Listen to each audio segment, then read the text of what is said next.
Test, test, test. Seems good.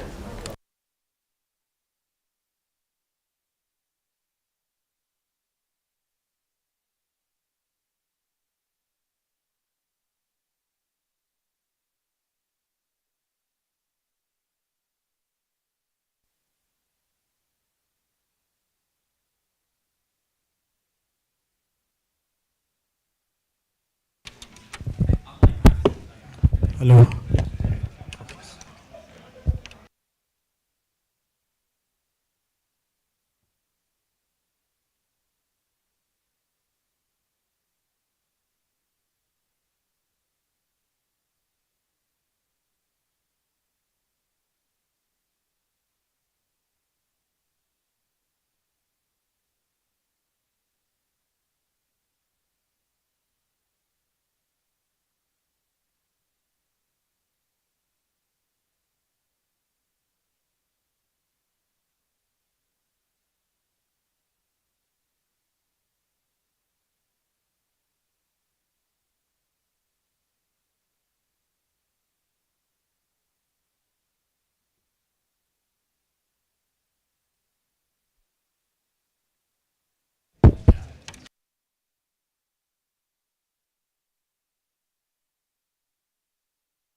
Okay.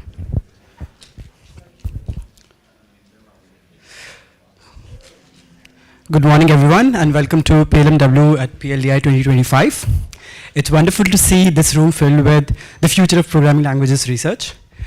To our students who are primarily late stage undergraduate researchers, as well as early stage graduate students. I'd like to thank you for making it your journey all the way to Seoul. And to our distinguished speakers and mentors, I'd like to thank you for dedicating your time to share your expertise and honest insights about research careers. PLMW exists for a simple but important reason: to bridge the gap between academic coursework and research careers. This isn't just another technical workshop, it's a unique opportunity to get an honest, unfiltered look at what it means to be a programming languages researcher. Our mission is threefold. First, PLMW strives to expose you to genuine realities of PL research careers and create networking opportunities within our field. Second, PLMW strives to help you acquire both technical and non-technical skills essential for navigating research successfully. And finally, PLMW very importantly strives to foster diversity and inclusion in our community, particularly reaching out to students from underrepresented groups and those who may lack exposure to PL research at their home institutions. None of this, of course, would have been possible without our generous supporters. We'd like to thank NSF and SIGPlan for their continued commitment towards PLMW. We'd also like to thank our corporate sponsors, JetBrains, Jane Street, Apple, and Amazon. Their contributions directly fund scholarships that cover registration, travel, as well as accommodation costs. And without their support, PLMW would not have been accessible to many of our students. Essentially talk about how to tackle this very fundamental question. Yiju will talk about how different programming paradigms combine in surprising ways. Sarah Chazen will address the question of how do I know if our research is actually helpful for real programmers. Rajat will address the tension between theory and practical impact, and how it defines much of the PL research that we do. And we finally have an exciting panel. It's called PL and Beyond. And the aim of the panel is to understand why one should do PL research and understand the role of PL research or programming languages as a discipline in the entirety of computer science. I'd also like to thank May Milano, who was originally going to speak about distributed systems and its role and its intersection with programming languages, but unfortunately she could not make it over here because she was under the weather, and I'd like to thank her for her initial commitment.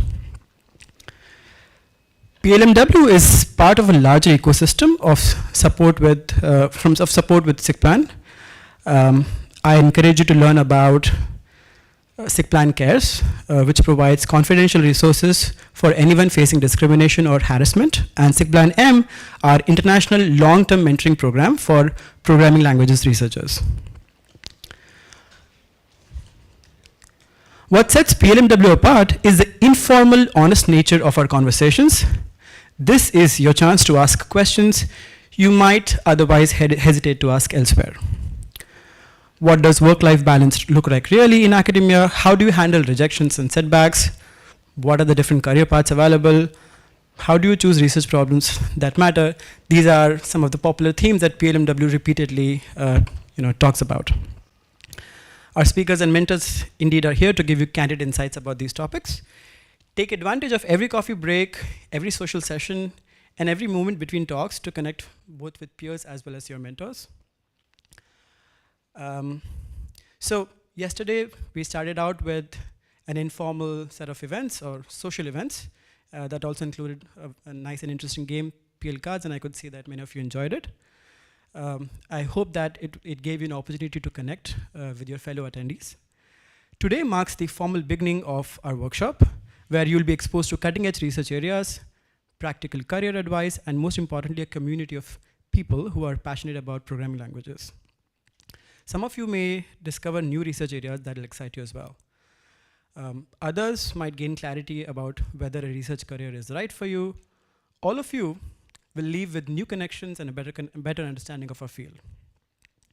The conversations and relationships that begin here often last throughout entire careers, and I myself have experienced this. So please make the most of this unique opportunity to be a part of a community that values both technical excellence as well as genuine human connection. So with that, I'd like to introduce our opening speaker, Adam Schlipala, who is a professor at MIT, and the author of Certified Programming with Dependent Types. His work spans from mechanized proof systems to building practical hardware-software stacks with end-to-end formal verification. And today morning, Adam will talk about research on different time horizons with an example of machine check proofs. And in this talk, he'll explore the challenges of choosing research problems that may not be widely accepted as valuable for years or even decades. So I'd like to welcome Adam to come over the stage.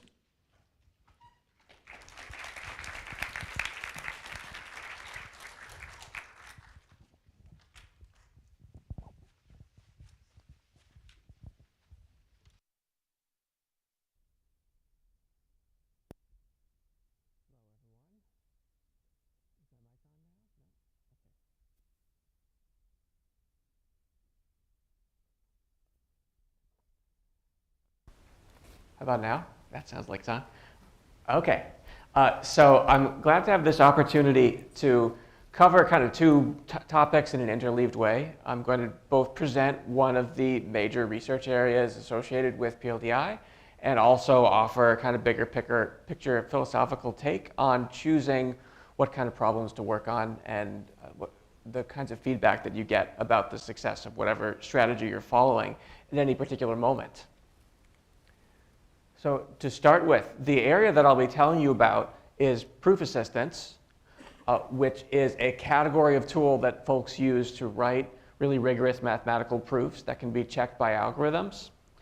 And they are part of the larger category of formal methods, which is very well represented at PLDI these days.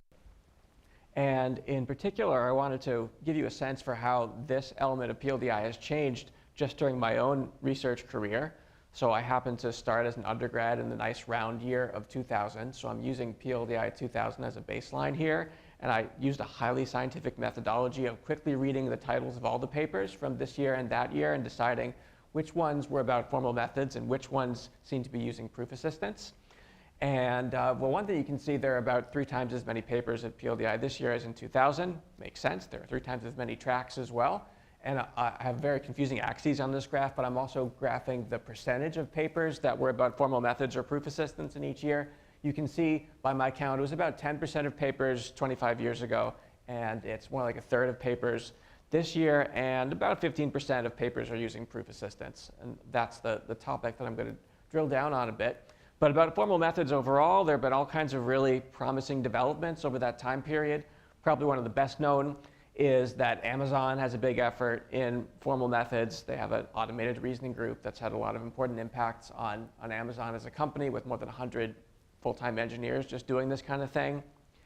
And there's also been a lot of really successful application in the world of cryptographic software. And I'll be focusing on one of my projects in that area a little later. This is just a lineup of some of the systems that are using formally verified cryptography these days. Okay, but now I'm going to step back a bit more and take an even longer view than just PLDI over the last 25 years. Here's a handy graph about the growth of the world population over tens of thousands of years. And we can notice up there at the top, that's where you're starting your research career. And it's important to be aware of the fact that human evolution stopped way off the left-hand side of this graph, and we're all stuck with mental hardware that evolved in that period hundreds of thousands of years ago, and it's somehow being retrofitted to work in research. And understanding that, I think, is really helpful to make sense of the ecosystem that we find ourselves in and make good decisions about what problems to work on and how to know what kind of progress you're making. And a good lens for that I find to be evolutionary psychology, which is sort of like how, if we want to understand how programs work, our instinct is to look at the source code and kind of bottom-up analyze and understand exactly, even prove theorems about the way systems work. But sometimes you don't have the source code, but maybe you know a particular company wrote it for a particular purpose. So you can make guesses about how it probably works or what it probably does. And understanding the human brain, we can kind of do that with evolution by thinking about what was the environment we evolved in and what were the pressures there. And I recommend these 2 books, The Blank Slate and The Moral Animal, to get an introduction to that kind of thinking. But to kind of skip to applying it to the topic at hand, you can see we have this graph of world population, which is kind of a proxy for technological progress too, because technological progress enables population. Way back here in, say, 10,000 BC, the way the world worked then was compatible with human brains that are working roughly the same way today. So your brain expects that level of progress, which makes doing truly innovative things kind of jarring and unnatural. And so as an example of that, as an example of our tendency to assume things aren't going to change much, here's one distillation of a kind of statement I heard when I started as a researcher in programming languages. It's only ever going to matter to think about software that eventually gets compiled to x86 machine language, because there's just such a gigantic installed base of, say, desktop software written in this kind of machine language, and nothing else could ever take over from it. But then, not too long after I first heard that kind of claim, these ecosystems of web and mobile applications were basically created from scratch. And a lot of that is kind of cross-platform from a hardware perspective, but we also saw a lot of action on the mobile side using ARM architecture. So that is an example of something that changed extremely quickly, going from a truism that everyone accepts to obviously no longer the case. And another one I'd like to suggest that hopefully we're in the middle of a transition in now is that formal verification is too expensive to use as a routine part of certain kinds of real-world software development. Second key thing to keep in mind is that humans evolved in hunter-gatherer bands of about 50 people, and it was really important what the other 49 people thought about you. If they ostracized you, you were in not a great situation. So our brains are really concerned with status among a group of other people.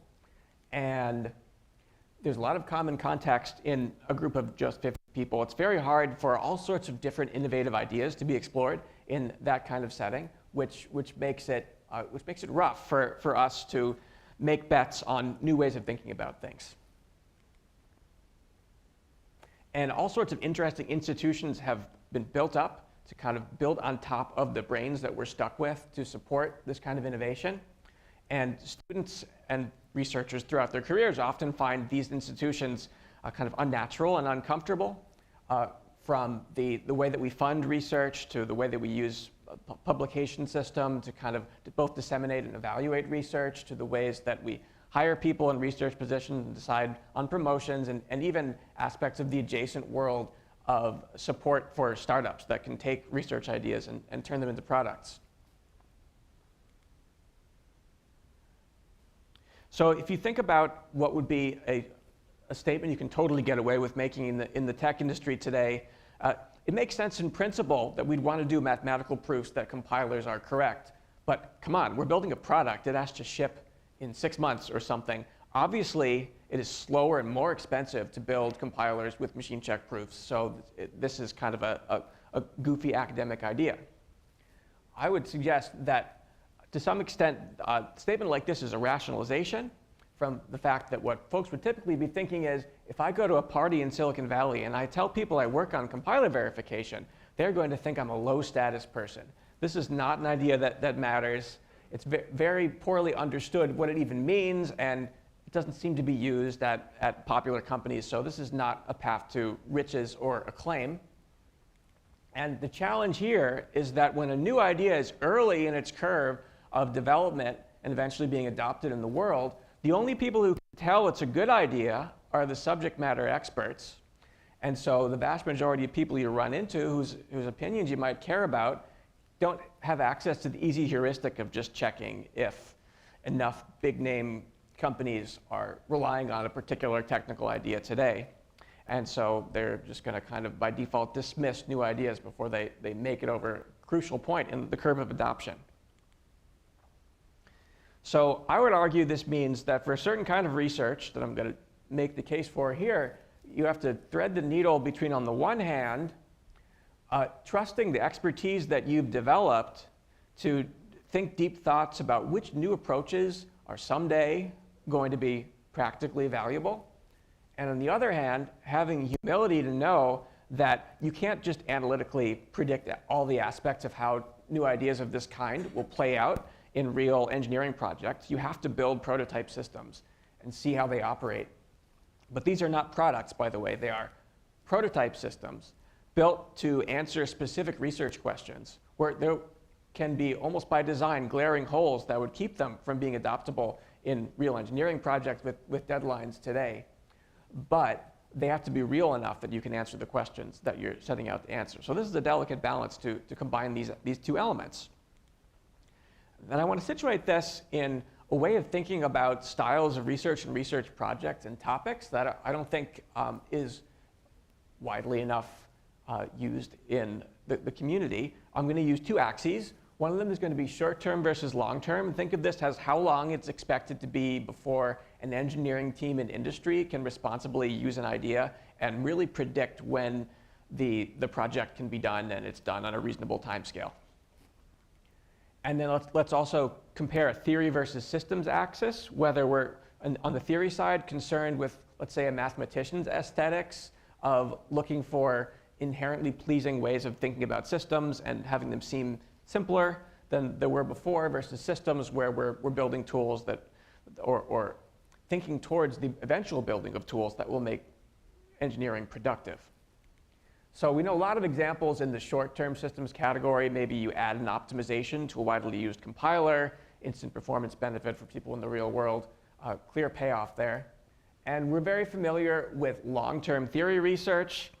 In programming languages, this might be something like, I figured out a new semantic characterization of an idea that just aesthetically seems simpler and draws new connections, and we're glad that we figured out this new perspective, though it isn't immediately clear how practice would change based on that insight.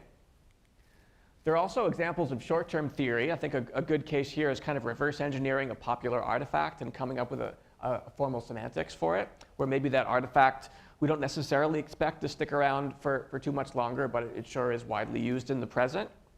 And then the quadrant that I try to focus in, that I want to highlight in this talk, is long-term systems research, where your goal is to build systems that are going to enable engineers to be more productive. But you might not get there for 10 years or longer, while still being totally motivated by that eventual goal. And this is a tough one with respect to the challenges I mentioned with how people think about what to work on and how to know they're making progress, how to know they're being respected by the community, because until you get to that endpoint of real-world applicability, then there isn't an easy signal anyone can use to evaluate how well you're doing. But the approach that winds up being used in this kind of research is choose some kind of target of say a tool you hope exists someday, apply your judgment to figure out what the basic structure of it should be, and then build a prototype with just enough features to let you answer some key questions about the proper design and implementation of that kind of tool. And evaluate the prototype to figure out where you might have gone wrong in guessing about the way this would work. Take what you learned, repeat, and eventually, if you do this enough times, you get to the point of building or at least inspiring a production system that really saves time in the world. And it's important that there's this interplay between judgment to figure out what kind of targets to go after that with high probability will not be practical for quite a long time, but then also learning by repeatedly building prototypes that you can put through their paces and collect evidence about how right your initial judgment was and recalibrate. So in the rest of this talk, I'm going to switch in the next section into talking about this topic of proof assistants and how they're used in programming languages research. And I'll talk about the example of compiler verification in the setting of my own trajectory from my student days to the present. I'll talk about some key remaining bottlenecks to make the ideas that were developed there even more practical and scalable in the real world. And I'll give one more example of another direction that I think is, if you can believe it, even less widely accepted as valuable than formal verification today, that I'd suggest people think about as potentially an ingredient in the mix of topics that you wind up doing research in. Okay, so let's start with proof assistants and their application in programming languages. So early in the history of computing, people who were building and programming the first computers hadn't necessarily expected that it would be so hard to get programs right. There was a lot of focus on the hardware being the important part, and the software was kind of an afterthought. And then eventually, folks realized that debugging programs was quite non-trivial, and in fact, software developers would tend to spend more time on debugging than writing the code in the first place. We definitely take that for granted today. So all sorts of approaches were developed to get better at finding bugs. There are totally unstructured approaches where you just kind of poke your program and think about it and eventually get it to be right. But we've learned that there are all sorts of software engineering techniques that can dramatically lower the costs and decrease the time required for debugging our systems. Techniques like testing and structured debugging. But whenever we apply them, we should always wonder, say if we're talking about testing, did my tests cover every relevant execution scenario? How do I even know what that means? How do I know if I've achieved the Platonic ideal of correctness? And these concerns naturally motivated the development of formal methods relatively early in the history of computer science, where we do mathematical proofs that systems meet specifications phrased as theorems.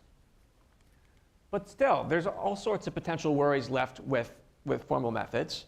What if the verification tool I'm using itself has a bug in it? Then I might lull myself into a false sense of security. Or what if the system software I rely on, like compilers and operating systems, contains bugs? What then? So kind of the ultimate place we wind up in this series of skeptical thoughts is end-to-end mechanized proofs, where we can really cover the whole scope of a system and the tools that are used to verify it. So what I mean here, breaking down some of these different words, mechanized proofs involve taking the source code of a real system and feeding it into a piece of software called a proof assistant. The one that I'm most familiar with is called Coq or Rock. It's kind of in the middle of a complex name change transaction at the moment. And we pair the source code with a specification, a theorem statement that expresses what we want to be true about the behavior of this program. And most importantly, we also have a proof written by an engineer, most commonly the author of the program, that step by step explains how to derive that specification given the source code. And an algorithm automatically checks that proof, so we don't have to trust the person who wrote it, and we also don't have to read the proof the way that we're used to with math proofs in the bad old days. And I'm talking about proofs of functional correctness, which means we establish deep program-specific theorems, not just saying something generic like this program doesn't crash, but instead saying something like this program computes the following mathematical function. These should be exactly the outputs that you see when you run it. And then finally, adding the element of end-to-end proofs involves taking complex systems, dividing them into layers, where every layer gets its own specification and proof. And we then compose them together to get whole system results, where in interesting ways we don't have to trust some of the internal details of even the specifications of some of these layers anymore. So as a concrete example, this is a system that my group developed that was presented at PLDI a few years ago, called the Verified Internet of Things light bulb. It's a real physical prototype, and on the top there is an Ethernet card that we use to communicate with the network, and on the bottom right is a power strip with a light bulb plugged in, and that power strip is connected to the FPGA over here, a kind of reconfigurable hardware that is interfaced with both of these peripherals. And when the right packet arrives over the network, the job of this system is to turn on the light bulb, and believe it or not, there's also a packet that turns it off. And we prove one unified machine-checked proof, or theorem, that everything that gets loaded onto this FPGA, a full digital stack of both all the software and a processor implementation, these pieces considered as a whole correctly implement a protocol of whether the light bulb should be on or off at each moment as a function of what has come over the network up to that point. And this is structured as a stack of components and interfaces and specifications, starting from the semantics of a hardware description language at the bottom, in which we implement a processor, which then itself exposes the interface of an instruction set, in this case, an open family called RISC-V. This connects to a formally verified compiler from a C-like software programming language, and then we want to connect that up to a correctness proof of the particular program written in that language. The cool thing about this kind of end-to-end proof is that we can get certain specifications in this picture to disappear from what we call the trusted base. we want to think of, once all the proofs are plugged together, everything in the middle here is now a nice proved black box where we have to make sure we got the specifications right at the top and the bottom, otherwise we proved the wrong theorem. But everything else in the middle of this box is no longer trusted in the sense that bugs in the middle can't lead us to accidentally accept an incorrect system stack as correct. So not only does that mean we don't have to worry about bugs in the compiler or the processor, since we managed to prove them correct, we don't have to worry either about bugs in the specifications of those pieces. So we have a non-trivial systems programming language here, and we have a hardware instruction set that need to be formalized as specifications. We don't have to worry that we made mistakes and introduced bugs in those specifications, because if we did, then we would catch those mistakes on the path to proving all the pieces and composing those proofs together and establishing the full stack correctness theorem. And that's a really powerful step beyond the level of confidence that we're able to get in full system integration using any other kind of quality assurance approach. Okay, so now I want to zero in on just one layer of that stack, compilers, and talk about some ideas in proving the correctness of compilers and connect this up to my own personal trajectory starting from my time as a PhD student.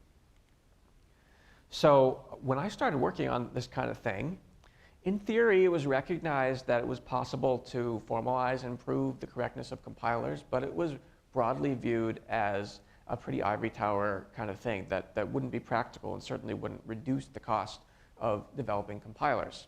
And indeed, at that point, I don't think there were any examples of formally verified compilers in production.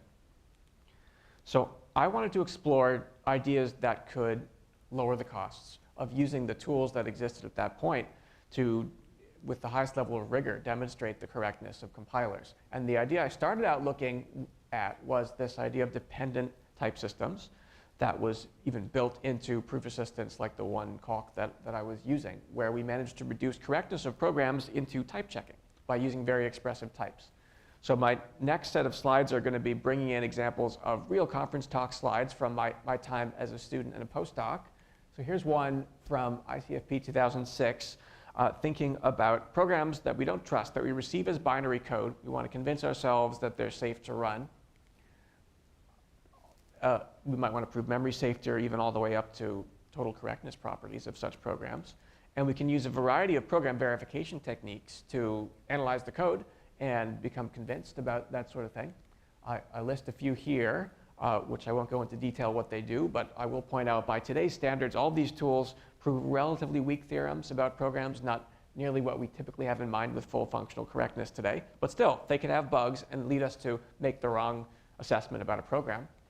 So it's natural to think, who verifies the program verifiers and what techniques could we use to do that effectively? And I listed a few candidates here.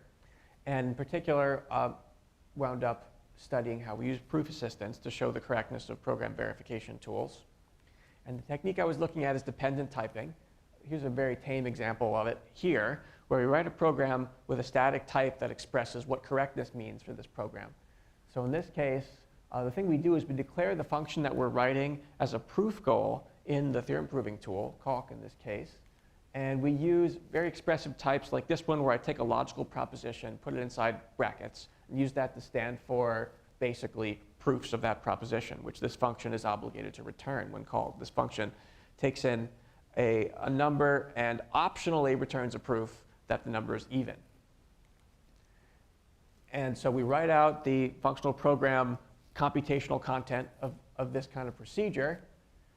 And then we also intermix this with calls to scripts called tactics that are responsible for automating the construction of proofs of conditions that arise given the structure of the program.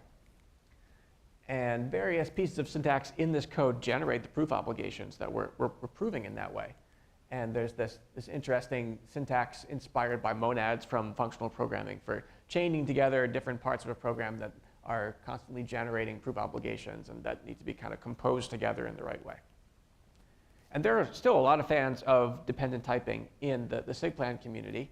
I personally wound up deciding that this idea didn't really pay its way. I didn't feel like I got too much leverage by focusing on taking correctness obligations and shoehorning them inside typing. I felt like maybe more traditional mathematical theorem statements would still be more practical. But I liked the use of proof automation to handle the obligations that came about from programs. So I wanted to go even further in that direction and think about scripting in Turing-complete languages, custom proof automation designed for maybe just one particular compiler, and what leverage we could get out of that. And at the same time, explore the question of how we could simplify some of the proof obligations that had to do with binder bookkeeping associated with the syntax of terms in programming languages that have nested variable scopes, as we see in lambda calculus and functional languages based on it. So I worked on this project that involved verifying a compiler for a statically typed functional language. And the main part I was dealing with was marked main compiler here, producing an idealized assembly language, and that gets pre-printed in the end, and is linked with some kind of garbage collector. And the structure of that main compiler is illustrated over there. These are a bunch of the standard kind of ways of compiling typed functional languages associated with papers like From System F to Typed Assembly Language that gradually get rid of higher order features and turn the code into more and more first order formats. So I wanted to do one machine check proof of that core of the compiler carried out in Calc and involving 5 different intermediate languages and proving not just the preservation of behavior, but also that if the initial program in the compiler is well typed, then as every intermediate language and even the target assembly language itself has a type system, also the programs produced at those levels are always going to be correctly typed. And so I wound up doing this in a style that's kind of like denotational semantics, but without the complexities of that idea that deal with non-termination and relatively fancy types. Basically, the appealing idea here is give the semantics of a programming language as an interpreter, a definitional interpreter that you can run inside the logic that you're proving in. And so the brackets here stand for that denotation function that runs a program and gives its result. And so we do things like prove the correctness of a compiler by induction on the syntax of expressions E. And when we get to, for instance, the case for a let construct of the source language, we have to prove that the compiled version of let has the same meaning as the original let expression. And we get induction hypotheses saying the same kind of thing for the 2 sub-expressions of the let. So we can do a step-by-step equational derivation. With this first step here is just kind of unfolding the compiler case for let expressions. And then we can take another simplification step using the definition of the denotation function, the brackets here, and another step using just the meaning of lambda expressions. Then we apply our induction hypotheses to rewrite in this form to get things to look simpler, and then what do you know, this happens to be exactly the meaning of the let expression that we wanted to show it was equal to. So there are really 2 simple operations that we apply over and over again to handle proofs about a variety of compilers and language constructs in this style. We're doing partial evaluation, where we use the definitions of recursive functions that we're calling to simplify terms that aren't ground terms. We don't know the exact arguments being passed to these functions, but we know kind of their top-level structure with meta variables for the arguments being passed to that top-level structure. And then we use rewriting to, for instance, take the induction hypotheses here and use them to rewrite inside a term and simplify things. We can chain these together. We can write scripts that figure out the right heuristics for chaining these together. And I showed that it was possible to build those scripts inside Calc, which already has a proof scripting language called LTAC, already did at that point, and get much more compact proofs than had appeared in past compiler verification projects. So I decided that kind of scripted proof automation was a really important part of how this kind of idea could scale to, let's call them industrial strength compilers, where there's just so many details to keep track of. It's not going to work to write out every line of proof at a fine-grained level of detail manually. And I didn't even mention here the work that I did on automatically generating in a different way the bureaucratic lemmas that tell you properties of variable binders. I decided that was probably too much work. It would be better to even change the way we encode syntax in proof assistance in the first place so that we don't need to prove those lemmas, so that they're kind of true by construction. And that motivated developing an alternative encoding called parametric higher order abstract syntax, a variation of this original longer standing idea of higher order abstract syntax. I don't have time to talk about it in too much detail at all, but it uses ideas from type systems and functional programming to encode the way that the variable structure of a program works, so that, for instance, we are writing a compiler as illustrated here, and when we get to the case of compiling a variable node, we just pass off the variable to a continuation function k that was passed in, and all the typing just kind of works out. And when we have a compiler generating new variable binders nested inside each other, they're actually represented with the variable binding features of the language this compiler is written in, which really simplifies a lot of the bookkeeping and saves us from having to prove explicit lemmas about the structure of those binders. And it really paid off. We were able to show that the proof of a compiler in this style can be a lot shorter than in the prior work that had gone on. Okay, so at this point, this work happened a few years after I first started learning about some of the key ingredients in this kind of work. I took a class in functional programming in 2001 and a class using a proof assistant in 2002. And then the work I just told you about was happening in the 2007 to 2008 period, developing this idea of the right engineering choices for building formally verified compiler that would adapt naturally as you add new features to languages and compilers, not require a lot of really heavy manual proof work. And then this line of work continued and eventually got to the point in 2018 where we built a verified compiler in the style that turned out to be widely used in open source world. So let me tell you about the steps in between that got to that point. So an important event here was in 2014, there was a widely publicized security vulnerability called Heartbleed in the OpenSSL library, a very important piece of open source software, which had been missed for years and had important consequences for leaking secret information in cryptographic software.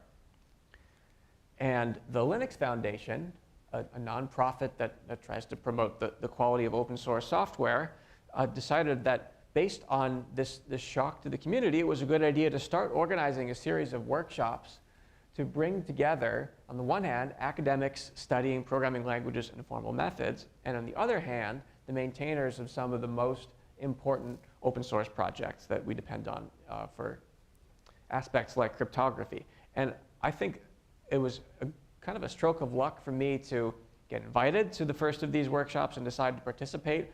I definitely would invite all of you to consider not just participating in research conferences like this one, but find communities of practitioners out there that are both practically minded and open to new ideas from the research community, and find events like this to interface with them on. And you might learn about problems that you never would have run into otherwise, just looking at the list of papers at PLDI or POPL. And what I learned about in these events is that one important style of cryptographic software that was worthy of formal verification was something that sounded almost trivial. It was just doing arithmetic. Well, okay, it was big integer modular arithmetic at the heart of popular cryptographic algorithms, but I mean, how hard could arithmetic be anyway, right? We kind of have it built into our hardware. We got plus and times, which is naturally modular.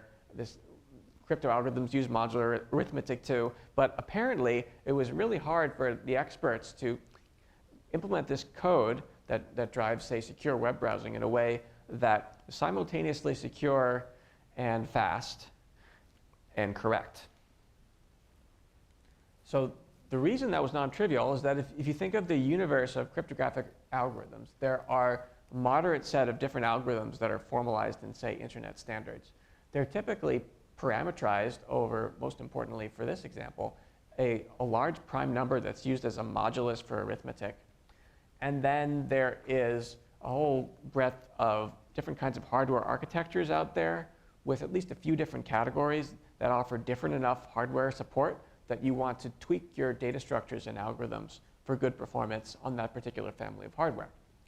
So when we started looking at this problem, the state of practice was that when you wanted to pick a different element of the three-way cross product with these three clouds that no one had picked before, you had to find one of a small population of experts who were going to write by hand the C or assembly code for arithmetic operations like multiplication to get it to be fast enough and secure, which just sounds really backwards compared to what we're used to in modern software engineering. As an example, the same algorithm gets compiled differently for standard 64-bit versus 32-bit hardware.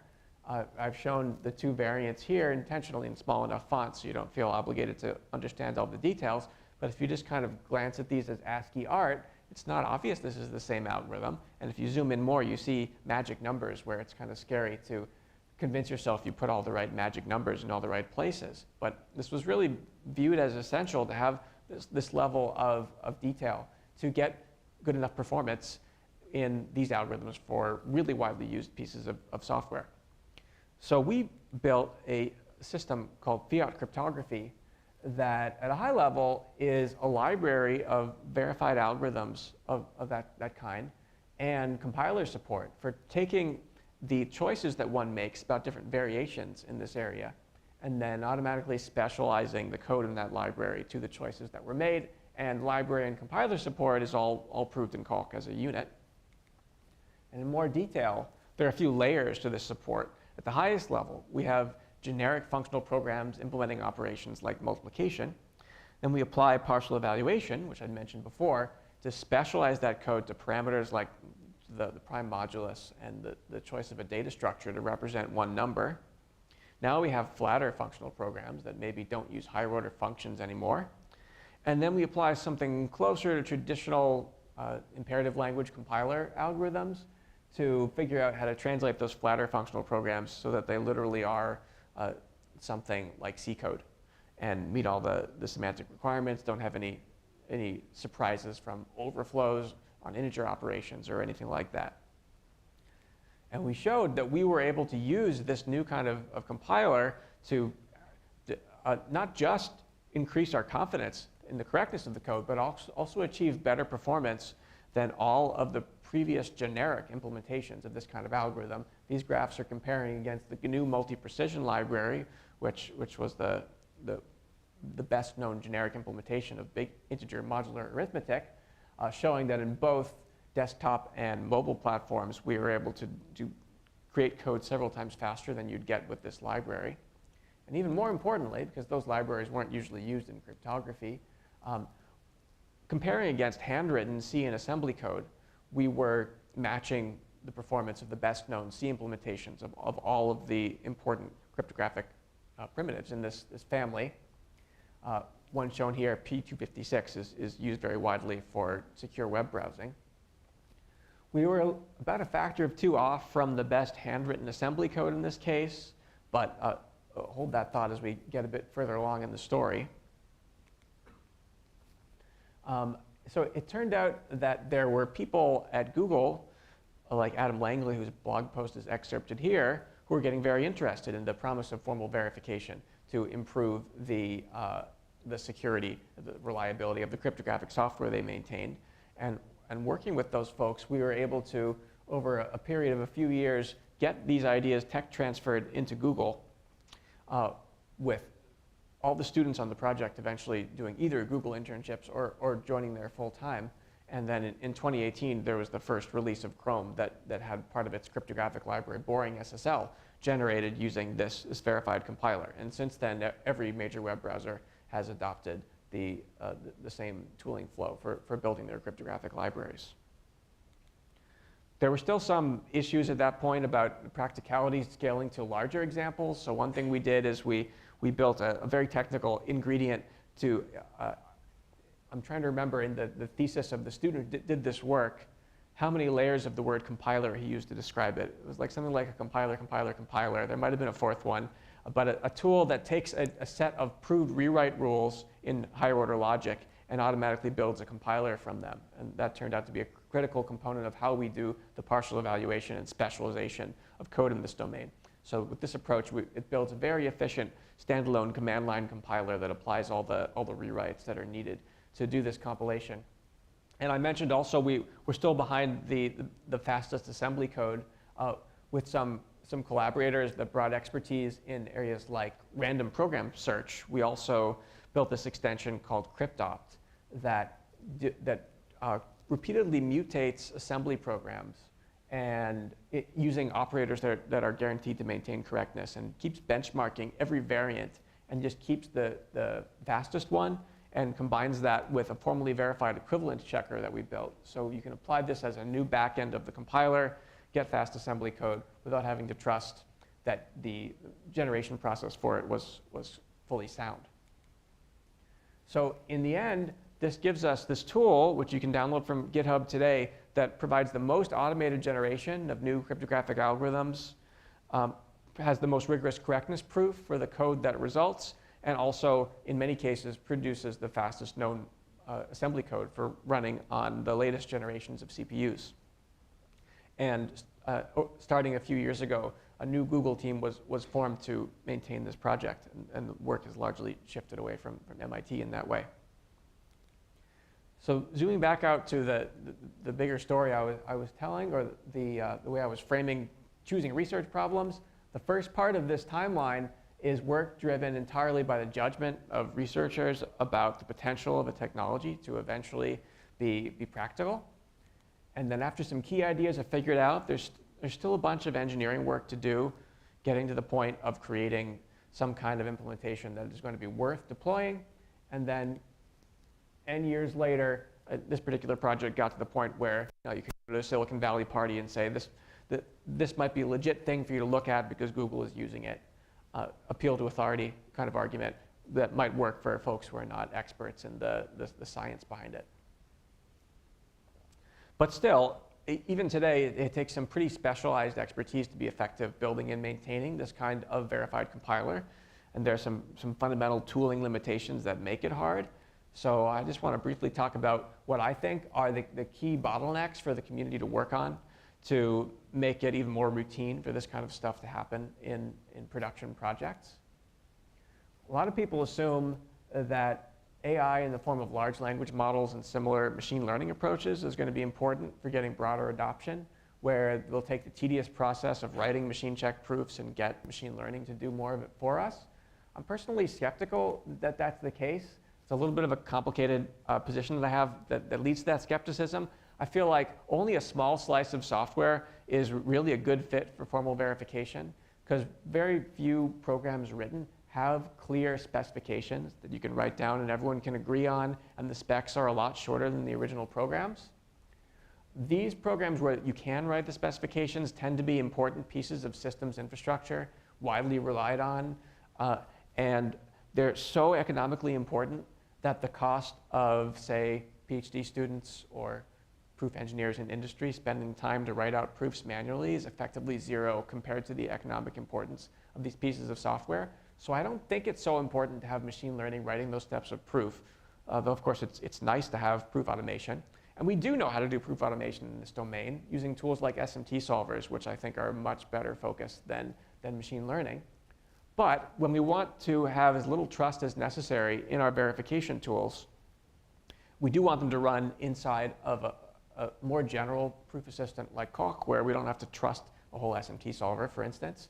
The biggest bottleneck that my group has run into over the years with using Calc is not the human effort of writing out proofs, but the time it takes for the proof assistant to check the proofs once you've written them out, which often involves some kind of non-trivial search while still generating proofs in some core language.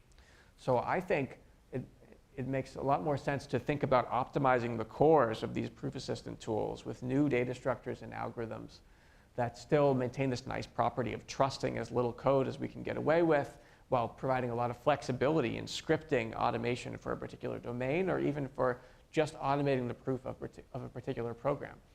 And we have some work going on in this direction that hopefully we'll be able to tell the world a lot more about soon. Then I want to finish with one more example of a bet I want to make about how computer systems will be different in the future that I think has important consequences for what programming languages research can happen today that will have the highest impact. And this is definitely not going to be a case of taking one of these standard, widely held beliefs of the PLDI community and telling you about it. I think probably plenty of people in the room will disagree with this part, which is what makes it fun to talk about. So it's very natural to divide computer science into areas and say, okay, you're responsible for this part of systems, you're responsible for this part, and when you're in one of these slices, you don't have to know what's happening in its neighbors. An important split that we deal with in the SIGPlan world is between programming languages and architecture, where by architecture I don't mean designing buildings, but I mean designing CPUs and other similar stuff. The boundary between these disciplines has traditionally been machine language or assembly language. And I think it's become true as the field has evolved that machine language as we know it is simultaneously impossible to implement efficiently in hardware if we want to get good performance scaling, and it's obviously terrible for programmers to reason about directly. So I think there's a good argument to be made that it's time to move on from assembly language, and this involves some coordinated co-design work on both the hardware and software sides.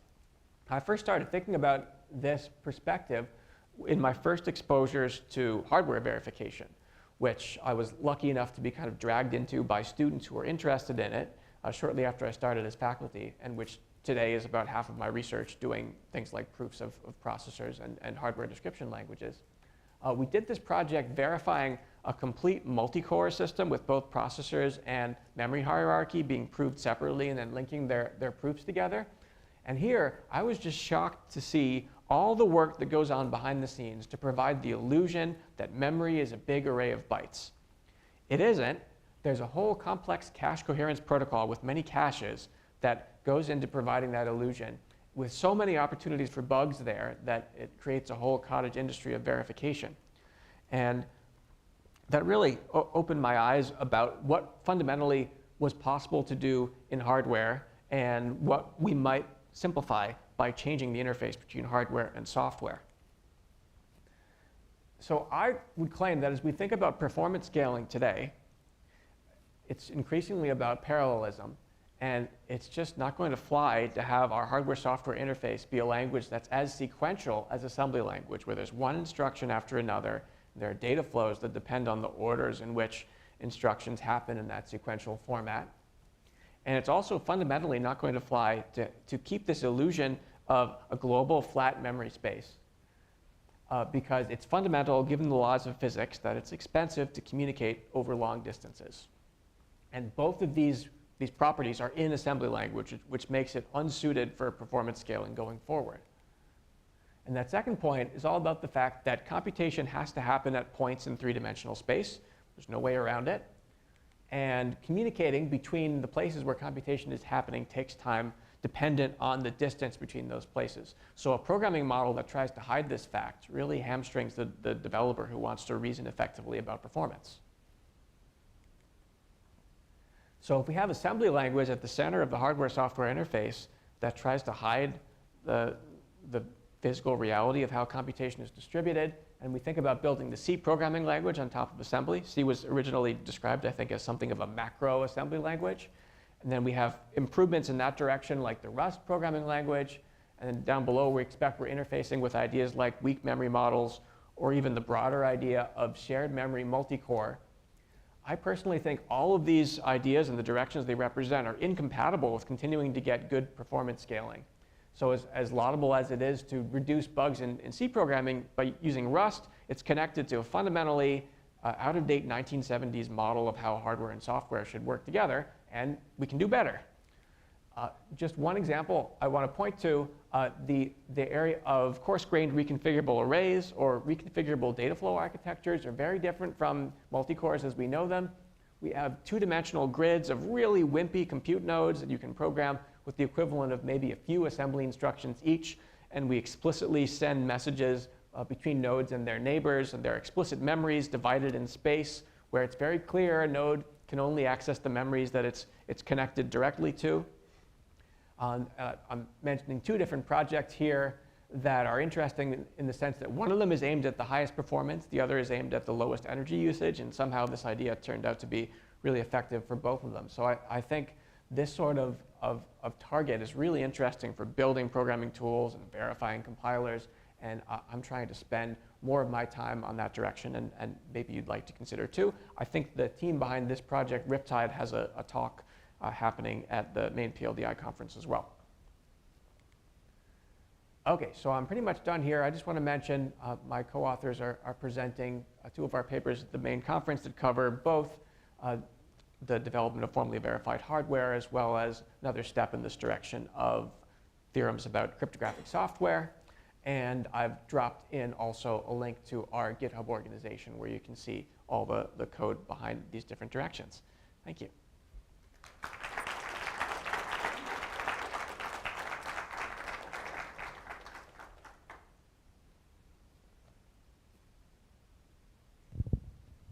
Any questions?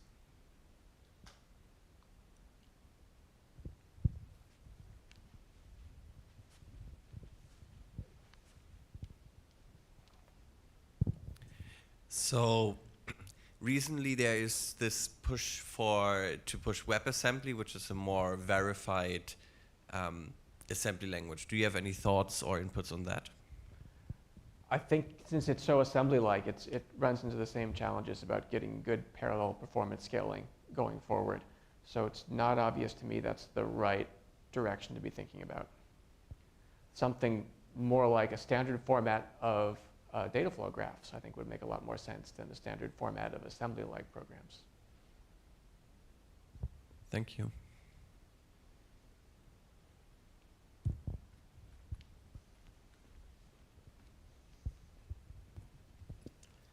Thanks, talk, Adam. I had a question about, so this is clearly the case where some long-term research, works out. I was wondering both, what are some bets you took that didn't pay out? And then, is the strategy really to just have a ton of bets running at the same time, or picking a really good one and bunkering down on that? I feel like I've definitely benefited from a portfolio approach of having a bunch of things going on at once, where not all of them are going to pan out. For me, an important evolution, which I had pictorially here on one of the slides, was becoming increasingly disillusioned with dependent types as a good way of doing direct programming instead of just using them as an internal detail of proof tools. It's almost a rite of passage for students who work with me that they go too far using dependent types to try to specify too much of correctness in the original structure of a program, and it becomes really painful. And we have to take a step back and get less dependent. I think that's maybe my most readily available example of a direction or an idea that didn't pan out.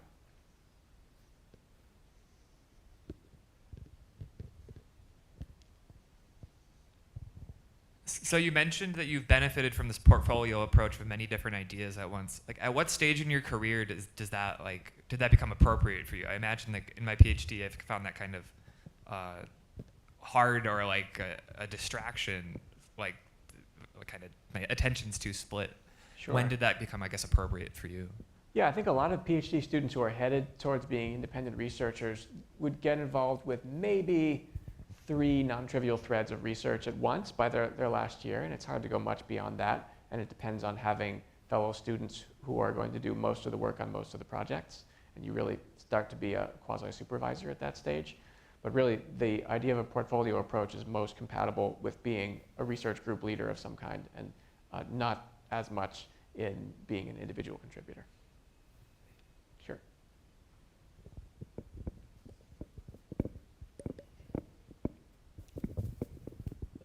So I thought it was interesting that you cited the run times of Coq while trying to prove these theorems as one of the main limitations. Do you think the ecosystem around Coq and the other theorem provers is sufficient to just give it to developers to try and prove things themselves, or do we need to improve educational materials or the tools themselves that people would work with? It depends the kind of theorems you're proving. Mm-hmm. There's a very successful online book called Software Foundations that a lot of people self-study with and are up and running very quickly, proving all sorts of basically small-sized functional programs correct. When you want to scale to proving significant code bases that are full of detail that needs to be handled, no, I don't think the tools are yet in a state where it's responsible to suggest that projects in industry just pick them up and set timelines for delivering products and expect that they're going to meet their deadlines. But I think we're closer to that point than it might seem. And I do think the key is problem-specific scripted proof automation, and the tools need only medium-sized tweaks to improve their performance executing that kind of automation. And that was the claim I was making about an important direction for that topic. Okay, thanks.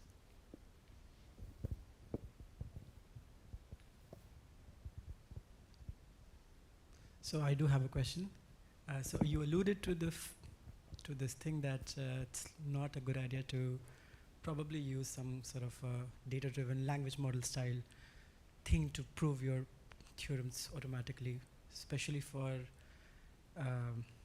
intricate software that is very important as well. This is about dependent types? Is that No, right? so the LLM stuff that you mentioned. Well, So got it. can you explain that again? I don't think I sort of completely got the point. Our proofs are just too easy in programming languages. We don't need Okay. the big guns. It's just so much detail work, which is so easy to automate. Yeah. Is that about a particular kind of software? Because I can imagine, like, if I have a very distributed protocol, then sometimes its proof can get sort of complicated. But how many distributed protocols do we need? Well, it looks like people keep designing their own modifications as well. But still, given the economic value of each new one, if each one needs one PhD to work full-time for a year to prove it, I think that still works out as a totally fine cost model. I see. Okay, thank you. Seriously, how many new distributed protocols per day does the world need? I don't think it's that many. Makes sense. Any other questions? Okay, so let's thank Adam again.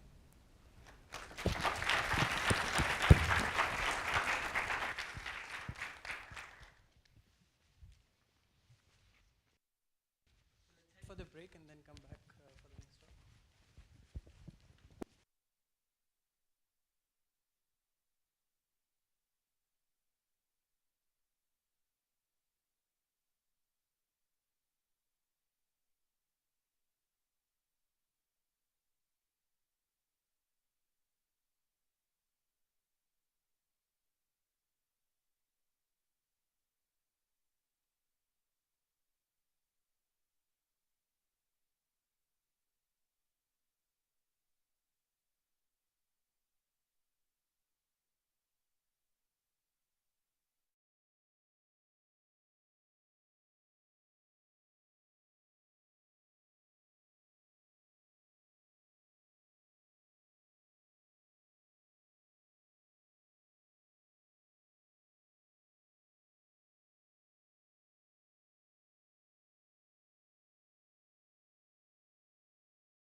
of an assistant professor.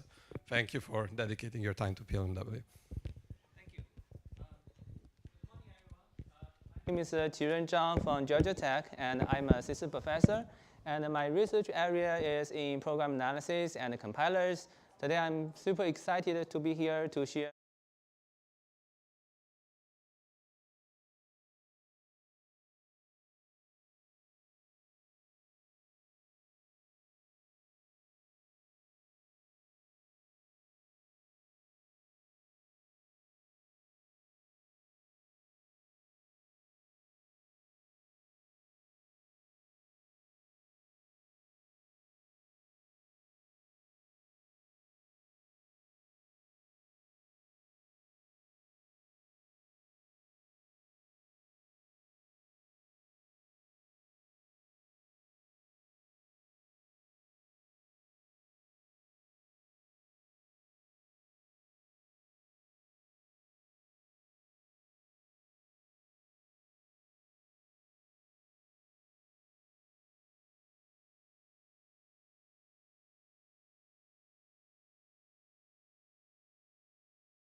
from Rutgers University, and he will tell us about from formal verification to correctly rounded math libraries.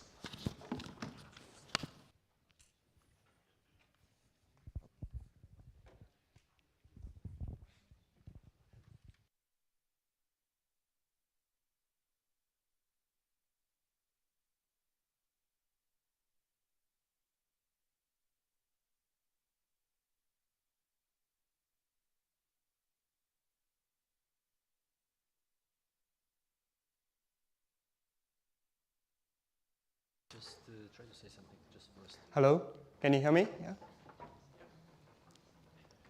Can you see the? Yeah, that's great. Hello everyone, I'm Santosh Nagarkate. I'm a professor at Rutgers University.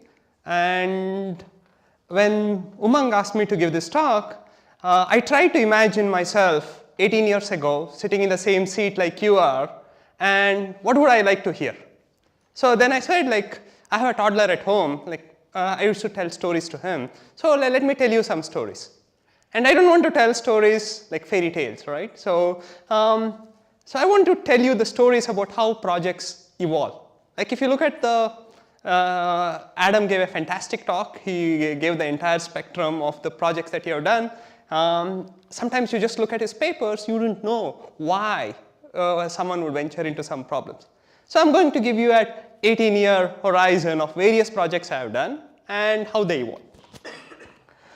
Okay, so the first thing Umang suggested me was, oh, I want you to talk about PL research from a systems perspective. And so there are like a lot of connotations, right? Like I have a PhD in computer architecture. So am I doing PL research? And I'm not doing systems research either because I don't publish. Like PLDI is my home venue that's where I publish. So, and I was reflecting back, like what was Umang trying to think about? Why was he thinking me like, oh, why will Santosh talk about systems perspective?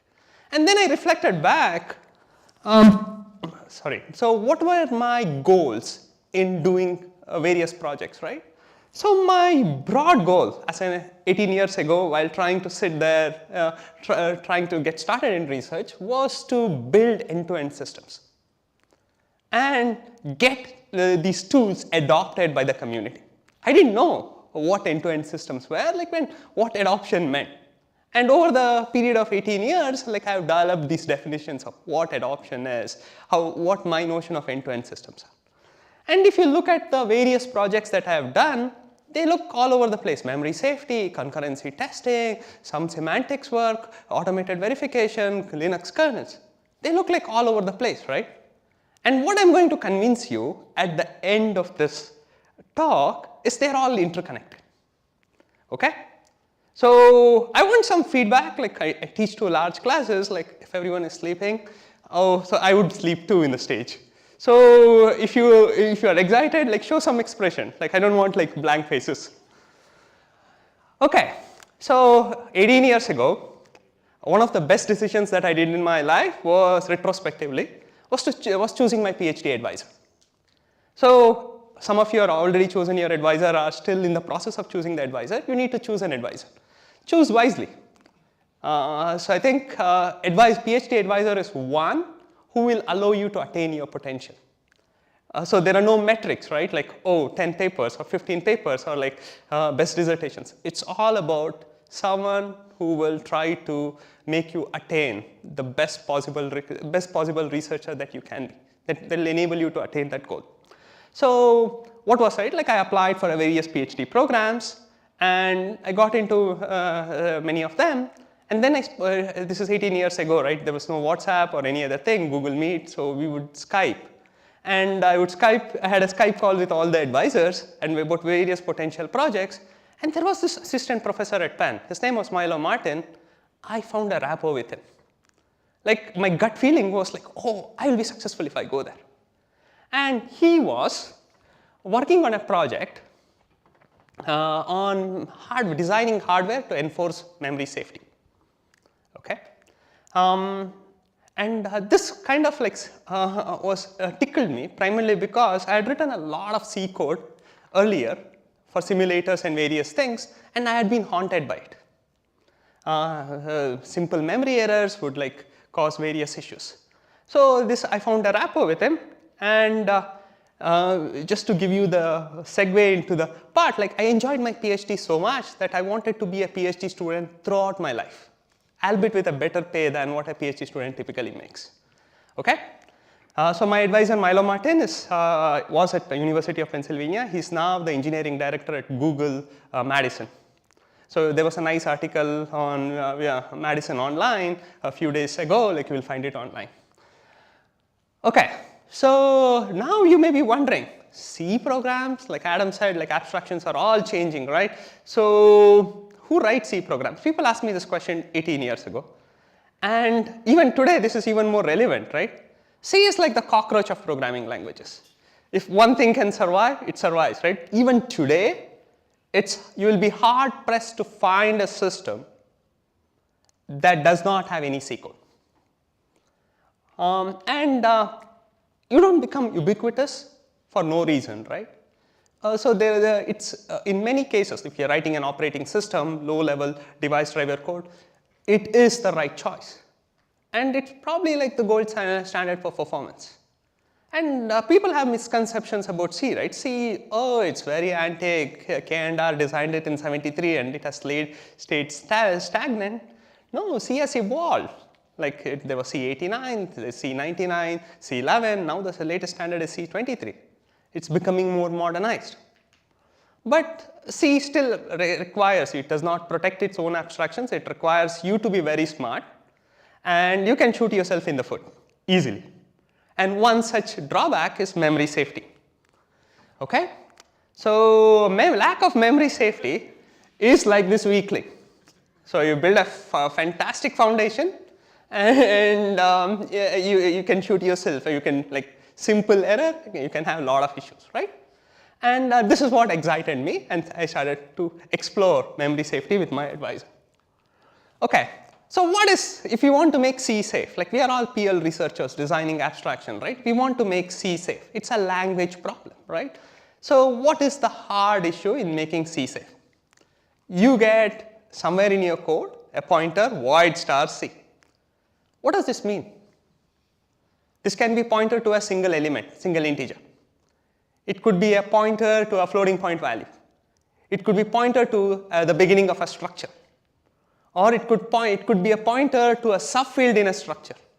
It could be a pointer to a union. It could be a pointer to an array of structures. There is conflation of singletons and arrays. So the bottom line in making C safe is not just doing some checking or like some analysis, right? It's like what additional information do you maintain with each pointer so that you can do this checking? So this was the first insight that I had, like when I was. So first insight is making C safe is a language issue. A language runtime can maintain additional information and make C actually safe as Java, while having manual memory management. Okay, so I'm going to give you a very brief tour of how you all can make C safe. Okay, so you have your program, you have a single allocation.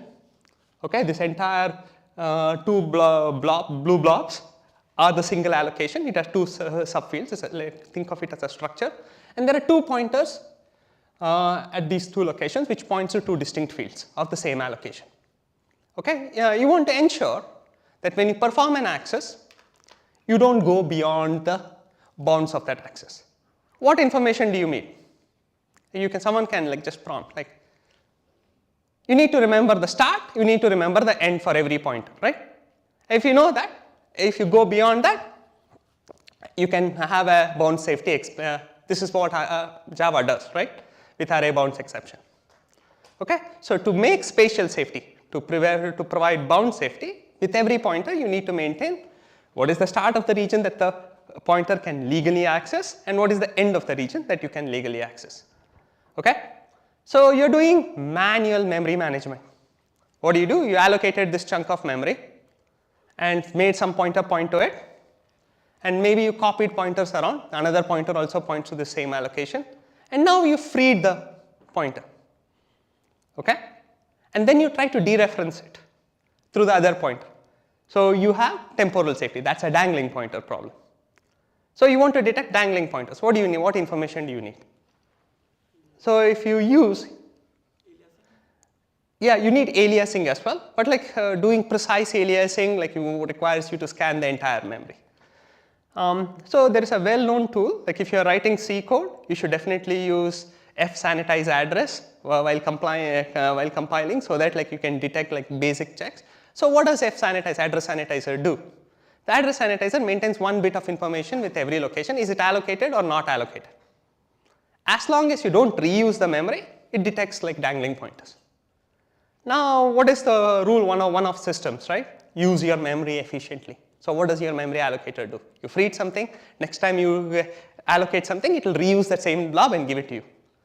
So just maintaining this 1 bit of information is not sufficient. It's good for most cases, but if you are building a system that is running for a long time, you are going to reuse memory. So what was our idea? We had to come up with a technique to detect temporal safety errors. So while I was thinking about this problem during my PhD, so I came up with a very cute technique because I was a grad student trying to rent an apartment, and then I was running around. So imagine you are a landlord. You have an apartment to rent, okay? And when I sign the lease, what do? You assign a new lock to the apartment, make the lock operable with a key, and give the key to me, the tenant, right? As long as the lease is valid, well, the landlord's idea is like the tenant can enter. And now when the lease expires, like or I'm a stray tenant who has not paid the rent, right? What does the landlord do? Now he can run after me and try to get the key, but that's losing cause, right? I might have escaped to a different state or a different country. So what does the landlord do? So landlord just changes the lock and makes it inoperable with the old key, okay? So this was the idea. Like I was sitting in a landlord's office trying to sign my lease. Oh man, I can use this to do memory safety checking. Now coming back to this analogy, what do I need? So every pointer maintains a lock and a key, okay? So when the runtime, you do the allocation, the runtime allocates the lock and gives a unique 64-bit identifier as the key. And what is a lock? It's a location in memory where the key given to the pointer and the key at the lock match. So as long as the allocation is valid, the key at the lock and the key with the pointer, they all match. When the memory is deallocated, what does the runtime do? It just changes the identifier at the lock. So now if you have alias pointers, their key will be different. The check you do is key at the lock and key associated with the pointer, do they match? That is the check that you have. And now I had an idea for completely enforcing temporal safety. So combining with spatial safety, what I proposed is you maintain 4 pieces of information with every pointer. Base, at the start of the region, end of the allocation, and lock and key. A lock is just a pointer to a location in memory which has the key. 42 is the answer for everything in the universe, right? So the key at the pointer and the key at the lock are identical, okay? So what I proved somewhere in the middle of my PhD is like with these 4 pieces of information, you can provide comprehensive memory safety. So now we have a technique for which you can make C safe. So you have to do some runtime checking. Now we can design hardware and mechanisms to make it really fast, okay? And the other thing that we also did was like don't maintain this information. There was a seminal piece of work that I was influenced by. This was the work from Berkeley by George Nekula called Secure. So effectively, Secure had the same idea of maintaining additional information with pointers. But they maintained this information together with the pointer in the memory. Now if you are interfacing with external libraries, you need to do deep copies of data structures. These were all challenging. So our idea was to maintain it on the side and use a clever data structure to provide the mapping between pointer and its metadata. Okay. So long story short, like now you know, like if any of you have any plans of writing C code, which you should not be, how to make your code at least safe, okay? Now how do we implement it? And this is where my advisor, being a hardware architect, I having compiler experience, actually complemented very well. So this is the age of LLVM 1.1. So the current version of LLVM that everyone uses is LLVM 20. And compilers have minor increments, 1.1, 1.2, and so on. Then there are major increments. So LLVM was its nascent stages, just like it was a research prototype. Okay, but it was getting adopted. So I suggested, let's build this instrumentation for memory safety, not on the source code, not on the binaries, but within the compiler. Okay, so so you take your source program, and then you get the LLVM IR, which is any compiler IR, and then you do the memory safety instrumentation, and then you use the entire toolchain of optimizations, and then you do it. So it has two benefits. One, the compiler IR already has information about pointers. You don't have to reinvent the wheel to discover pointers, which you have to do if you do it in the binary. And the source, you don't have preprocessor headers and various other things, so it's a mess to start with, unless you have the entire translation unit to begin with. So LLVM also had this two-entity system where it clearly demarcated pointers and non-pointers. So then you can do only instrumentation for pointers, so you reduce overhead. Okay? And the other thing that we discovered was this paradigm of optimize, take your source code, optimize it, then instrument it, and then optimize it again, enables us to be dumb, like for me to be dumb and still get good performance. Because I'm standing on the shoulders of a lot of work done by the compiler community, right? Okay, so this was the idea that I had. I wrote a PLDI paper on it in 2009. And my advisor had collaborators at Intel, like Andy Glue was one of them. If you have not read Pentium, there's a cool book called Pentium Chronicles. So how they designed the P6 microarchitecture. Andy Glue was one of the architects. And they were looking at Intel, people were thinking about how to add hardware support for memory safety. So, and Intel was designing hardware extensions for it. And Intel, in fact, in 2013, they did a public release of the ISA specification called Memory Protection Extensions.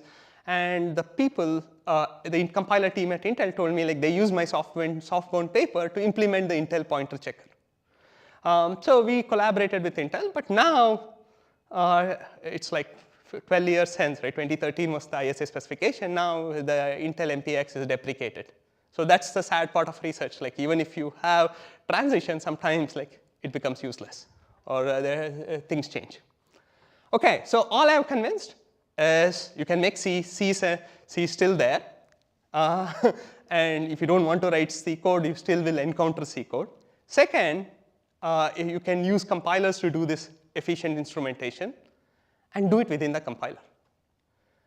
So everything is fine, but if you are doing something within the compiler, you need some semantic information for the compiler intermediate representation. You're adding another thing into the compiler, you better have some semantic information for the compiler. And LLVM's semantics was just some English manual that they had at that point in time. Okay? And now I had tried to faithfully read it and implement it. And then what do we do? There's so many ambiguities.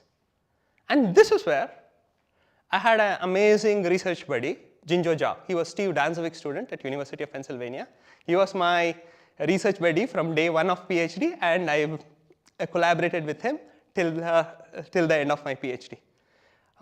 So one of the lessons I would strongly recommend if you're a junior student, is to have a research buddy who will push you to go beyond your strengths. Maybe explore other areas, look at problems in a different light. So in my case, Jinjo Jha was that person. So one of the cool works, like Adam also briefly mentioned, that inspired us during my PhD days was this work from Xavier in POPL 2006, how to write a really sophisticated compiler within the proof assistant, the ROC proof assistant. And we were inspired by it. So maybe we were foolish. We thought we can formalize the semantics of LLVM within the ROC proof assistant. And we set out on this effort. And it was multiple year effort. So the result was the Vellum project, which is still ongoing within Steve Danzovic's group. So we formalized the semantics of LLVM within the ROC proof assistant. And in the process, my first goal was I had to get a PhD, right? Like we formalized the correctness of the soft-bound memory safety transformation.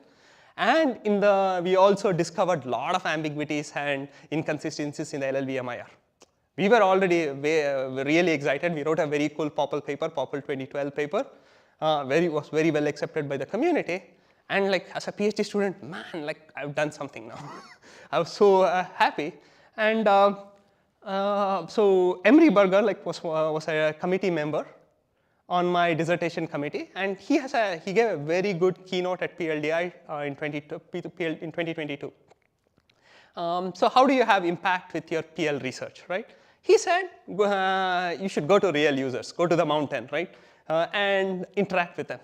So Emery in my committee, like I was like inspired by him at that point in time. Like this is 2012. I went to LLVM Dev. This is like the 4th LLVM Dev.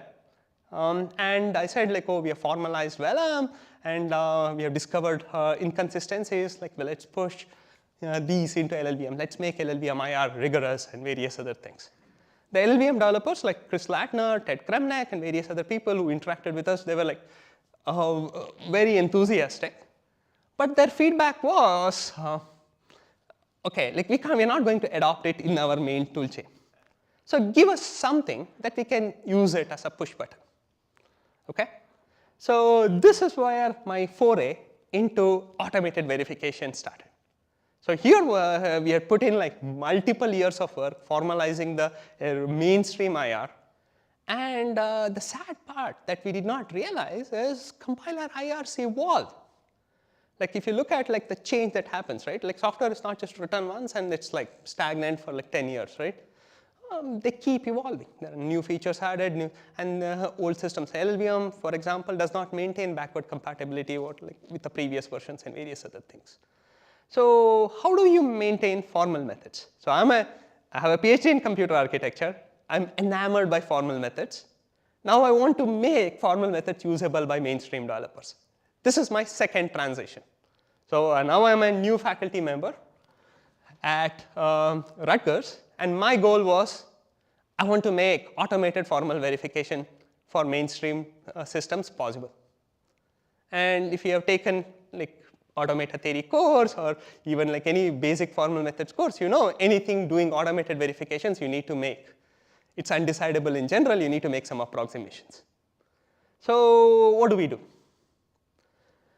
So this is where how do we flaunt my own failure of not doing something meaningful as a success, right? So in compilers, we can't formalize the entire compiler using some modeling language and use SMT solvers to reason about it. So we had to identify a subset where I can do a good job and make it push button for LLVM development. And this is how the Alive project came in. So what is Alive? Like every compiler has a lot of people optimizations. These are local rewrite optimizations over the same scope of the function. Okay? And why do you need people optimizing? You have a new target. Like now it's the age of quantum computing, right? Like people are designing quantum compilers. It's all people optimizations there. So every domain like has a lot of people optimizations. And why do people get it wrong? It's a combination of math and undefined behavior and odd idiosyncrasies of the target. A combination of it makes your thing makes you forget the corner cases, and you make mistakes, and you have bugs. Okay? And the people optimizer, John Reger, who had a cool paper on compiler testing, C-Smith, in the C-Smith project, he had discovered that people optimizers are really buggy.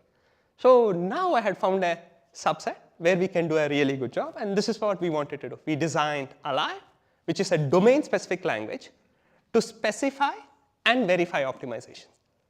So our intended vision was, you are a compiler developer, you don't have a formal methods PhD, you would specify the optimization in our language, we would show its correctness, and if it's correct, we will generate C++ code that works for you. So you don't have to think about it. And why C++ code? LLVM developers care about C++ code. And why do we want both of them, not just like checking correctness? Because you don't want like what you verify is not what is executed. So you want like every time a new thing is added, we wanted like it to be verified and generated.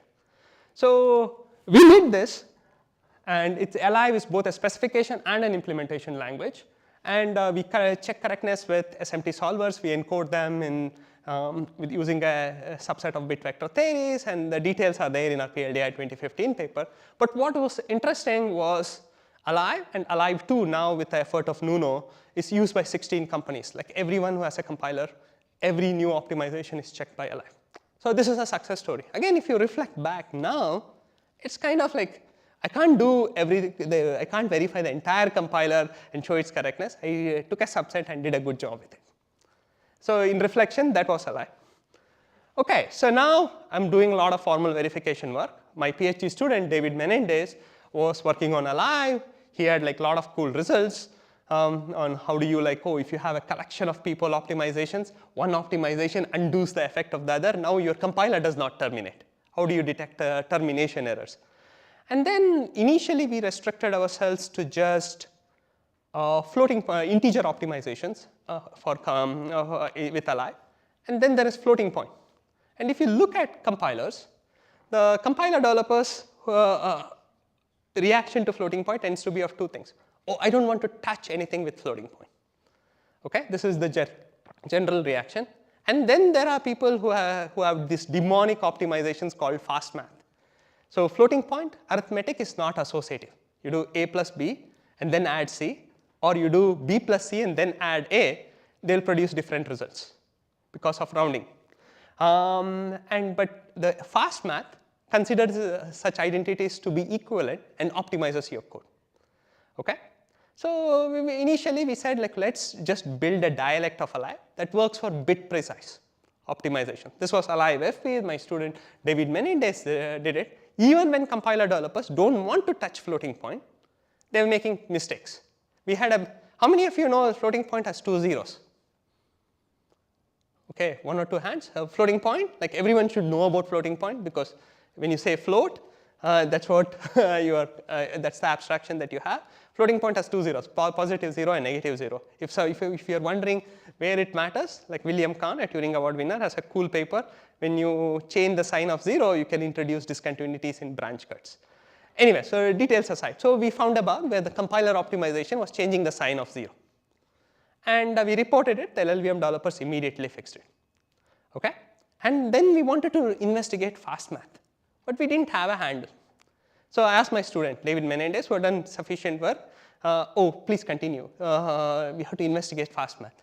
He said, I'm already sick of you. I want to graduate with a PhD. And yeah.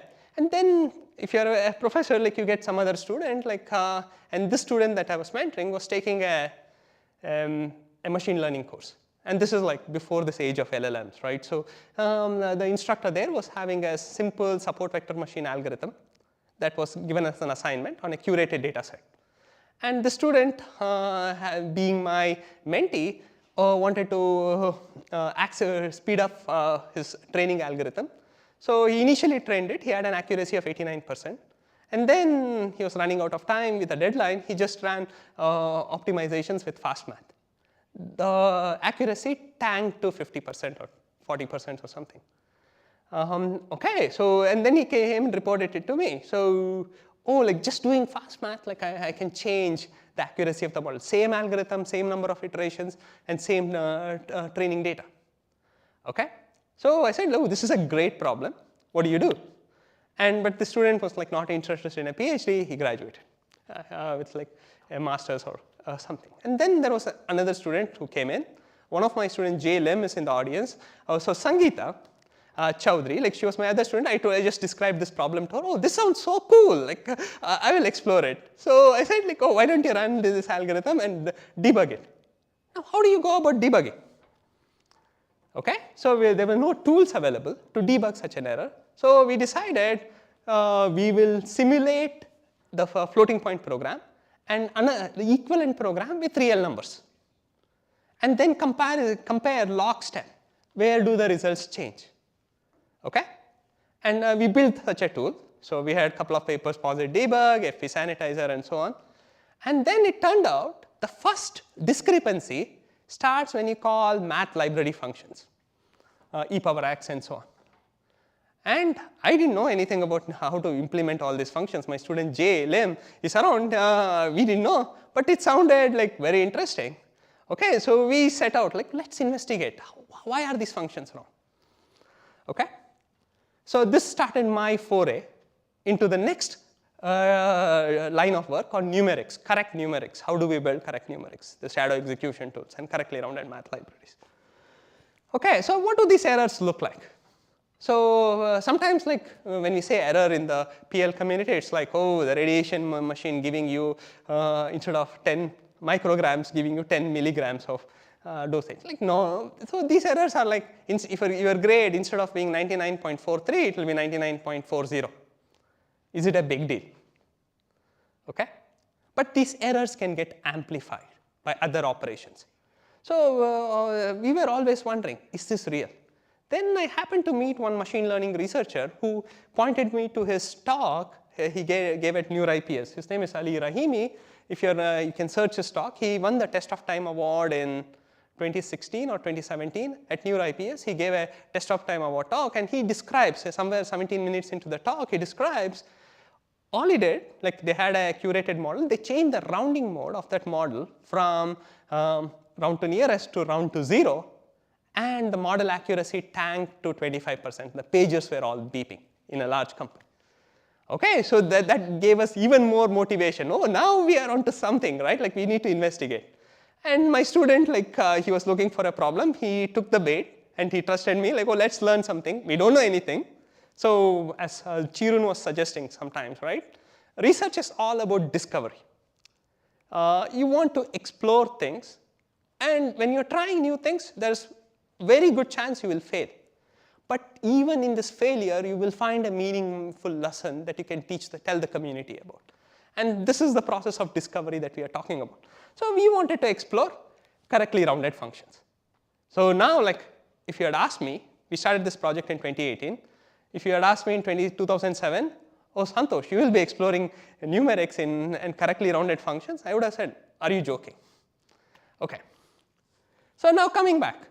So many of you did not raise your hand when I said correct how floating point has 2 zeros. Assume like none of you know what correct rounding is. But let's say you all taken like high school math, so you know real numbers. Okay? So it's a large number line. So you have infinite number of real numbers, but now you are representing with a 32-bit representation or a 64-bit representation, float or double, right? So you can only represent finite many values. In this case, V1, V2, V3 are all numbers that are representable in your finite precision representation. Okay? Okay?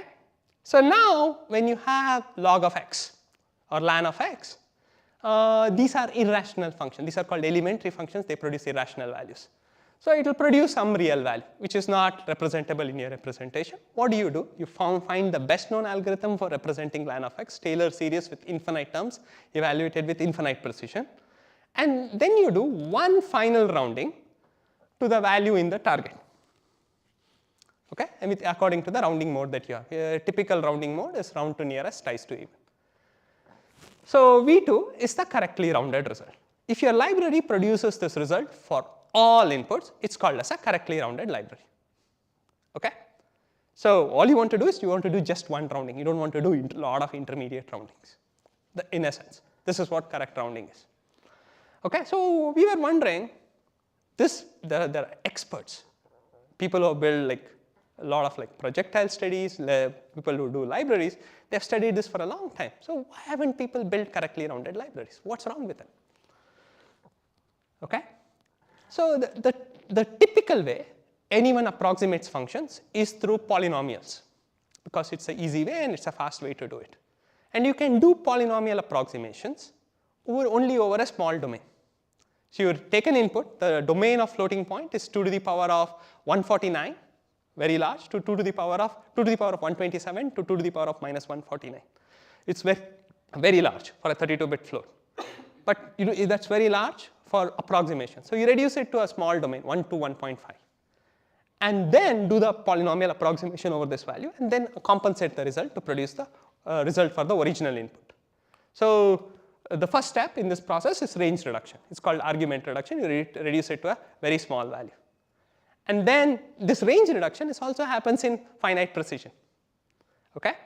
And then you need to do the minimax approximation. What do you try to do? You try to minimize the maximum error across all inputs, minimize the L infinity norm. Okay? So technical terms aside. So you're trying to find a polynomial that minimizes the maximum error. And then you compensate the result to produce the result for the original input. So you have argument reduction, reduce it to the small domain, you do the polynomial approximation, and then you do the output compensation. All these three steps happen in finite precision or floating point representation. They all have errors. So now let's say some input, the real value is very close to the rounding boundary. If it's round to nearest is your rounding bound, you have two values. Your real value is very close to the midpoint. So in this case, it's very close to the midpoint. The freedom that you have is just this rectangular blocks. If you have error, anything larger than this rectangular box, your rounding will be wrong. So, and this error can happen because of output compensation, polynomial approximation, or argument reduction. So you can produce wrong results. And this is what was happening. So everyone were generating like minimax polynomials, and then they would do this with floating point, and you would have wrong error. There was this perception in the community that building correctly rounded libraries is pretty challenging. Okay? And this is where our project came in. And this is where I want to suggest, this is the RLibM project. Before I get into the gist, as a researcher, so I think Adam had a fantastic quote, right? Like as a researcher, you need to have a blend of hubris and humility. You need to, like sometimes you need to think outside the box. There is conventional wisdom throughout, right? So there is wisdom for a reason. But if you just follow the crowd, what happens is you're just following, like you'll encounter the exact same failures that others did. So you want to have a new idea that makes a paradigm shift. You need to have the hubris to just think, let me just for the sake of argument, think about it. And if I reflect back now 7 years later on the RLibM project, we had the hubris to think like, oh, okay, others have done something, anyway we are doomed to failure. Let's think about it differently. So our idea was, again guided by model checking, right? What do you do in a model checking? You enumerate the entire states in your state space. So you have 2 power 32 inputs. You know what the correctly rounded is. Let's use an oracle and generate the correctly rounded result for each input. So there are tools that people have built which gives you such oracles. So our idea was, rather than approximating the real value using minimax polynomials, which was the norm till that time, let's directly approximate the correctly rounded result. Let's say there is, so now you may be wondering, you said our goal was to produce the correctly rounded result. Now you already have the correctly rounded. So when you use a math library, you want it to be very fast in production. You're running it on you're training your sigmoid function, you're training your LLMs, right? You want it to be very fast. But when you're generating the library, you can afford to be, when you're creating the math library, you can be slow. So there are algorithms that are known in the community which are slow. Like if you run it for every input, it takes hours. So use those slow oracles to identify the correctly rounded result. Okay, in this case, V2. Okay, and then we forget about the real value. Okay, so when you're designing a library for 32-bit, you implement the library in higher precision, 64-bit. And now, if you look at the midpoint of V1 and V2, and the midpoint of V2 and V3, anything between the two midpoints, they will all round to V2. There is an interval of values between the two midpoints, they all round to V2. Okay, so they all round to V2. And this interval is representable in the higher precision. It's not representable in 32-bit, but it's representable in 64-bit. So now this is like, if you buy this idea, you can directly approximate the correctly rounded result. There is an interval of values around the correctly rounded result. You produce anything, it rounds to the correctly rounded. Let's call this interval L and H. Okay? So what are we trying to do? We are trying to create a polynomial whose value, when you evaluate it on a particular input, is greater than or equal to L, less than or equal to H. A polynomial is C0 plus C1x plus C2x squared. We don't know the C's, but we know the input X. So we just have, and in a 32-bit float, there are 4 billion such constraints. Solve a linear program with 4 billion constraints, you have correctly rounded function. This was the insight in the RLBM project. Okay, so what do? You have an application, you have a function, you have a rounding mode. For each input, we are going to compute the correctly rounded result using a slow oracle. And then we compute the rounding interval, which is the interval of values around the correctly rounded result so that it produces the correct result when you round it. And then we forget about the correctly rounded result.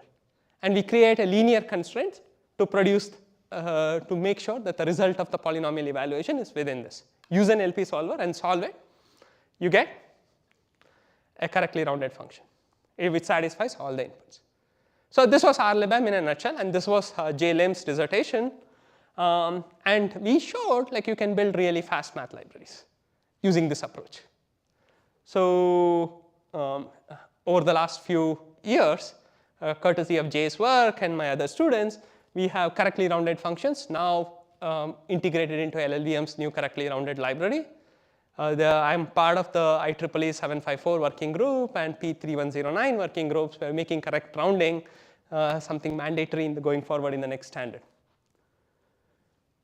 So the moral of the story that I want you to take away, sometimes explore contrarian ideas. It's okay to have contrarian viewpoints and explore them, as long as you understand where you're going forward and why the community has not explored those ideas. Okay, so now, as I just mentioned, it this project, RLBM project, led my foray into building linear programming solvers. Now to solve the math library project, now I have to solve linear programs with billions of constraints. I'm not going to bore you with all the details of linear programming solvers. So I gave a talk at PLDI last year on how to build like linear programming solvers with using convex hulls, and we are doing a lot of interesting projects. But hopefully through these instances I've conveyed, like there is a story. Like when you are working on concrete stuff, when you're trying to push this stuff into the real world, you encounter your new problems. And sometimes it's human tendency to ignore. Okay, you encounter something, oh, like not my cup of tea, like you ignore it, right? But if you think about it a bit more deeply, that may be a beautiful problem for you to solve in that space. So this is like Emery Berger has a fantastic quote in his PLDI 2022 keynote, scratch your own itch, and you will have more impact with your problems. To summarize, again, my students have to do all the work, like I just come and advertise. Jay is here. He's going to be a new assistant professor at California Riverside.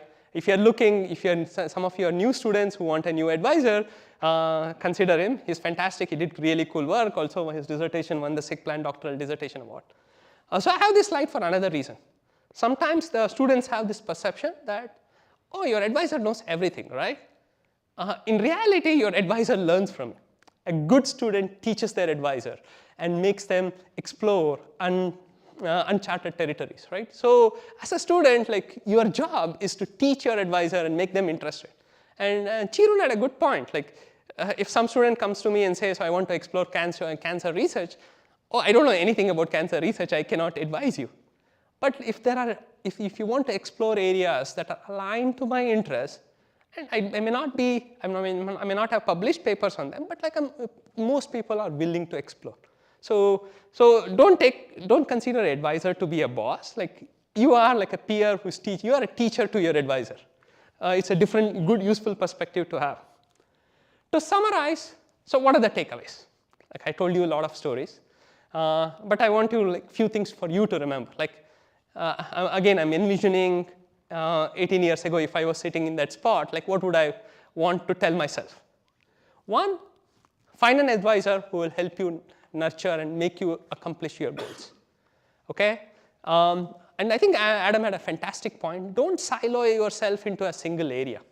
Sometimes people like you become so narrow focus. So most PhD programs have like very vibrant research groups. So explore, attend reading groups of other groups, like explore other talks, like broaden your horizon. That's a good way.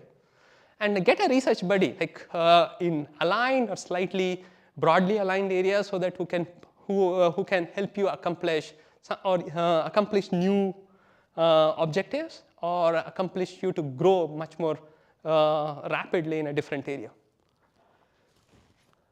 So I think the other point that I want to emphasize is sometimes you will have impact when you work on problems that you're really passionate about.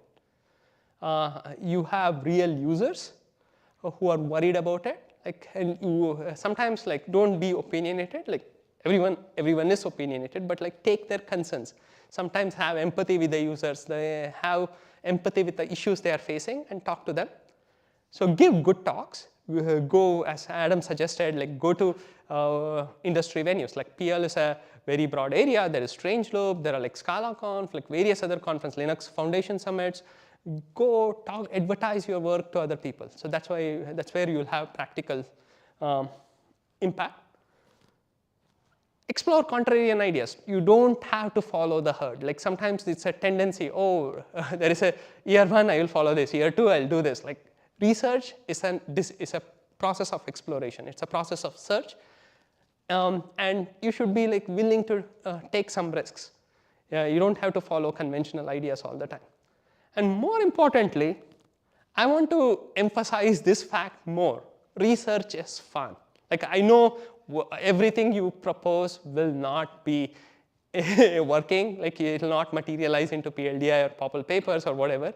But this process of solving a maze, there is fun in doing it. And research is that really funny and impactful process. So enjoy the process of doing research.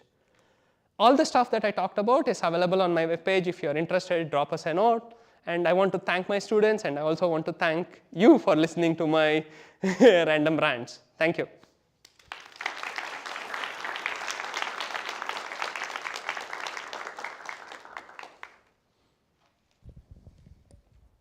Thank you for the great talk. Questions?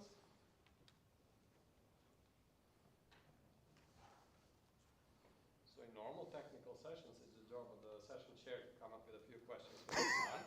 But this is PLMW, so we shouldn't do that. Oh, great.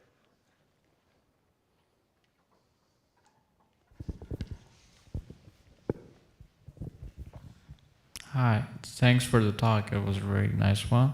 So I wanted to ask, you have these really maybe ambitious projects spanning over 5-6 years, and maybe a PhD student goes along, and I don't know, what's the minimum threshold where you say, okay, this is a good idea for someone to just pursue for 5-6 years. Maybe it's a viable one to get a PhD student on, because PhD students themselves would not be the best judge whether this is a nice idea or not. And you as an advisor, what kind of criteria would you do before you go for the project, or what preliminary work would you do before that?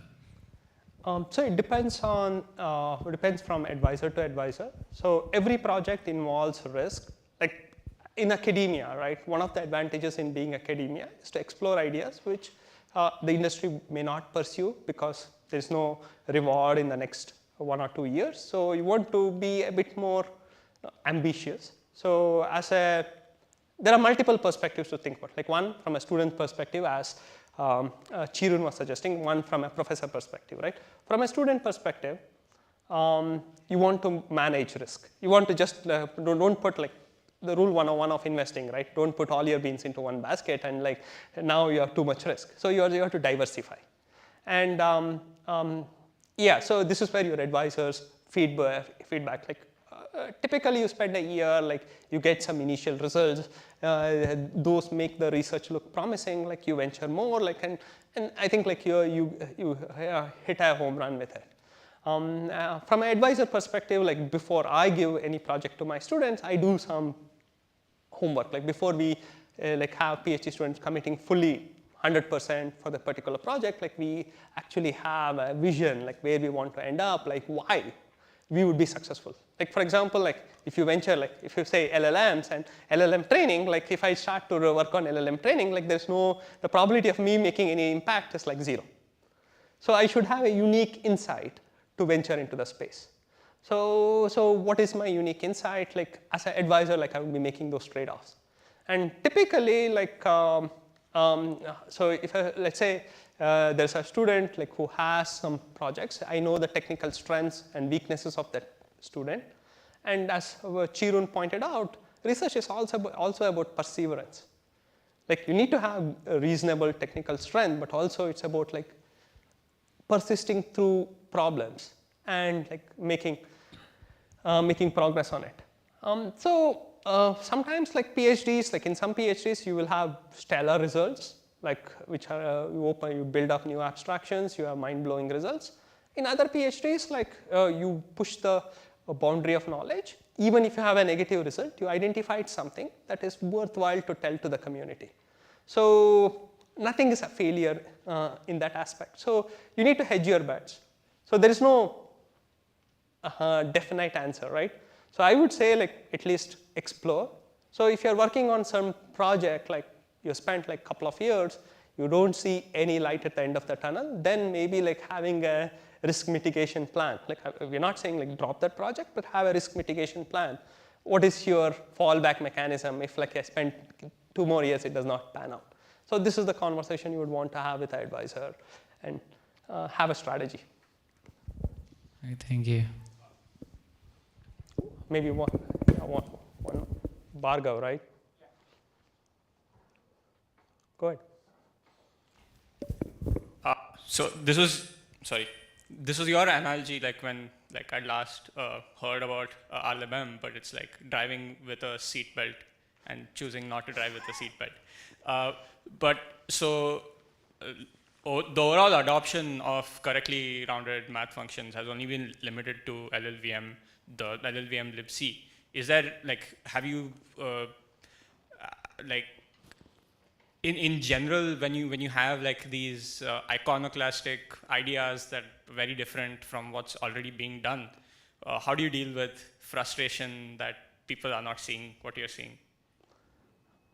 So that's a great question. So I just want to clarify a few things. There is correctly rounded functions are no longer just with LLVM due to the effort of Core Math, another project from INRIA and GCC. Next version is going to have correctly rounded, like mostly inherited from Core Math. Many a times, like it's very difficult to change people's opinion. So what do you do is like if you just like keep airing your opinions, like nothing is going to get resolved. So my philosophy has been build more evidence, give them like if they have a particular like say performance is the bottleneck, give them evidence like you can make it better. If designing it's just like hard, like people cannot do it, like show them you can do it. And there is like once there is enough impetus for them to and all the criteria are satisfied, people are willing to adopt. So I think as a researcher, you need to distance yourself. Like sometimes there is no instant gratification. Like it's like running a marathon. You don't want to run 100 meters with Usain Bolt speed and then give up. So you should plan long. And in research, like it's okay to try and fail, right? I'm not going to be a billionaire by making a lot of money like in 2 years. So you're trying new ideas and making it useful to the community. So it's okay. Like for me, like I will try, explore this problem, make it compelling for people to adopt. There are various reasons things don't get adoption. So some things are in your control, some things are beyond your control. So you can't control everything. So just be patient, do your work, and things will. And I think the most important thing I would say is talk to the stakeholders, have empathy with their concerns, and eventually, like we are sane enough to realize what are the trade-offs that we need to make. Thank you for the great lecture. And I'm currently working on making a math library, or you can say routines, or that implements multiple precision floating point numbers. So you may think of GNU MPFR or some kind of things like that. And your project can be a great some kind of example or material for doing this kind of research. And can you go a little further about the verification method on your project, RREBAM? So how does the verification to process and Yeah, some kind of things like that. Okay, so thanks for your initial comment. And so the question is, I designed this function. How do you show it's correct? For 32-bit, it's very easy, right? You enumerate every possible 32-bit input, and you have an oracle such as MPFR, and compare do you actually generate the exact result. So this is like the bounded model checking approach. Now for 64-bit, you cannot enumerate 2 power 64-bit, 2 power 64 inputs. So this is where what would you do is you use a tool like GAPA built on top of Flock. So what would you do is you would quantify the worst case error for the polynomial. And there is work by the community which shows that what are the hard to round inputs and what is their worst case error. And if you say your worst case error is less than the error for this hard to round inputs, then you can inductively prove that you're going to produce correctly rounded results. So our libm project has primarily been restricted to representations up to 40 bits till now. So there are like a lot of other cool ideas in the project. Look at it, like we have round to odd, and how do you have a single polynomial that makes double rounding innocuous and various other things. But we have not ventured into 64-bit space. We are still thinking. Hopefully in a couple of years we'll have some results. Yeah, so for now, like for the current RLibm project, brute force enumeration works on modern machines.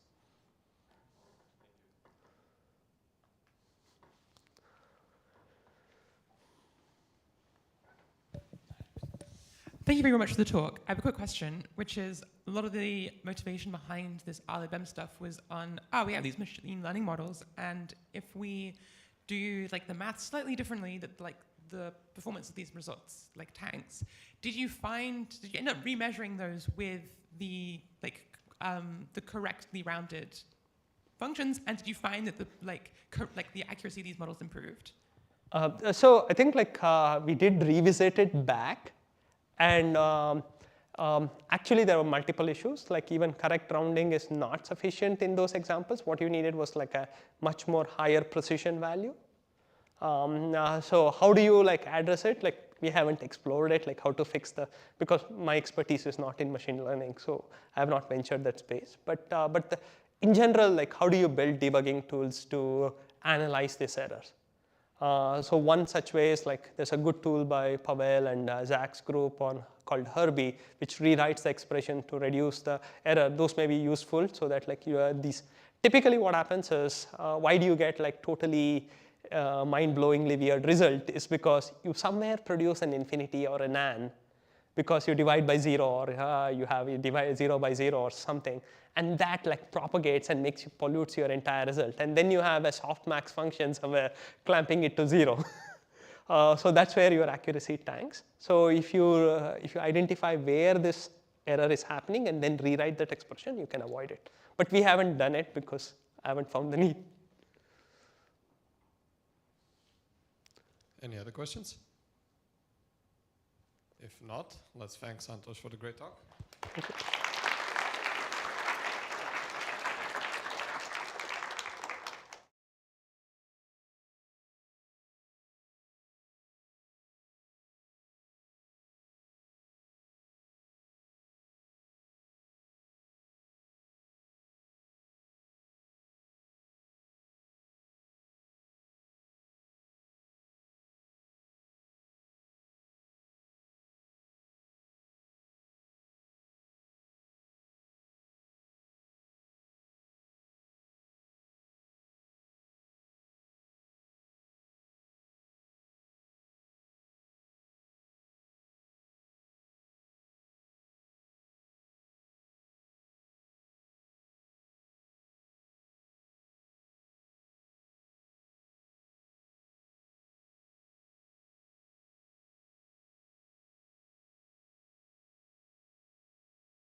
Hello, everyone. Welcome back. For the first speaker of the session will be Milind Kulkarni from Purdue. And are the slides set up? They just, oh, there we go. Oh, okay. And he will talk about regularizing the irregular. Thank you very much for agreeing to talk at PLMW. Well, thanks so much for having me. I hope everybody had a good lunch. I hope everybody's not too tired, either from jet lag or from a food coma. So I know my talk title is maybe a little bit vague about what, what we're going to do is kind of walk through what this means first. But let me actually start by saying that I'm really, really thankful for the opportunity to present at PLMW. I've been involved with PLMW for many years now. I've given talks here, I've organized it several times, and it's very near and dear to my heart.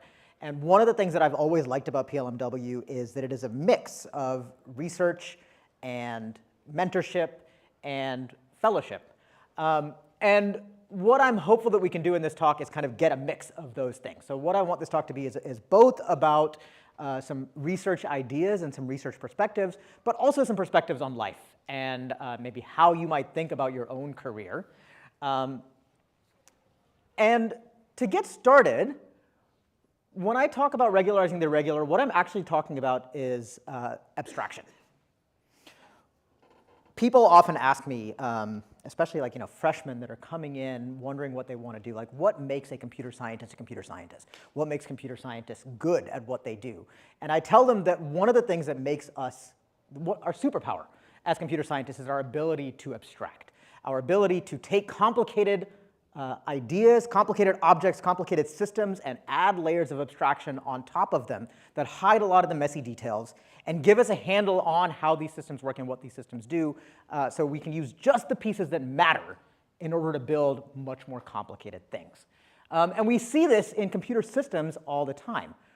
The way that we deal with hardware is a story of abstraction. I'm actually in an electrical and computer engineering department, so I work with a lot of people that don't think about things at the level of abstraction that we do. They think about transistors.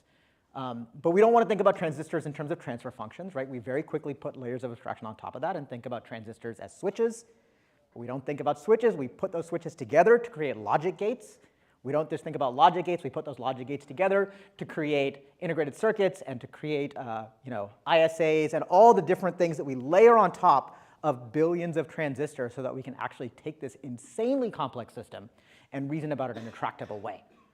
And we do the same thing in software, right? We take assembly language and we then abstract that away into high-level languages. And many times these days, we don't even really think about high-level languages. We think about complex libraries that we put together to create more complicated programs.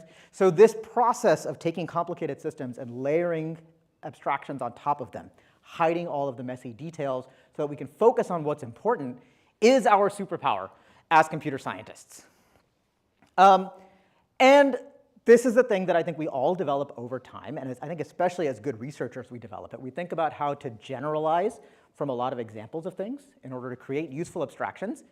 Once we have those abstractions, we think about how to specialize those abstractions to particular use cases, to particular hardware, to particular scenarios to make them work as well as possible. And then maybe most importantly as a research community, we think about when it's important to throw away those abstractions and start over. Okay?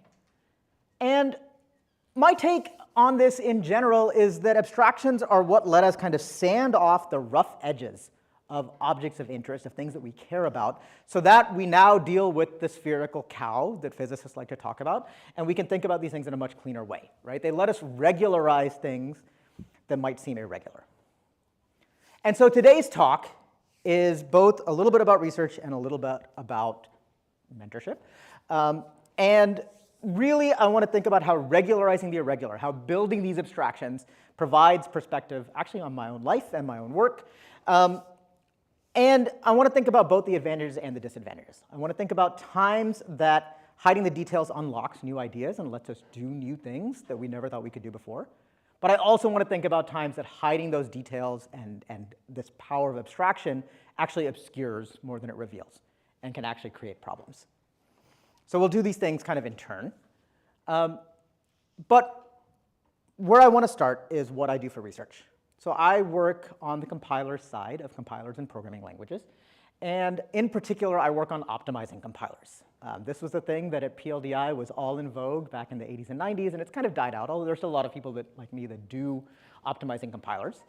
And when I think about optimizing compilers, I think about two broad categories of compiler transformations. Okay? The first one is the one that I think a lot of people are familiar with, which are transformations that remove redundant or unnecessary or expensive computations. Opportunities to take a program and say, wait a second, you're doing more work than you really need to, so I can remove that unnecessary work in various ways, right? So if you've ever taken a compilers class, how many people have taken a compilers class? Great. So you know about common sub-expression elimination, right? I do an addition, and I do a plus 3 2 times, and so I can remove that unnecessary addition and replace it with a simple move. Program gets faster. Great. We know about dead code elimination, right? I've got some computation that computes a value for x that immediately gets overwritten, so I don't need to compute that value of x anymore. I can remove that unnecessary computation. Code gets faster. These are sort of classic compiler transformations that if you open the Dragon book, you'll see tons and tons of these, right? The kinds of transformations that I work with and that I think about look a little bit different. These are transformations that reschedule computations. They do not remove any computations. They do not eliminate redundancy. There's no dead code. There are no common subexpressions. Instead, these transformations are about taking a set of instructions that you want to execute and executing them differently. So for example, here I have a really simple doubly nested loop that computes a vector outer product. It just multiplies two vectors by each other and gives you back a matrix. And loop interchange, one of the most basic scheduling transformations you can do, just changes the order of the I and the j loops. It doesn't do anything else. All it does is instead of putting the I loop on the outside and the j loop on the inside, it switches it, puts the j loop on the outside and the I loop on the inside. And if your experience of compiler transformations is those basic scalar transformations from the Dragon book, you might think to yourself, why would I ever do this? What good does this do? This literally seems like it does nothing. It's exactly the same instructions, just happening in a different order, right? Why does this help at all? Why would I do a scheduling transformation? And this is one of those times that the abstractions actually obscure details that turn out to be really important. Because when we think about instructions executing on a processor, we're thinking about instructions that get compiled down to assembly language, that get compiled down to machine code using an ISA. And an ISA, an instruction set architecture, obscures all of the details of the microarchitecture that actually goes into the processor that is executing those instructions. Right? An ISA does not tell you anything, well, to some extent, does not tell you anything about the register files that are on your chip. You have a certain number of architected registers, but in reality, there are dozens and an order of magnitude more registers actually on your chip. They get used when instructions execute. Your ISA doesn't tell you anything about multiple functional units, the ability to execute multiple operations in parallel through instruction-level parallelism. Your ISA, the abstraction that we use when we program a chip, doesn't tell us anything about caches, the fast memory that holds recently accessed data that allows us to do computations faster. Right? All of these details of the actual microarchitecture, all the rough edges that we sanded off when we put this abstraction in place, hide the complexity that actually affects how our program behaves. Okay? And in particular, it affects, when you change the order that instructions execute in, it affects how your program interacts with these hidden features and changes the performance of your code. So let me give you an example of this using loop tiling, one of the classic compiler transformations. So rescheduling operations can often make a program take better advantage of the caches that are in your system. And the key idea here is that what a cache is doing for you is it's holding recently used data so that the next time you access that data, you can access it faster. So instead of it taking hundreds of cycles to access a location in memory, it might only take 2 or 3 cycles to access a particular piece of data. So your goal is to take multiple accesses to the same location in memory and make them happen close together in time so that the data that you want is already in cache. So let's take our simple vector outer product example. And this is one of those learning opportunities here. Here's the way that a compiler writer might actually think about this code. from the perspective of drag and book style optimizations, this piece of code is actually very simple because there's really just this one little computation, right? One line of C code that's happening inside this loop. But in reality, and this is the key, in reality, when I execute this code, that one line of C code executes n squared times, right? Once for each possible value of I and j. So as a compiler writer thinking about instruction schedules, I don't want to think about it as one piece of code or one instruction. I actually want to think about it as all n squared instructions using this abstraction that we call an iteration space. So each one of these little dots here represents one particular time that we execute that line of code. A of ij is equal to x of I times y of j, once for each value of I and j. Okay? And I've drawn some arrows here to show you what the instruction schedule looks like. So I execute I0, J0 first, and then I0, J1, and so on. When I organize my code in this way, the particular instructions that I execute happen in that order. OK, so let's take a look at the two particular instances, one when I is 0 and j is 0, and one when I is 1 and j is 1. Okay? Each of those instances happens to access the same location in y. They both happen to access y0. Okay, so these are two separate instructions that happen at two different points in time that access the same location in memory. This is an opportunity to take advantage of your cache. This is an opportunity to say, hey, I've accessed a piece of data. Now I'm accessing it again. Wouldn't it be great if y0 was still in cache? So that instead of taking hundreds of cycles to access it, it only takes a few cycles to access it. How do we reason about that? Well, the way a compiler writer might reason about it is as follows. Let me look at those two accesses to y of 0 and ask how many other pieces of data I access in between the two times that I access y0. Okay, so between I0, J0 and I1, J0, how many other parts of y do I touch before I come back and touch y0 again? Okay, this is a notion called reuse distance. And it turns out the answer is all of it. From the time I access y0 to the next time I access y0, if you kind of stare at this code a little bit, tilt your head if it helps, you'll see that you access all of y. Now, when n is 4, maybe this doesn't make that big of a difference, but if y is a large vector, then you've accessed a tremendous amount of data potentially between one access to y and the next access to y, which means that you wind up kicking y0 out of cache.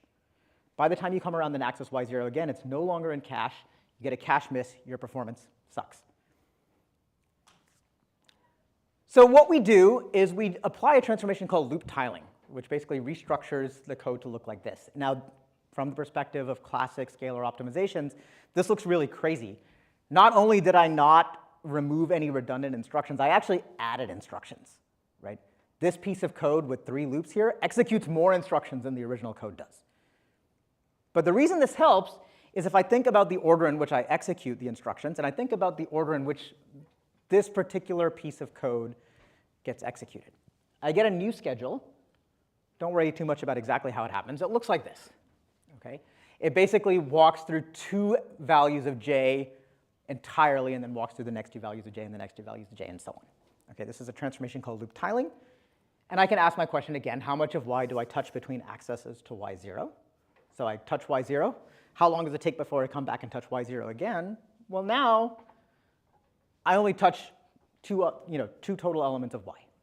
So y0 is going to be in cache the next time I come around and see it. So even though I've actually executed more instructions, even though this piece of code is more complicated, if you actually apply this transformation, the eventual code runs significantly faster.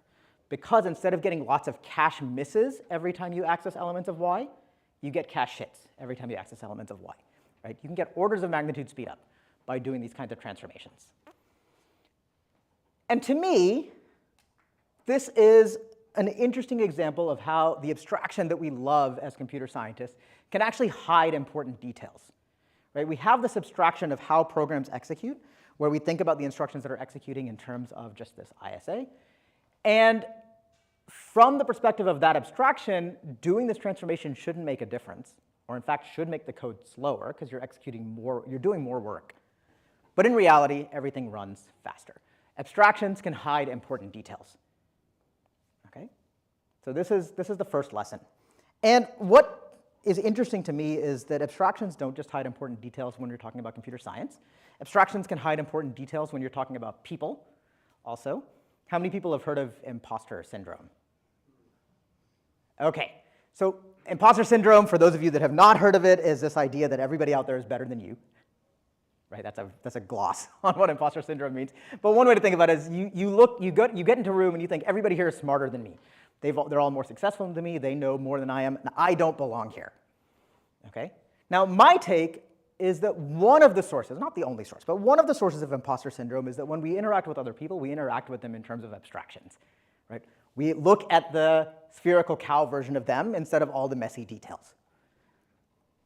So let me talk about my own abstraction and my own personal journey, right? If you were to look at my career from the outside, you would say, one, this all seems kind of preordained, and two, this all seems pretty good, right?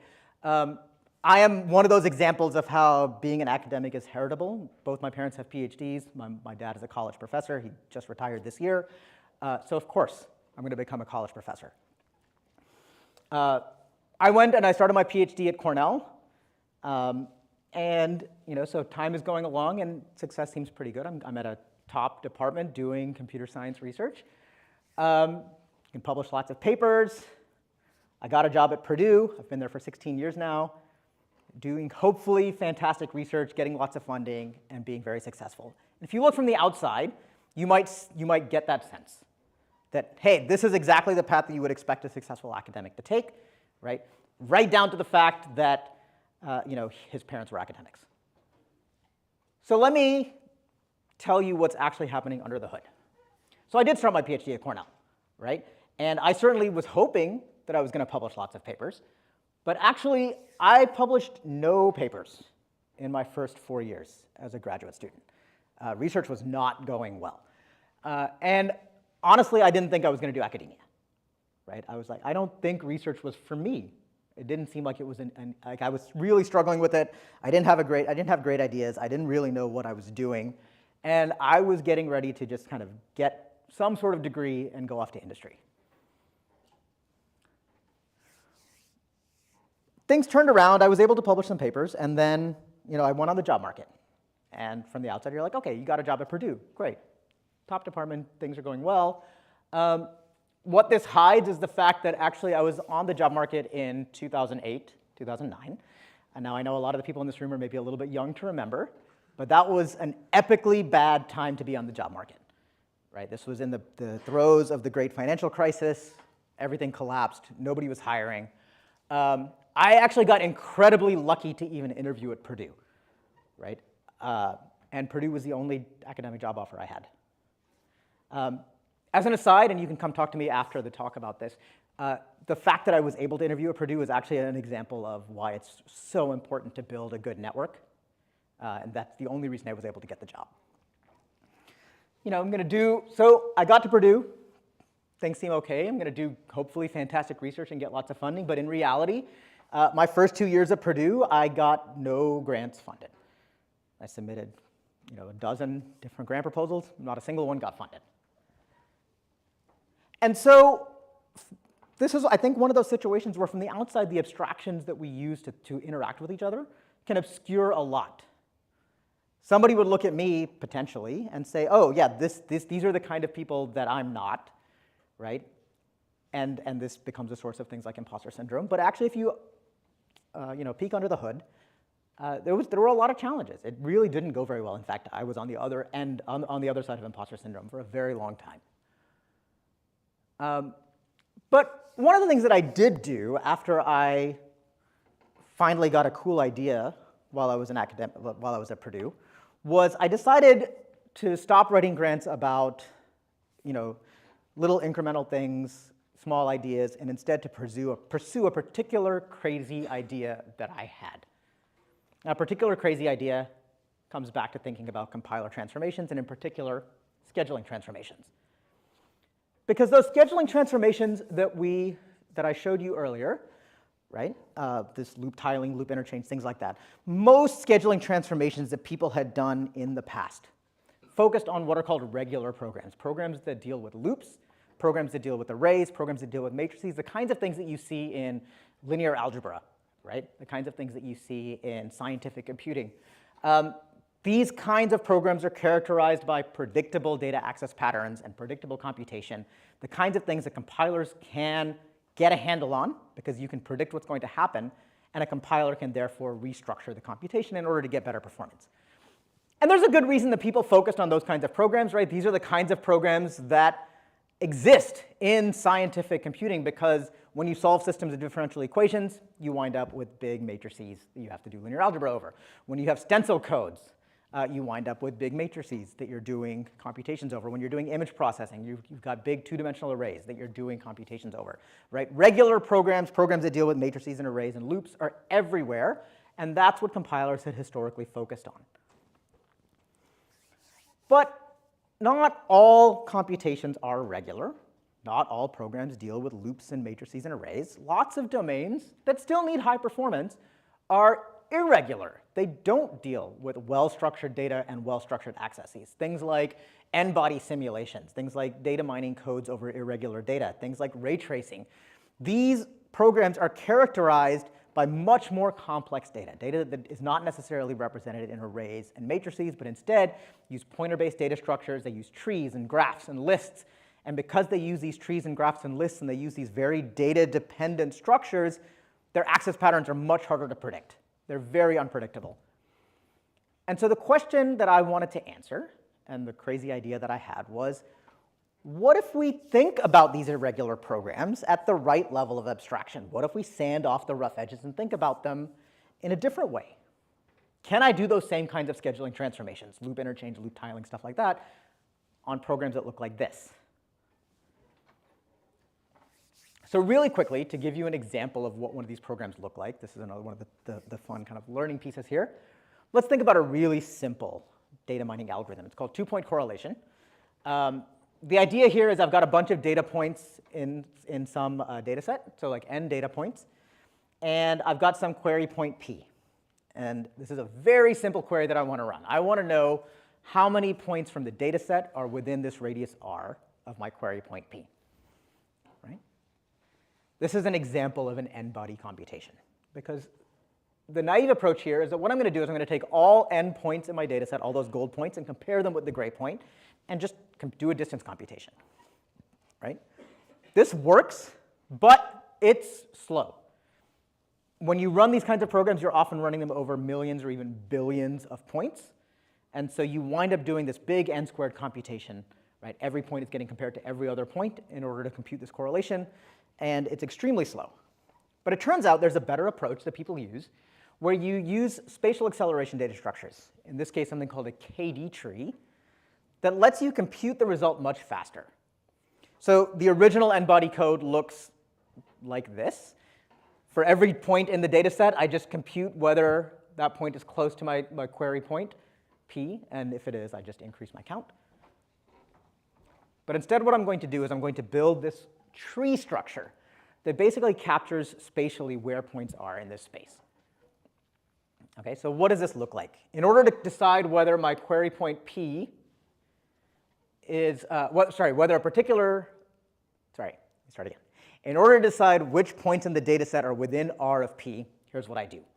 I start at the top of the tree, and then I kind of work my way down the tree, and each part of the tree is a different subspace, and I just ask whether that subspace intersects that circle. And if the answer is no, then I know ahead of time, I know immediately that none of the data points in that subspace could possibly be in the circle, so I don't need to look at the rest of the points. So I can kind of work my way through my tree, right, until I get down to leaves, and when I get to the leaf of a tree, I do the actual direct distance computation.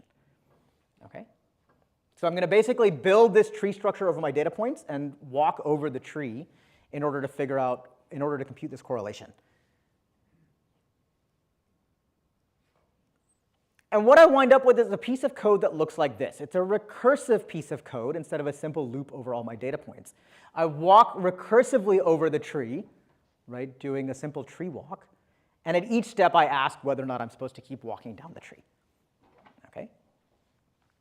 Now, this has some good points and some bad points. The good point is that this is way faster. It takes what used to be an order n operation. I compare p to every point of the data set, and it turns it into a log n operation. I'm basically just walking through the tree, and many times I can just prune big chunks of the tree off. The downside is it's not a loop anymore. It's a recursive code that's working over this tree data structure, so this pointer-based data structure, and it's very dynamic. What part of the tree I touch is completely data dependent. So I have these two different versions of my program. I've got in the regular world a simple loop over every point, and in the irregular world I have this recursive tree structure. And of course in reality I'm doing this for every point in the data set. So in the regular world I say for p in points, then for n in the data set, I check this, I do this distance computation. In the irregular world, I recursively traverse the tree once for every point. Okay. When I look in the regular world, what I see is that this n-body code actually is really nicely structured. It actually just has two loops, exactly like we saw in that outer product example. Right? It's two nested loops, and I can do all of the same kinds of transformations that I would do before. I could do tiling and fusion and interchange, all the different things that I wanted to do, and I can make this code run really fast. But in the irregular world, I don't have two loops. I have this ugly mess, this recursive pointer chasing program, right? So here was the idea. How do I deal with this irregularity? How do I deal with the fact that I'm doing this crazy pointer chasing? I'm just going to ignore it. I'm going to pretend it doesn't exist. In reality, what this pointer chasing code is doing is it's just deciding what part of the tree I'm supposed to touch while I'm processing this point. Right? So I'm basically taking a point and I'm deciding what nodes in the tree this point is going to visit. That's all this code is doing. So I'm going to hide it away. I'm going to build an abstraction that I'm just going to call magic. And the point of this abstraction is just to decide which nodes in the tree I'm going to visit. Okay? All of the pointer chasing, all the data dependence is hidden inside this magic function. I've abstracted away all the complexity. Why did I do that? Well, now I have a doubly nested loop. I've got, for p in points, right, for each query point, I'm going to ask this magic function what part of the tree I want to touch. It gives me back a set of nodes. I walk over those nodes, and I'm done. Right? The magic function has hidden away all the complexity. I've abstracted away all the complexity, and it's given me a doubly nested loop. And from this vantage point, the irregular world looks just like the regular world. Once I sand away the complexity, all of the same tricks and tips and transformations that I used to be able to do on loops, I can port them over to the irregular world. What do I mean by that? Well, this is what our code might look like. Okay. So imagine I'm thinking about node C in this tree for two different points. And I ask myself, between two accesses to node C, how much of the tree do I visit? And in the original program, between two accesses to node C, I basically walk over the entire tree. Point A, or this point, touches node C and then walks over the rest of the tree before I can come back and touch node C again. So thinking back to our regular world, this is really bad. It basically means I've touched the entire tree every single time. And what that means is that most of the tree doesn't stay in cache, and I get lots and lots of cache misses. But I have a doubly nested loop. I can do loop interchange. Rather than saying for p in points and then for n in nodes, what if I swap the loops and say for n in nodes and then for p in points, which might seem like a weird thing to do. Let me tell you what this is actually doing. It basically says take node A, the first node in the tree, and have every point interact with node A. Then go to node B, the second node in the tree, and have every point interact with node B. Go to node C and have every point interact with node C. So rather than taking a point and making a walk over the entire tree, we take a node of the tree and have it interact with all the points it's supposed to interact with. And it turns out once you do this, now everybody deals with node A, and then they don't need to worry about node A anymore. Everybody deals with node B, then they don't have to worry about node B anymore. And so the tree actually stays in cache through the entire traversal. I don't get any cache misses anymore in my tree. And we did this in a bunch of different settings, and it turns out that when you do this kind of transformation, you get a 3x speedup just from better cache performance in the tree. But you can do more. Once you structure the code like this, it turns out this piece of code can be vectorized very easily. The original code really couldn't. The new code can be vectorized. You get a 3x speed up. The new code, because it can be vectorized, actually maps very cleanly to GPUs. The original code was a lot of pointer chasing recursive code, doesn't work very well on GPUs. This code fits really well on GPUs if you structure it this way. You get a 100x speed up. So by sanding off all of the rough edges and creating this little magic function, it sure seems like I got a free win, right? I was able to restructure my code. I was able to do all the transformations that I wanted and get much better performance. Where did this go? OK. So the question that you might be asking is, well, OK, this is all well and good, but you're hiding the ball, right? You took all of that complexity and you stuffed it into this magic function, and now what's happening, right? What's really going on in this code? Well, it turns out that that magic function is not that magic. Once you have this idea in your head that you want the code to work in this other way, you want to go node by node through the tree instead of point by point through the data set. Once you have that in your head, it turns out that sorry, I want to make this point more clearly. Making the code work the other way instead requires adding about 4 extra lines of code. Right? It's simple enough that it fits on one slide. Right? Once you use this insight to restructure your code, actually generating the code is not so bad. And then this code gets you a 3x speed up. Basically, what's happening is that instead of recursing with one point at a time, I take a block of points and have the block of points walk through the tree. Now, I'm still hiding some details. Right? So there's some details left to make this all work really well. So there's details like, how can you tell that your transformation is safe? Like, I restructured my code. It's no longer operating in the same order. How do I know that that's actually a valid thing to do? It turns out that's really hard, but you can figure it out. There's details like, how do you generate this code efficiently? There's lots of different ways to implement a particular schedule. And some ways of implementing that schedule actually slow your code down. So you need to do this carefully and think through it. How do you tune your transformations? How do you know how big the tiles should be? How do you know how big the blocks should be? These are all questions that people asked and answered over decades of research in the world of regular programs, over decades of research in the world of loops and arrays and matrices. And by having these ideas and thinking about irregular programs at the right level of abstraction, you realize that there's those same questions to ask and hopefully answer in this other world. And there's lots more to do. There's lots of messy details that aren't automated yet. There's more complex code generation you need to do. There's new hardware features like ray tracing cores on modern GPUs that actually might let you hardware accelerate irregular programs. And ultimately, the goal is, can you create compilers that fully generalize both regular and irregular transformations? So a few takeaways. Compilers are able to restructure programs in order to take advantage of hardware capabilities. They can take advantage of multi-cores and big caches and vector units and GPUs and all of the complex hardware that the ISCA folks have come up with over decades. Right? Irregular algorithms, pointer-based data structures, data-dependent accesses, they're difficult to optimize, but there's still lots of opportunities out there for performance improvements. And if you think about your problems at the right level of abstraction, then you get a handle on what you might be able to do in order to make them run better. Right? It makes it easier to reason about the transformations, and it gives you a lot of insight into what you should do to make your code run faster. But the final takeaway is to be careful. Sometimes those messy details, whether it's in life or in research, really do matter. And so it's important to pay attention to those too. I want to close by saying that really the actual secret of my success is a huge number of amazing students that I've worked with over the last 15 years. And without them, none of this would have worked. Questions?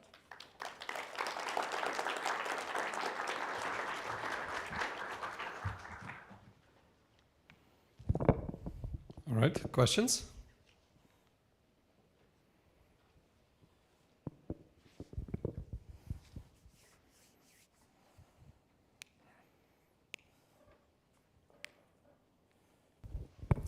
So first, thank you for the nice talk. And at the beginning of the talk, you said the imposter syndrome originates from the abstraction people made to describe themselves, and this abstraction hide away the messy things behind behind one person, and expose the happy and great things of one person. And I wonder if is there any benefits of abstractions for people and yeah. So I do want to say, I want to be careful here. One, I'm not a psychologist. My wife is a psychologist, but I'm not. And so my take on imposter syndrome is not that this is the only source of imposter syndrome, but I do think that one of the things that contributes to imposter syndrome is that when we look at other people, we only see the clean exterior instead of understanding all of the complexities that go on under the hood. And so things that look like they're doing really well, maybe they're struggling also. And when we don't see that, that can contribute to our own imposter syndrome. I will say that I think that one of the useful things that abstraction gives us is that when interacting with people, is that it also, in the same way that abstractions in computer science give us a clean interface that we can use to access, to deal with a pretty complex system, abstractions give us ways of interacting with people without having to kind of rethink how we interact with each person based on their own internal complexities. Whether that's good or bad for you, I don't know. But it does mean that, for example, you're here at PLDI, you're about to go and meet a bunch of different people, right? You have an abstraction of the people that are here, which is that they are researchers that are interested in programming languages, and that gives you an easy hook and an easy way to interact with them and interface with them without having to relearn that about them every time. And so those are situations where I think it is useful. Thank you. So you mentioned that you entered the job market right after the 2008 financial crisis, which sounds awful. What would you say you've learned from that experience that you could give to young researchers entering the job market while a bunch of research funding is currently being gutted? Which, I mean, is maybe hard to answer because we're all terrified, right? Yeah, no, I am terrified for you guys as well, and honestly for my community, right? Like so much of our community is dependent on this constant refreshing and this constant bringing in of new blood, and anything that disrupts that is really scary. I don't know, I'm trying to figure out how to answer this without being like a huge downer. Because one of the things that actually did happen in the wake of the financial crisis that I think was really useful, at least in the US, is a bunch of programs were put in place to keep people in the academic pipeline by offering postdocs and things like that. But if there's kind of a uniform drop in research funding, that kind of thing becomes harder. I would say the advice that I would give is to be open to opportunities that you might not have considered before. To some extent, that's kind of what happened with me winding up at Purdue. I'm not in a CS department, I'm in an ECE department. Now I happen to be in what I think of as a really great ECE department. I'm biased, but it's one where there's lots of opportunity for very computer sciencey work to happen. But I think there's a lot of people that would just dismiss out of hand the idea of going to an ECE department. If anybody here is from the University of Michigan, you'll know that there's some really great formal methods people that are in like the Aero department at the University of Michigan. There are opportunities for the kinds of things that we do in a lot of places, and I think everybody should be open to those opportunities. Really good to hear you say that as someone from the University of Michigan, so that's great. So John Batiste, right, is in their Aero department. I didn't know that before.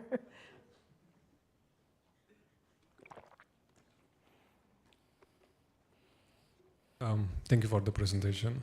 So you said that in the first years of your PhD, you didn't get any published paper. I was miserable. So what I wanted to know is if you have any advice on paper rejection and how to handle that. Well, step one is to find an incredibly patient advisor, because my advisor put up with a lot from me, and a real lack of, I'll be honest, a lack of productivity.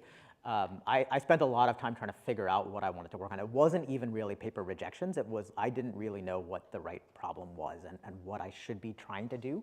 And I had a very patient advisor that helped me work through that. Honestly, what I would say is that my sense of this is that a lot of us, I think, get really hung up on this idea that if I don't get a paper my first year as a PhD student, or if I don't get that first paper in, like I'm just like, that is going to set me off on the wrong path. And I just want to tell everybody that that's not true, right? I think earlier Chiron was saying that like one of the most important things that a researcher can have is perseverance. And honestly, that's the hardest thing about getting into research in the first place, is dealing with the fact that the things you're trying might not always work. And so having a supportive advisor, but honestly having a community that's also there to tell you that no, it's okay, like this happens. And if you believe in your ideas and you keep working at things, like you'll get there, is really important. Papers are going to get rejected. It sucks, but it's normal. Thank you. Yeah, first of all, thank you so much for a great talk. Do you have any advice on how do you go about balancing abstractions and details? Because both of them seems important. They're both really important. Like I said, right, one of the most important things that we do as computer scientists is to understand when to look under the hood and when to throw away an abstraction because it's not working for us anymore. I don't have any great advice. For me, it always feels like it's just an experience thing. Like you try something and you get a taste for like whether it feels like it's going to work or not. I do think that you don't want to be too fast to throw away abstractions that exist. Like you should have a really good reason for doing it, because the abstractions that do exist often do exist for a reason. I will say, and I tell this to undergrads all the time, like one of the reasons that I really like thinking about computing not just at the level of algorithms and things like that, but really starting from electrons and building up, that's sort of the computer engineering approach to computing, if you will, is that you learn how all of the abstractions are built, right? So don't throw away abstractions too quickly, but you guys should take it upon yourselves to understand how those abstractions are built. Why were those abstractions designed the way they were designed? What actually is going on under the hood? Not because you want to get rid of them, but because that gets you the understanding that you need to know when it's time to move on. So don't throw away abstractions too quickly, but definitely take the time to understand what's going on under the hood. All right, let us thank Milind again for the great talk.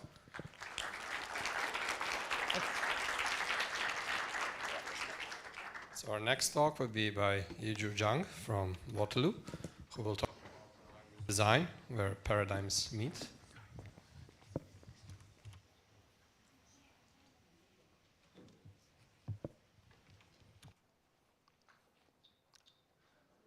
Right, so I'm Yizhu Zhang, and I'm assistant professor at University of Waterloo. So today I'm going to talk to you about our work on a language design at the intersection between machine-checked proofs and object-oriented design. Okay. So you've probably seen and used machine-checked proofs. So these are sometimes called mechanized proofs. These are formal proofs written in a proof system like Rock, Lin, Agda, Isabelle, right? And someone who designs and implements programming languages. We care most about two types of applications. So the first type is to prove meta theories about programming languages we design. So things like type safety, parametricity, non-interference, so on and so forth. And the second type of applications is verified compilers, right? We want to prove that what the compiler outputs actually matches the semantics of the program in the source language. And two prime examples here are COMSERT and KKML. The bottom line is this, that nowadays we pretty much expect that serious claims about correctness come with machine-checked proofs. And with the growing use of machine-checked proofs comes a programming challenge, namely how to modularly extend and compose proofs. And so let's take this simply typed lambda calculus as an example. Okay. So STLC is a standard example in a programming languages theories course and in the PL textbook. And many texts walk through a machine-checked proof of simply typed lambda calculus via the usual progress and preservation lemmas. And after that, they start adding features, like recursive functions, product types, sum types, exceptions, you name it. Right? And each extension brings new rules new cases and new round of proof editing. The typical pattern here is to first copy the old development and then patch it to handle the new constructs. Right? So this pattern works, but it's fragile, it's repetitive, and it's not modular. So proofs are not reusable, and they don't compose the way we'd like. It may appear striking that we programming language researchers care deeply about modularity, but when it comes to meta theory, when it comes to mechanized meta theory, that modularity is often non-existent. But this is not a new problem. It's actually an old one reappearing in a new setting. So this problem is known as the expression problem. It's a term coined by Fiat in 1998, but even then he called it a new name for an old problem. The question is this. So we want to have a language where we can add new features, where we can add new cases to a data type, and also we can add new functions over those data types without touching or recompiling existing code and still retain static type safety. Okay, so that's the expression problem. Now that same challenge is reappearing in the context of mechanized proofs. So here we want a proof language where we can add new syntax, new rules as new cases to inductive types, and also add new recursive functions, new induction proofs over those inductive types. And we want to do this without touching or recompiling existing proofs. And we want to still retain the logical consistency of the proof language.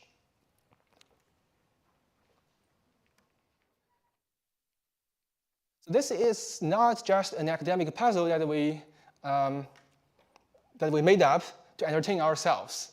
It shows up in real systems, actually. So take RISC-V. Right? It has a small, clean base ISA, and everything else is just an extension, like vector instructions, floating point instructions, custom crypto instructions. So you can build these features on without touching the base ISA. So the extensibility and the modularity enable customization of features for performance and other design goals. Same with MLIR, right? So it makes it possible to have custom dialects and the transformations across multiple levels of abstraction. So this problem, this expression problem, is very real. Extensibility and modularity do matter in practice.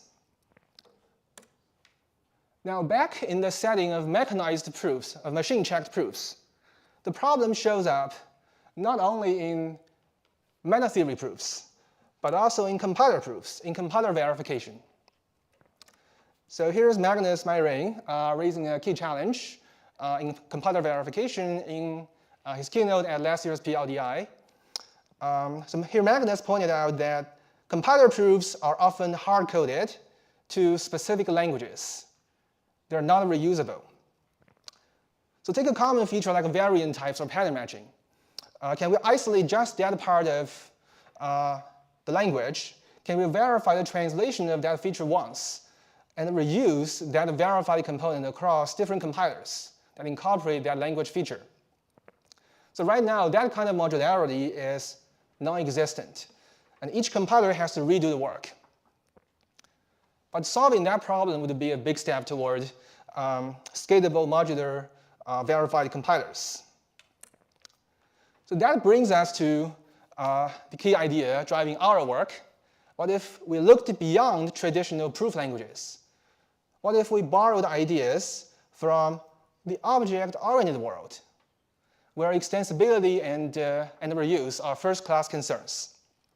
So this slide here captures the vision.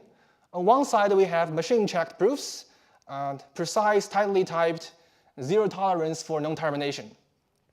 So the big ideas here are like inductive types, induction principles, dependent type theory, Curie-Howard correspondence, total functional programming, logical consistency. On the other side, we have object-oriented programs. The key ideas here include dynamic dispatch, late binding, inheritance, traits, mixing composition. So these two paradigms represent very different schools of thought.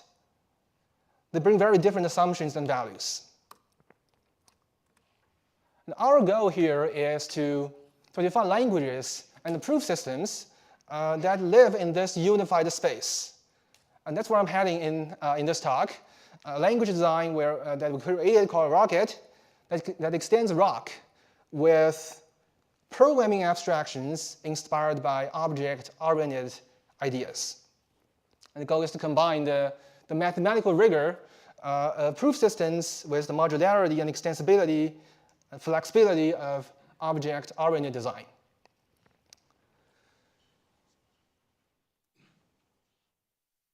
Okay, so let's ground this in something familiar, the simply typed lambda calculus. So here I'll quickly go over how STLC is typically mechanized in the theorem prover like Rock. So first we define the abstract syntax of terms of programs as an inductive type with 4 constructors: constants, variables, lambda abstractions, and applications. And next is the substitution function, which is recursive on the syntax of terms. And then we define the abstract syntax types and typing rules as 2 inductive types. And we also define a small step reduction semantics as another inductive type. And with these inductive types in place, and with some of these recursive functions in place, we can prove some core meta theories. So first, the weakening lemma and the substitution lemma. And then the big 2, progress and preservation. So all of this is done using structural induction, either on the structure of the abstract syntax or on typing derivations or on stepping derivations. And finally, type safety follows from progress and preservation. So this should feel very familiar to someone who's used Rock or Lang and who studied a textbook like Software Foundations. So now let's look at what happens if we try to extend this developing Rock. So one extension here adds recursive functions to STLC. Another extension then adds product types. And each extension brings the same stack of changes, like new abstract syntax, new typing rules, new reduction rules, new cases in some recursive functions, new cases in induction proofs, and fresh round of proof editing. The usual pattern is to copy the old development and then patch it to handle the new constructs. So this already hurts modularity, but it gets worse when we try to compose multiple extensions. We'll have to restitch the base formalization and the extensions together to make the composition happen.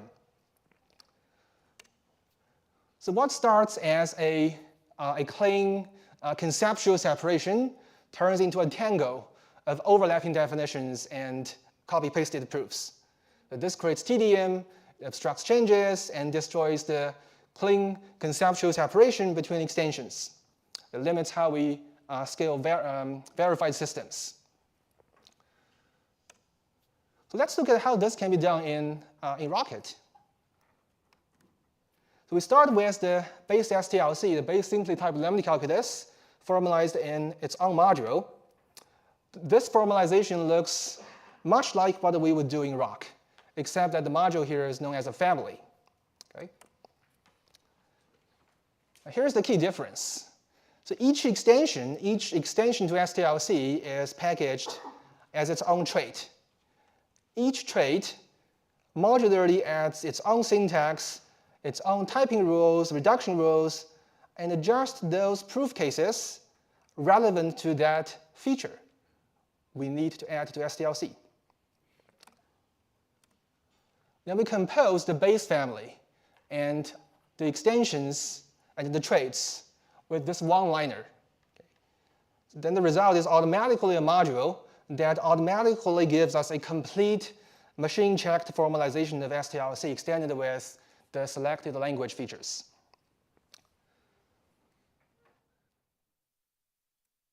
So here's what the actual code in Rocket looks like. The base STLC is defining its own family. And now the syntax here is a bit simplified compared to what we have in Rocket right now, but the structure is the same. Okay. The key point is this. Constructors of the inductive types, cases of recursive functions and induction proofs, and even this type safety theorem can all be reused without recompilation. A trait models an extension. The trait is only responsible for adding the new functionality of that extension. Then we compose the base family with the traits into a derived family. And Rocket automatically synthesizes the full type safety proof for the extended language.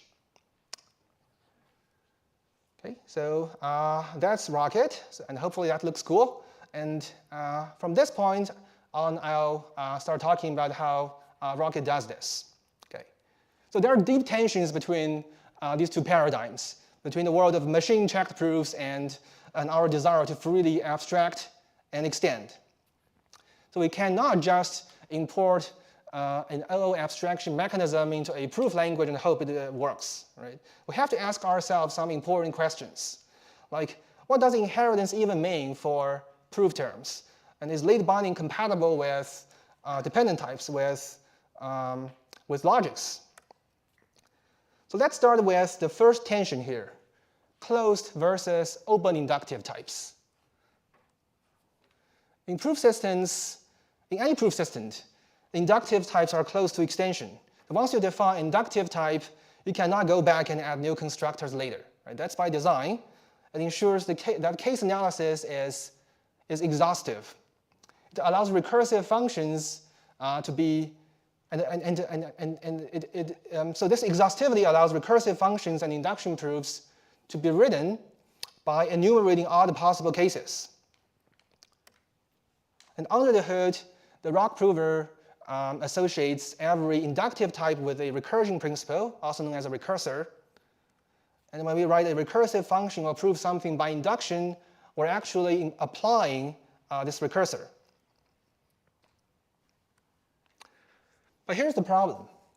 All of that, exhaustiveness, recursor, sound induction, sound recursion, they all depend on the inductive types being closed. And if we were to make inductive types open, then those assumptions would break down. So to address this problem, we turn to the OO world for inspiration.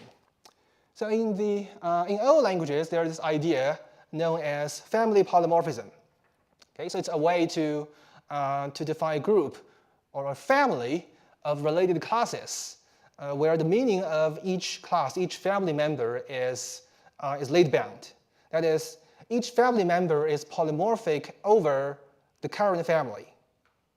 This idea comes from OO languages like G-beta, and it generalizes late binding from methods to classes. We take this idea of family polymorphism one step further, and we allow the late binding of inductive types. So for example, consider the term inductive type here.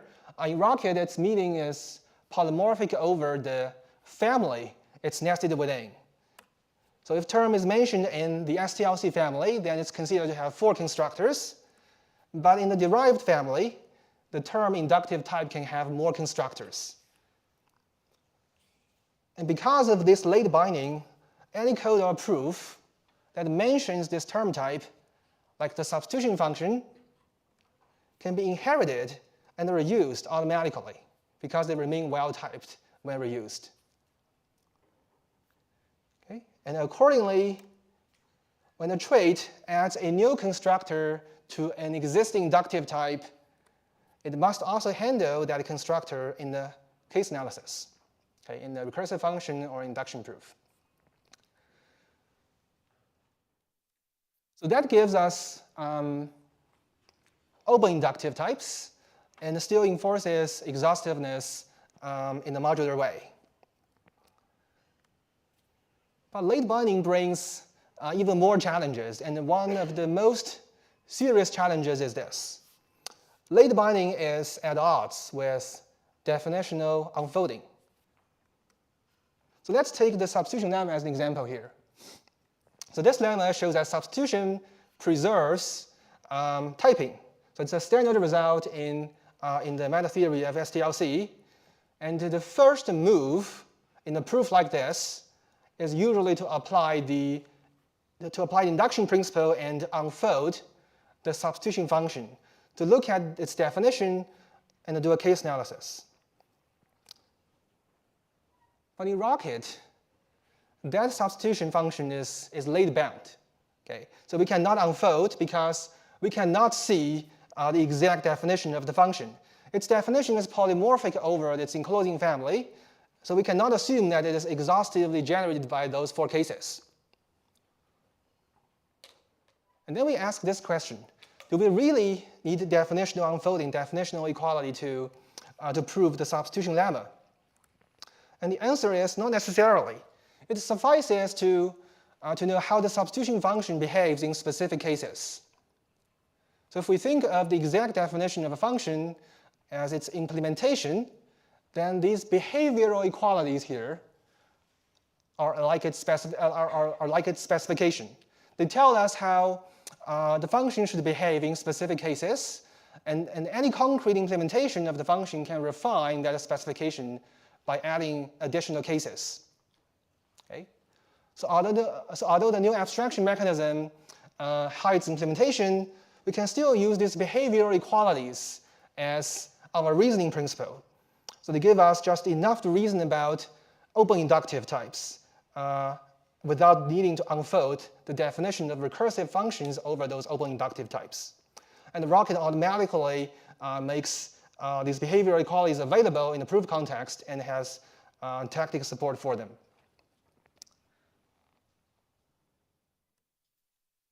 So that lets us recover the power of definitional unfolding, but in a way that's compatible with late binding. Another key tension that we had to resolve here is between logical consistency of a proof language and open recursion.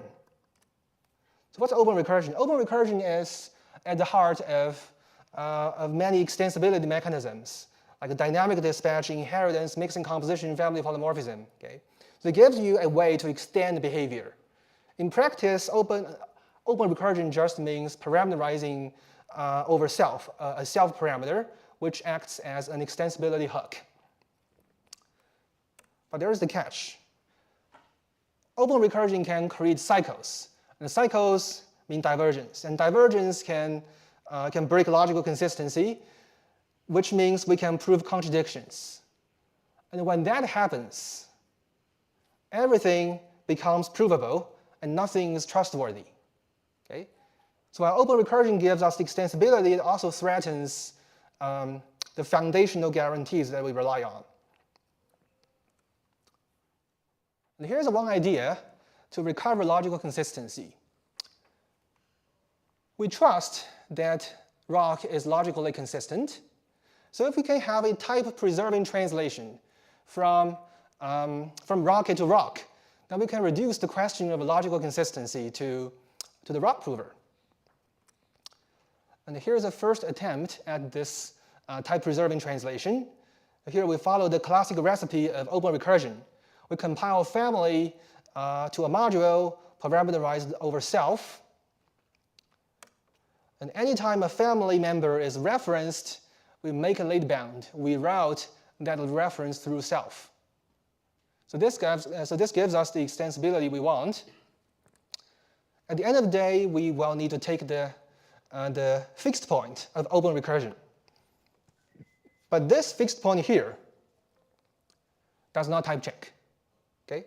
So ROC cannot verify that this recursion is safe. We have to convince to the ROC prover that we are not building anything cyclic or non-terminating.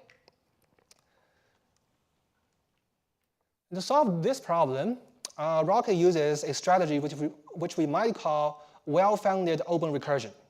So the idea is this. Instead of taking a massive fixed point all at once, we compile family members one at a time. Each member here is only allowed to reference other members in its typing context that are already defined. And we still route the references through a self parameter, but now this self does not stand for the entire family. Instead, it stands for the partial family that has been compiled at that point. So we can break cycles and, by enforcing a well-founded dependency order among family members. And this compilation strategy also gives us something nice, something convenient.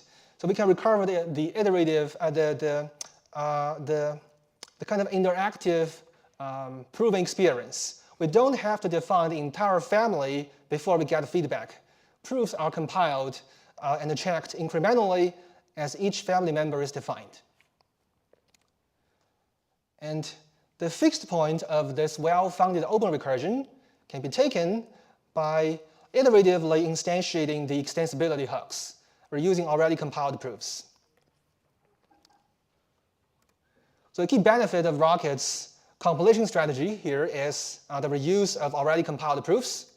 For example, when we take the fixed point of that derived family incorporating multiple extensions, we can reuse the already compiled pieces, like the cases of the substitution function here. And each trait contributes its own cases for this function, and those cases are compiled independently. And at fixed point time, Rocket assembles these cases into a complete recursive function using the recursor Rock generates for a closed inductive type. Okay. So the result is, again, a single tree traversal over the abstract syntax. Okay, so now with these tensions resolved, we have a solution to the expression problem for the novel setting of machine-checked proofs, for the novel setting of mechanized meta theory. But the expression problem does not stop there. Right? It shows up just as forcefully in compiler verification. So here's how we used Rocket to create an extensible verified compiler framework. We started with a base compiler for a simple imperative language. Then we added a series of modular extensions, each as a separate trait in Rocket. And each of these extensions contributes syntax, semantics, some translation code, and the correctness proof. Now we combine these traits together, and we get a verified compiler for imperative language that supports all of these features. And that's the language on par with what CompCert compiles. Okay, that's CompCert C. So this modular approach lets us select exactly the subset of C features that we need in a compiler, and that's especially useful in a resource-constrained setting like embedded system development, where developers often want to avoid features like dynamic allocation or floating point arithmetic. At the same time, this modular approach also opens the door to future extensions, paves the way to incorporating new features to CompCert C. Now, in addition to this modularity problem in compiler extensions, there is another related problem, another modularity problem in verified compilers. And that problem is concerned with the modularity of intermediate languages and compiler passes. So in CompCert, it's been observed that many of the intermediate languages are minor variations of each other. And the code of those ILs follows a copy and patch pattern.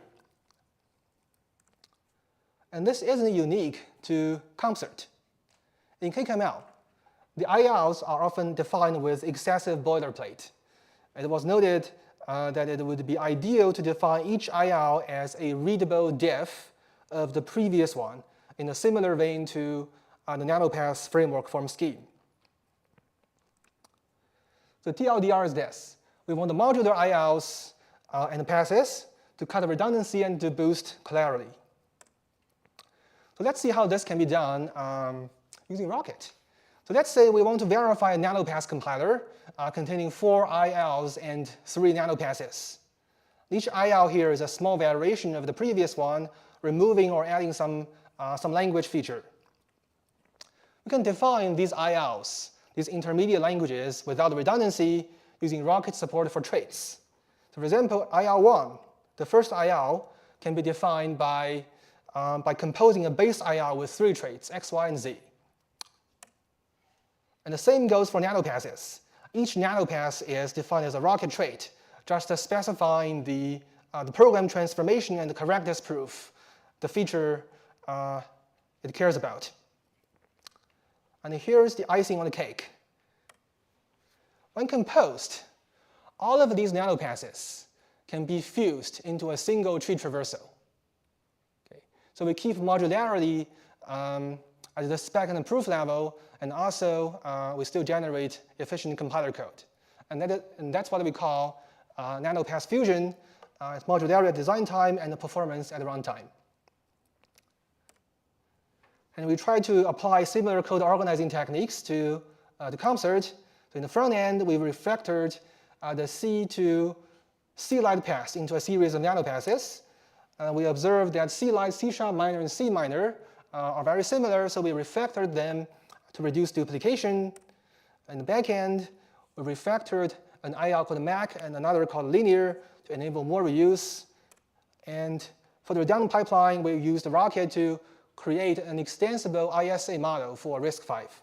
And that fits naturally with RISC-V's philosophy, which emphasizes modularity and extensibility at the ISA level. So as a summary, modularity is a cross-cutting concern in the construction of verified compilers. We needed both across compiler extensions and also in the compiler pipeline, across compiler languages and across compiler passes. So Rocket here doesn't save you from the real work needed for verifying compilers, but it does help you create your own reusable building blocks much more easily. So with that said, I don't want to suggest that we have solved all the problems. There's still much to do. We believe we've only started exploring how far this approach can scale. There are also important questions around usability, performance, and the practice of proof engineering. And I want to mention that my students, Inu and Gaga, did most of the work here, and I learned a lot from them. Okay, so to end on a more reflective note, I think working on a language design at the intersection of paradigms is fun and deeply satisfying. Okay, so when different schools of thought meet, they bring conflicting assumptions, right? And that clash forces you to confront some foundational trade-offs head-on. It forces you to clarify to clarify what really matters. And reconciling those tensions is intellectually exciting and also highly rewarding. Because paradigm fusion is where new ideas emerge. It's where we get to design new language abstractions and get to mess with tradition. So in Rocket's case, the challenge is to design abstractions as flexible as OO concepts, but still within the tight constraints of a proof language. That pushes the design space, so new module systems, new extension points, and new ways to think about abstraction and reuse in the context of machine-checked proofs. And what makes it even cooler is when those language abstractions can do real work, make it easier to build extensible, modular, trustworthy systems. And with that, I'll be happy to take questions.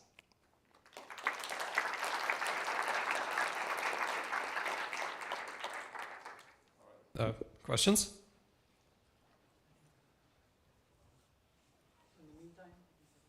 then we can set up. Okay, there is.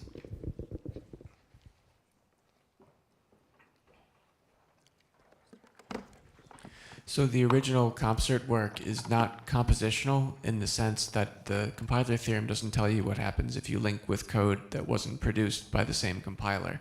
Does the case study that you told us about inherit that same limitation? CompCert is not composition in the sense that You compile a program with CompCert version 17, and then you compile a library with CompCert version 18 and link them together. There's no guarantee of the behavior. Right, right, yeah. So our rocket port inherits that limitation. Yeah. Okay, thanks.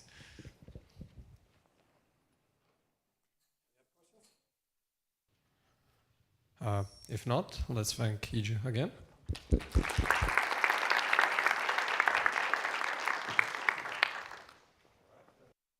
Session will be by Mikhail Barash, who is here in person, and Yulia Startsev, who is joining online.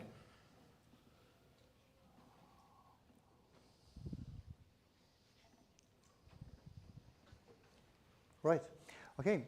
So we will be talking about standardization of JavaScript. So my name is Mikhail Barash. I'm an associate professor, University of Bergen in Norway, also a co-convener of ECMA TC39 TG5, which I will explain in a moment. For now, it's just a fancy abbreviation for the research subcommittee of the JavaScript. And also online is Yulia. Hi, my name is Yulia Startsev. I am a yes, I can. Can you hear me? Yes, yes. Okay, good. So my name is Yulia Startsev. I'm a senior software engineer at Mozilla, and I work on the SpiderMonkey compiler as the language design lead for Mozilla's side of TC39. And I'm a co-convener of TG5, as Michael Barash is as well. Right. So first of all, what is ECMA? So ECMA International is the standardization organization based in Geneva, Switzerland. And it has several committees, several technical committees. And one of those technical committees is the 39th technical committee, which is known by the developers in the world as the JavaScript committee. So the committee has 5 task groups. The first one being the main language, so the committee that develops the language. There is also a task group on internationalization, a task group on security, a task group on source maps, and a task group on research. But before going to that task group on research that we're interested in, I will let Yulia explain how TC39 works. So, of course, with any standardization organization, there's more complexity here. But to simplify our process, we have what is now a 6-stage process. Beginning with a stage 0 proposal, which is just an idea. This isn't something that needs to be formally presented to the committee. But anyone, including all the people in the room right now, could potentially have an idea for how to evolve the JavaScript language and start working on it. Then stage 1 is the presentation to the committee, which brings the proposal under consideration. Stage 2 is the next step in our process, wherein the solution space and the problem that is being solved by the proposal is fixed. Initial spec text is also written. So this spec text is expected to have to-do placeholders in the algorithms and such additional work that still needs to be done. However, the design and general shape is understood. We've recently added a new stage called stage 2.7. 2.7 is where the finishing work on the standard is being done. So this means that the spec text is complete, however, it hasn't been verified. And this is the point at which we will go and talk to other standards bodies and make sure that we have appropriate interfaces between other standards bodies of technologies that JavaScript uses. The most common one is going to be HTML. However, also something like Unicode might be involved in this part of the process. This is also where all the tests are written. Finally, stage 3 is where implementers such as SpiderMonkey get involved.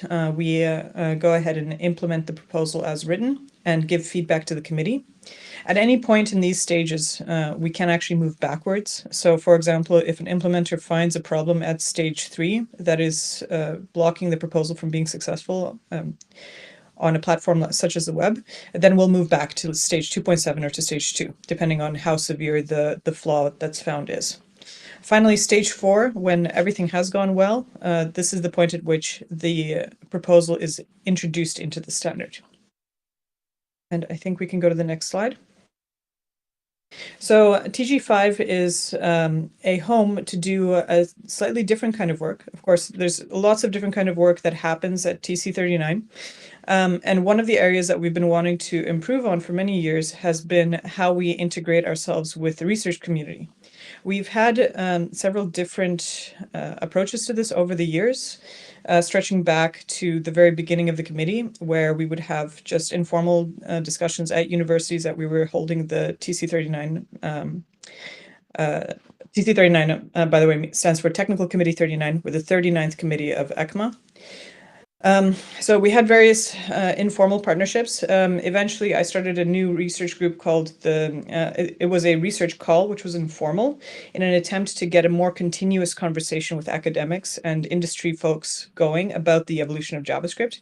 And that's now been formalized as TG5, which is a formalized forum within the scope of ECMA for the discussion, development, and dissemination of research work that impacts ECMAScript. And this can be quite broad. And Michael, I think we'll talk more about this in a moment. Right. So first of all, at TG5, we have monthly meetings where we do all kinds of different stuff, like discussing research papers about ECMAScript and related technologies, also talking to the delegates of the TC39 main committee about what kind of studies they would like to run on certain proposals. We also organize in-person workshops at universities when there is a plenary meeting of the TC39 committee. And as an output for TG5, so we see it as twofold. First of all, things that are directly related to the JavaScript specification and related technologies, but also we care about the general programming language specification and standardization. So as an example, we could be giving recommendations to the JavaScript committee about certain proposals. We do publish research papers. We develop tools that would help understanding, designing, that would help to understand the text of the specification by the users, but also to specify parts of the language. We also do dissemination work where we give talks and presentations at academic and also industrial conferences. So let me just give you a couple of examples of the kind of work we can be doing there. So it's not only PL aspects of programming language design that we do. When you do a design of such a huge language as JavaScript with millions of users, you really have to take into account other aspects.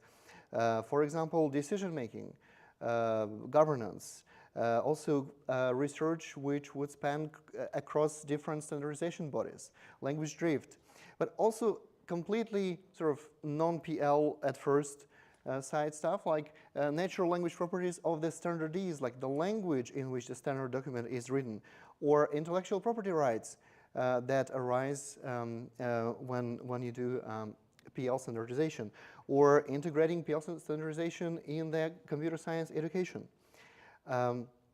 So here are some examples of ongoing projects. I have selected the ones that are like as wildly different from each other as possible.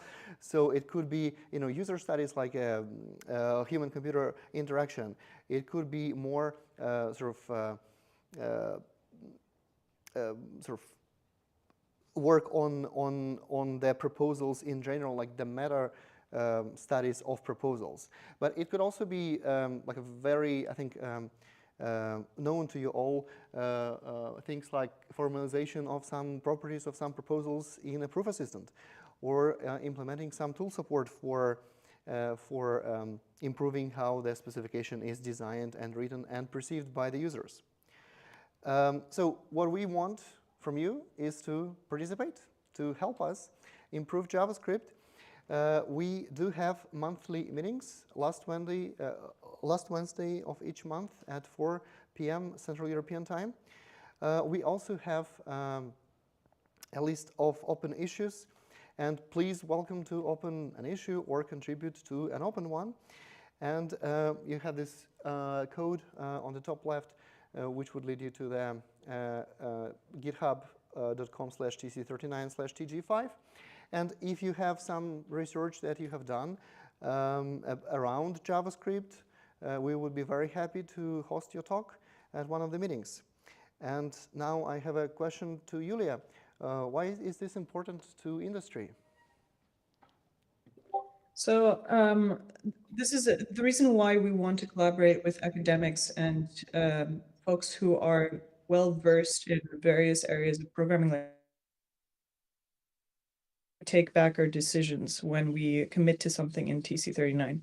So if we make a decision and it's not well informed, we have to pay for that decision in every version of JavaScript. And there are some very painful decisions we've made in the past that with collaboration from other folks could have been avoided. So this is one of the reasons. And another reason is, of course, to get the creativity and thinking of the people who are working deeply on programming language concepts to help inform how we make design. So for example, we just had this very interesting talk about modular language design and different paradigms being designed together in a single system. This is very interesting because JavaScript in many ways is a multi-paradigm design language. So it's a combination of goals that we have here. We want to do better at designing a programming language that's used by and impacts really a huge body of the population. And we also want to incorporate ongoing ideas from the research community. Thank you very much.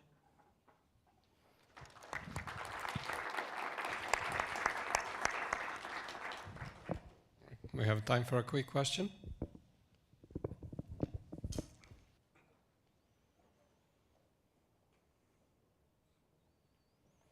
Hello, thank you very much for the great talk. You mentioned earlier that in the process you are always allowed to go back. Yeah, these stages. How often does that actually happen? And do you throw out proposals altogether or rework them until they are acceptable? Julia, do you want to answer that? Sure. So we don't actually, it depends on who you talk to. One of the things about a technical committee like TC39 is you'll hear different opinions, but from an official perspective, we don't have a rejection stage. No idea is ever outright rejected. However, they might stagnate at a given stage. The most common stage to stagnate at is either stage 0 or stage 1. Now, your other question about when do we go back? So the reverting a stage means that we still have faith that the proposal might go somewhere and that it just needs to be redesigned. However, it might be that, we have had cases where we've reverted and like the proposal has stagnated. So one example was related to weak references, and we found that there just weren't users for the feature. So sometimes we revert and it does stagnate, but it doesn't get rejected. The proposal remains so that future language designers can come and build on top of previous work. So we have a history of how we've attempted different designs for different problem spaces in the past. We do not revert very frequently because we are quite strict in when we do an advancement. There is a much more detailed document about the entry criteria for each stage.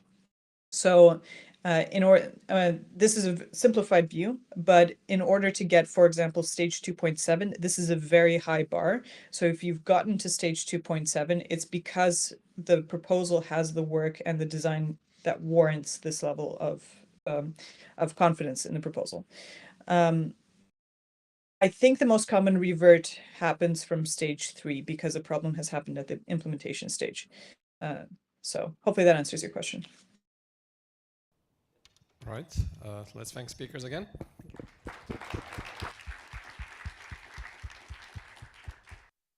Time for a coffee break and we reconvene at 3:40 p.m.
And then she's from University of California at Berkeley.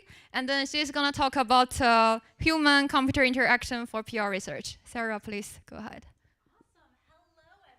I am so excited today to be talking about a topic that is extremely near and dear to my heart. Oops, without slides so far, but give me a moment and I'll get it fixed up. There we go.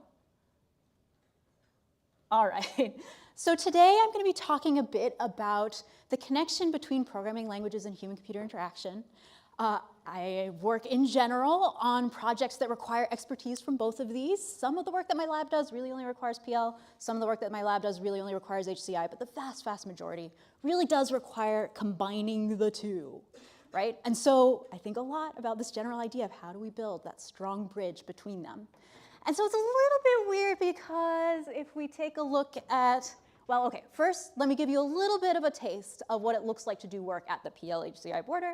So here is just a quick demo of a project from my amazing student, Parker Ziegler. And what you'll see here is that we're basically doing an interaction where the user is interacting with a GUI. And then off to the right, they've got their JavaScript program that is being built up as they do these interactions with the GUI. Each interaction with the GUI is basically an edit to the program. And this is basically just to demonstrate that some of the stuff that we end up doing is about exploring these sort of somewhat unusual ways of actually interacting with our programming tools, with our programming languages than we are normally used to. And so that's the general space of things that we're thinking about. And so this is going to be a little bit weird because normally I'm over here and I'm spending really most of my time thinking about programming languages. But today I'm going to put on the HCI hat. I'm going to ignore all the sort of PL stuff and talk to you mostly about the HCI because I figure that's the part that y'all haven't heard about before. And that's a little bit weird about what my work looks like relative to the rest of what's happening at PLDI. So let's go ahead and dive in. We're going to start by actually talking about, I think, the #1 thing that folks associate with HCI, which is user studies. So I think probably a lot of folks are aware of the fact that some programming languages papers do include studies of people, often but not always of programmers. And with many apologies for making you do interactive stuff at this time of the afternoon, I am now going to make you do interactive stuff at this time of the afternoon. I want you to turn to someone next to you and chat about why. Why are we studying users? So come up with an answer and I'll ask folks to shout out.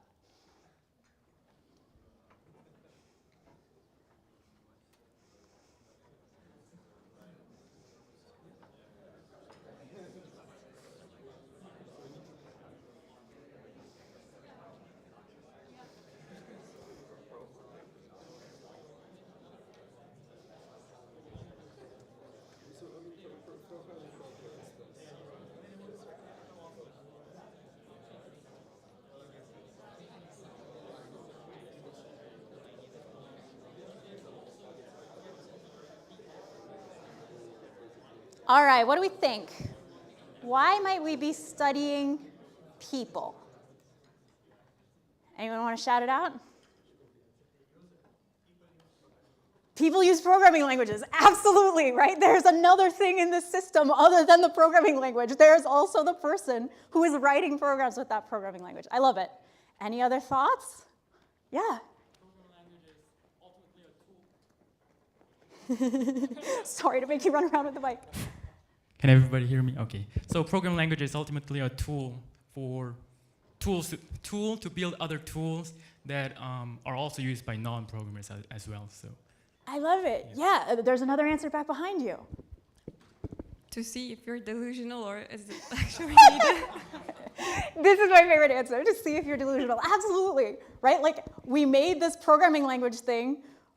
Is it working? Like, we had some idea, we thought it was gonna be good. I think that is the first thing that most of us think about, is like, okay, this is part of the evaluation, right? We have built this programming language thing, did it work? But what I wanna mostly spend our time today talking about, and with apologies for cutting off the folks who had other answers, is the other ways that we can also use user studies, right? There are all kinds of things that we can actually do with them. And I'm gonna introduce us to 3 buckets that are probably the most useful buckets for those of us in the programming languages community. We're gonna start over here with need finding, right? We're coming into a space. People are doing something where we think a programming language or another programming tool could help them. What's going on in that space? What's going well? What's going badly? What are they struggling with? What might you be able to help them with, right? Let's learn about what are the problems. The next category that I'm going to introduce us to is the idea of a formative study, right? So once we've actually selected a problem, right, we saw sort of the space of problems out there, we decided this is the one I'm interested in tackling. we've got to actually design something that we think is going to help, something that's going to be a solution. What is information that we could learn about the user that would help us make a promising solution? And then we can head over to evaluative studies, which is the am I delusional one, right? Is this thing that I built for a fixed problem, this fixed solution, is this actually doing the thing that I thought it was going to do? And so all of these turn out to be really, really useful in the process of doing a programming languages design project, whether you're building a programming language, a programming tool, a programming environment, whatever it is that you might be doing. I'm also going to briefly mention, I introduced that first category as need finding, but in fact, I think it's actually better to think of that more as reconnaissance, right? Because we do want to know, okay, what are the things that are going badly in this space, but we also kind of have to know what are the things that are going well, because we don't want to come in with some intervention that we have in mind, right, our new abstraction, our new whatever, and have that fix this problem that we identified while actually messing up 5 things that were previously working well, right? So we do want to actually know both what is going well and what is going badly. So, okay. Our next part of interactive session, right? What is the first thing we should do if we start thinking about actually running one of these things? What is the first thing we should do as we are designing our user study? So again, turn to someone nearby. What is task number 1 for us? Go ahead and chat for a moment, then we'll chat. Identify users, I like it. Chat with someone nearby, and we'll come together and we'll throw out our ideas.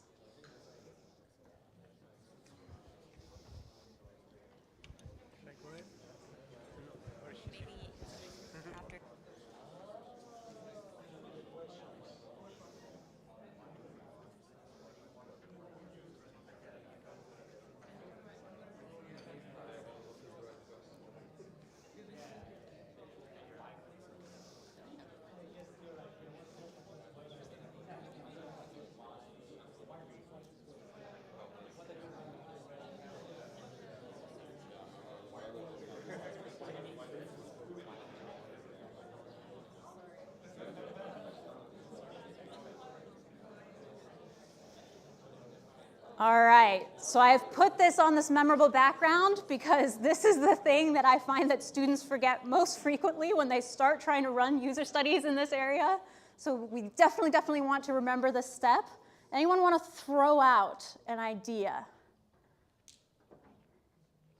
We can start by collecting use cases. We can start by collecting use cases. I like it. What else we got? Fix a specific domain, absolutely, right? We don't want to just go out and be, looking at the whole wide world of programming. We're probably not going to see enough patterns in common for it to be useful. What else we got?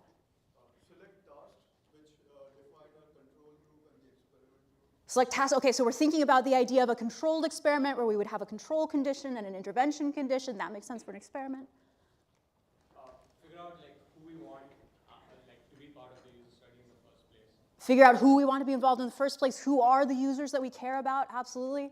So first define the hypothesis that you want for the user study and get approval from your I love both of those answers. I think that's close enough that we move on to my particular answer, which is choose your research question, right? Choose your research question. What is it that you're actually using this user study to do, right? We're not just throwing a user study into it for the sake of it.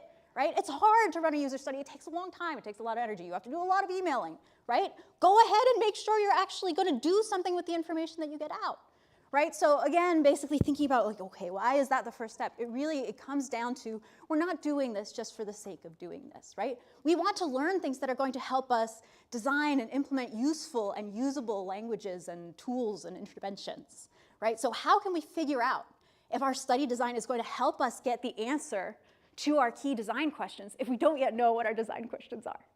And so I'm now going to have us spend a little bit of time thinking about what the research questions look like for those 3 categories of user studies that we just talked about a couple slides back.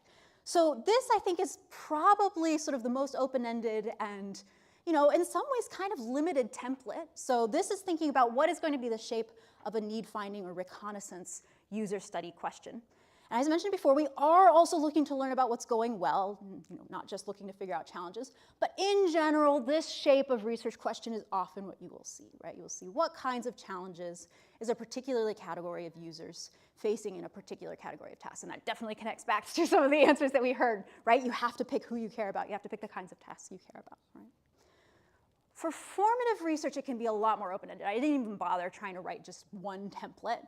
for what we might learn in a formative study, right? This is going to be super free form because we're really thinking about our own design process, our own plans for potential solutions we might want to explore, and only we are going to know what is the thing that could help me do the next stage of my design process or my implementation process. And it's going to vary basically depending on the kinds of tasks that I am trying to support, the kinds of tool I'm trying to build. The information about users that is going to help me do that is going to vary so much based on the context, right? One that's pretty common for PL folks is I have these 3 ideas for interventions. If I sort of mock up what the experience of interacting with these 3 tools or these 3 languages would be like, which of those works for users? Or you might be thinking about like, okay, I have some abstraction ideas in mind, but what is the information that's going to be really natural and easy for users to give me versus what kind of information is actually super hard for them to give me? I don't want my abstractions to be demanding information that's hard for them, or likewise by programming tools. And then if we take a look at the evaluative RQ, I think that's the one that we tend to think about, right? And that's probably the one where we're thinking about, say, controlled studies, controlled experiments. We're thinking about, okay, I want to go ahead and decide we're going to have this kind of tool, right, the tool I've built. We're going to figure out if it increases or decreases some measure of success. We know the audience, we know the kind of tasks. But actually, choosing specific tasks is really hard.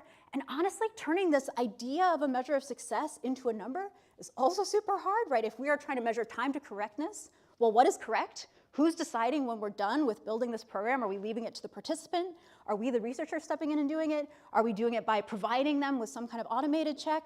Are we actually doing a hidden automated check? Are we going in and deciding subjectively when they're done, right? Like all of this stuff about actually turning a measure into a number is actually pretty hard.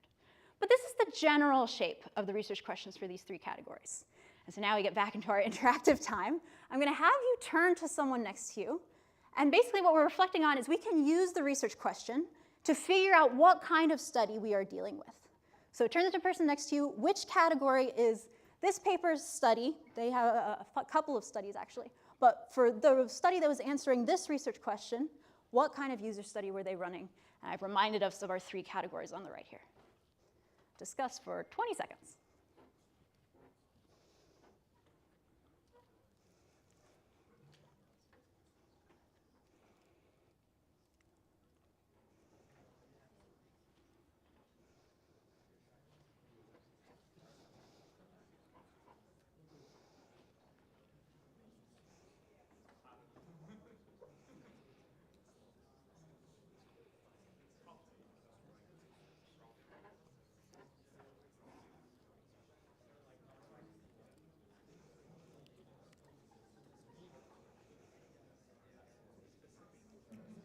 All right, I am now going to ask you to hum in order to vote. So please hum if you think this is a reconnaissance study. Hum if you think this is a formative study. Hum if you think this is an evaluative study. Yeah, I agree. This one seems like an evaluative study. What about this one? Turn to the folks next to you.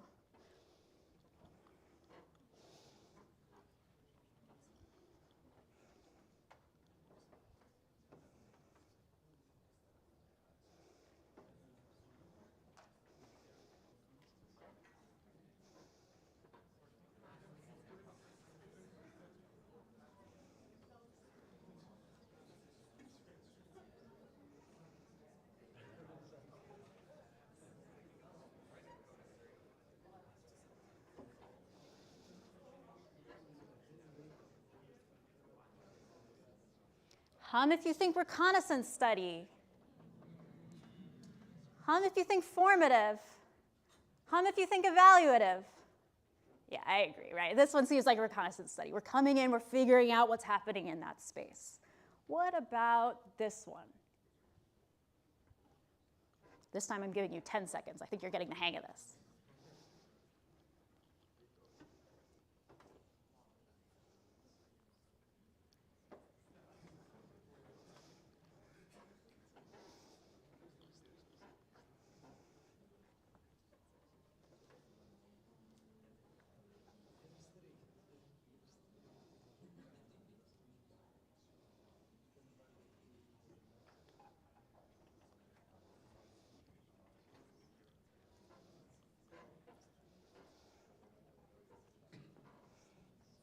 All right, hum if you think reconnaissance.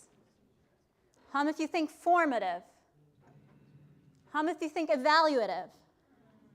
All right, yeah, I think those two categories seem like the likeliest. Yeah, I think they were basically using this as a formative, but this is a good reminder of the fact that, it kind of depends on the context of the study, right? Are we trying to go in and say, here's our particular solution, how's it compared to these other two? Or are we trying to use this in order to shape how we continue evolving the tool, right? So some of this isn't really about the underlying structure of the data that we're using or the particular process that we're following. It's just about that context. So I'm actually, since we're starting to run a little low on time, going to skip us through a few of these, but I highly recommend taking a look at these kinds of questions. And this brings us to our question here, right? So we had the last one, we had a couple of different answers. And so does it really matter if we can cleanly categorize these? No, it doesn't really matter super much. The big thing I want y'all to take away from this is just the fact that we can use user studies for these different kinds of questions that we might have, much more than, okay, is it easy to slot it into the correct box, right? It's more knowing that we can use studies over the course of multiple parts of our process. So all of these studies can be really useful, but I think the one that's usually the most surprising to programming languages folks is that first category. And so I'm gonna have to spend a little more time here. Let's dive in. What does it look like to actually do that? And the first thing I want us to think about is this, right? So don't try to use a study instead of doing design. That is just not going to work, right? And so when we're doing need finding, a need is sort of approximately a problem, a challenge. A need is not going to be a solution. And so one of the things that I see people doing over and over is doing their analysis on the data from a need finding study and saying, because it says need finding right there in the name, they say people need X, right?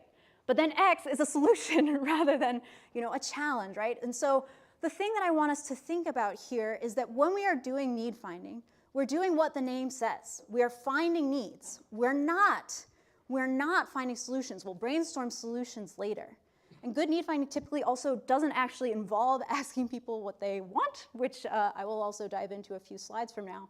But if you've heard the sort of quote that is tending to be ascribed to Henry Ford, but apparently was not actually a quote he made, it was, if I had asked people what they would have wanted, they would have said faster horses rather than saying cars, right, as sort of the implicit idea there. But that's really not what we're doing in need finding. We're not just asking people what they want and then going off and doing that. We really are just trying to uncover what's going well, what's going badly. Is there a space for us to intervene? Okay, a very simplified timeline. Basically, this is just saying that if you are going to try to actually do all these kinds of user studies, well, you are going to have a very separate process between when you are doing your reconnaissance study versus when you are doing your brainstorming, right? The brainstorming is the part where you start coming up with ideas for solutions. That is going to be separate from actually doing your reconnaissance study. Okay, and now back to the idea of we're not just asking users what they want. So we want to structure our need finding study so that users show, don't tell. If you've ever heard the writing advice, show, don't tell, right? Usually for creative writing. We are doing that exact same thing. So for some reason, this does seem to be counterintuitive to people. Everyone seems to expect that a user study is going to involve interviewing folks. And obviously, there's nothing wrong with also talking to participants, but you will learn way more about their programming process by watching them actually program for 5 minutes than you will by chatting with them for 5 minutes about their programming process. So let's talk about why. The big reasons are these three. I'm going to dive into each of them individually. So one, we could learn, we could fail to learn true things. 2, we could learn false things. And 3, we could learn true things but poorly. So why observation, right? You're someone who is attending PLMW. You know a lot about what languages, libraries, programming environments, synthesizers, and other tools can do for users relative to the average human. Your participants might know this, right? Maybe they are also PL experts, or they might not, right? The result then is that problems that they see as irrelevant may seem very relevant to you, right? They would never think to mention it. Right? One of the most common things in the need finding studies that my own lab has run is that someone will get into a space and they'll be like, oh my God, you just spent 10 hours doing XYZ thing?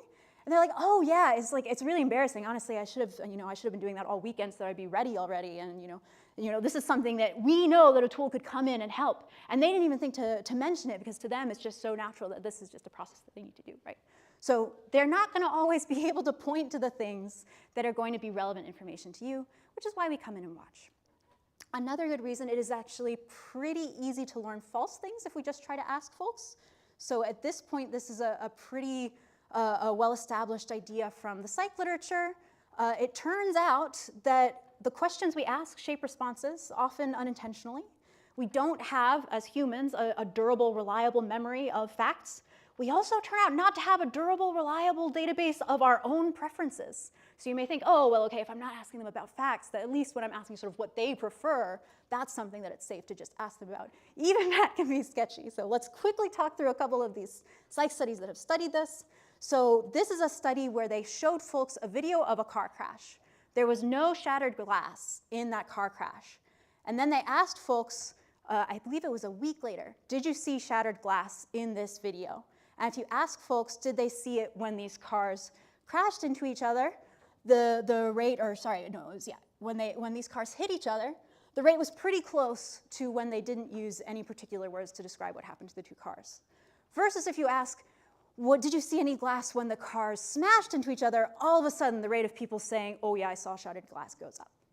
Right? So we can really, without intending to, just end up really strongly shaping the answers that we're getting from folks, even about facts. Right? We also don't have durable, consistent preferences marked down in a mental table that we just look up for, when we are thinking about our own priorities. Right? So again, this is something that we're starting to figure out. The way that we are asking those questions actually changes the preferences that folks report back to us. And also, finally, we just get a lot more detail from seeing something happen than from hearing it retold, right? Think about how much more you know about an event that you have lived relative to a similar event that a friend relayed, even if they told you the story. If you turn to the person next to you and you have them describe the program that they are working on right now, and then you go actually look at that program, there's still going to be stuff that they didn't describe that you were surprised by. One quick thing, we don't actually get to make any extra claims about things being natural just because we are observing them instead of hearing them or reading them, doing an interview about them, right? Both what people say and what we observe when we are watching them work, those are still shaped by their context, the constraints that they're currently working under, the history of languages and tools they've used before, their education, the things their friends and colleagues have told them. Observing doesn't get us out of this one, right? We would have this problem if we just interviewed. We still have this problem, unfortunately, when we are doing observations. We're just getting a more detailed picture of how they're doing things under the current system, not a sort of contextless snapshot of how they would do things without the constraints imposed by their environment and their path up until this point.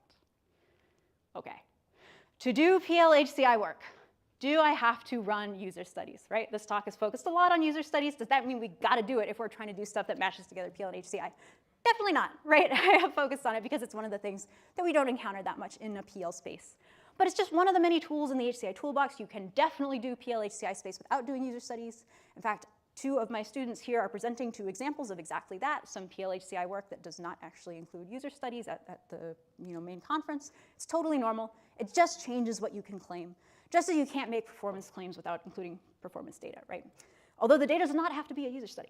And this is probably not surprising to you, right? The fact that you can't make usability claims just because you find it usable and your co-author finds it usable, right? We're not doing the 1770 thoughts I had in the bath argument anymore. It's the tweet on the right is no longer how we're doing it. We do have to give evidence if we want to make claims, but it's okay to not make claims about user experience. In fact, I teach a whole class about topics in this general area, and there's a whole session devoted to situations in which you probably should not run a user study, right? There are lots of other ways to argue for importance.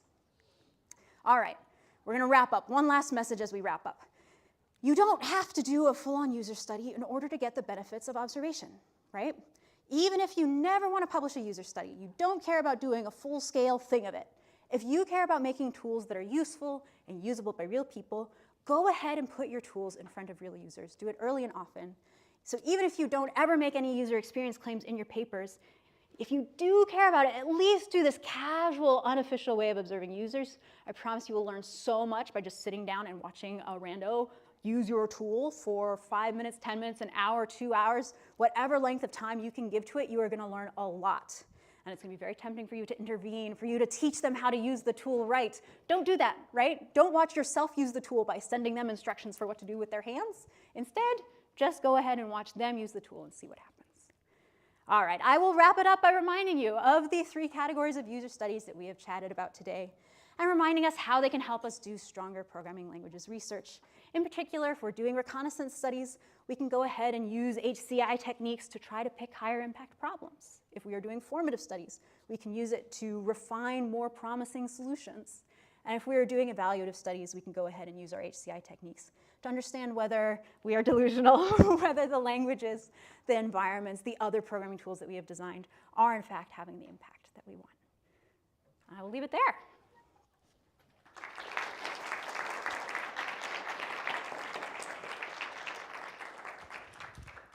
Okay, thank you, Sarah, for the great talk. Any questions from the audience? Thank you for the amazing talk. So this is something like I encountered when I was doing my research, is you could formulate your problem in a way where if you say it one way, there's a lot of human interaction. If you say it another way, like you can forget about human interaction altogether. Absolutely. Like I was working on a debugging project. You could talk about debugging as a user-facing thing where like how can you make sure that the user learns from the debugger and fixes the problems? Or you can ignore that altogether and talk about how accurate the debugger is. Then you just have to compare it to ground truth. So how do you decide like what is more useful and what you should do? I love this question. Honestly, as with so much of what we're doing when we decide how to evaluate our tools, I think this is a question about evaluation. As of so much of how we're deciding what to evaluate, it comes down to your own preferences, what matters to you, what your values are, and how those connect to your research, right? If you think about the intro section that you eventually want to write, the motivation for why we should care about this problem, you can think of your intro as basically making promises that the evaluation has to then hold up, right? So if you're going to try to promise that this is something that really helps real users to debug, okay, you probably want to do a user study. If you just want to say, hey, we believe that it could be useful to have a debugger that has better accuracy, better whatever, go ahead and have that be the contents of the eval section. It really just comes down to the arguments you want to make, the claims you want to make. It's super individual.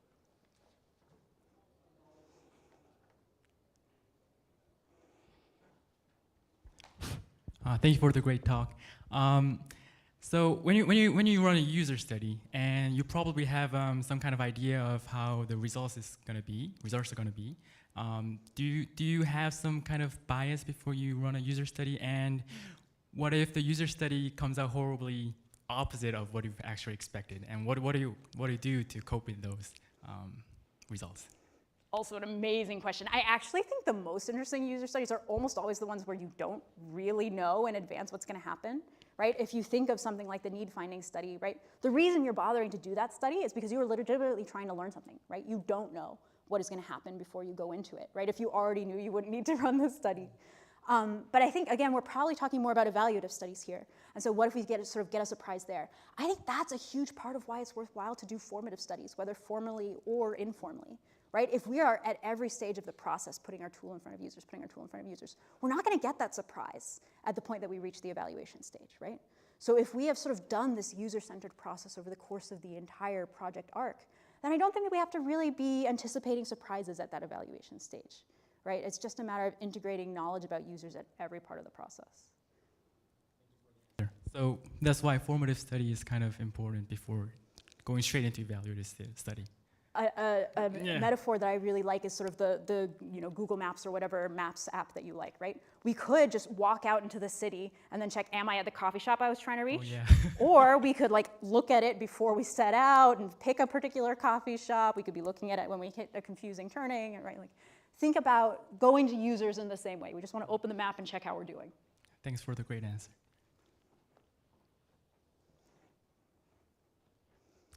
Thank you so much for presenting HCI stuff at a PL thing. I think this is great. My question is kind of around, if we're running user studies, there aren't like that many people realistically in the world who can program, and the sorts of experiences that people have who can, they're like formed by the universities that they went to and like how long they've been programming and the sorts of programming that they've done. How do we like control for these things or like leverage these sorts of things when we're doing user studies to make sure that the results that we're collecting are like actually good and useful? I love this. So there's a couple of different answers to this. I'll give sort of the simple answer to this question first, and then we can dive into sort of the nuances. So one of the most sort of representative studies of a tool that I've ever seen was in a programming context. And it was because there were about 10 people in the world who used a particular tool, and they had made a debugger for that tool, and they basically had a user study that had all 10 people who used that tool, right? Like, incredibly representative sample. In some ways, just the ideal sample. But yeah, you're absolutely right that, if we are, really trying to recruit, and recruiting is one of the hard parts of doing these, and we're expecting to get, I talked about the idea that just because we're observing users doesn't mean that what we're seeing is natural. It's going to be informed by their education. Usually what this means is that we want to collect a lot of information about the users who we are having as our participants and say, okay, we're observing that, education did affect this outcome, but not this outcome. We're observing that, we're seeing an effect of years programming with XYZ language on how quickly they do XYZ, but not with this other thing, right? So we want to look out for cases where the variations that we're seeing in our population are actually affecting the outcomes that we care about. And we want to be sort of clear and upfront about the participants that we are bringing in, right? We shouldn't disguise that it's all, undergrads at a particular university. Like, try not to have that as your sample in general, but like, if that is the situation you find yourself in, just say it.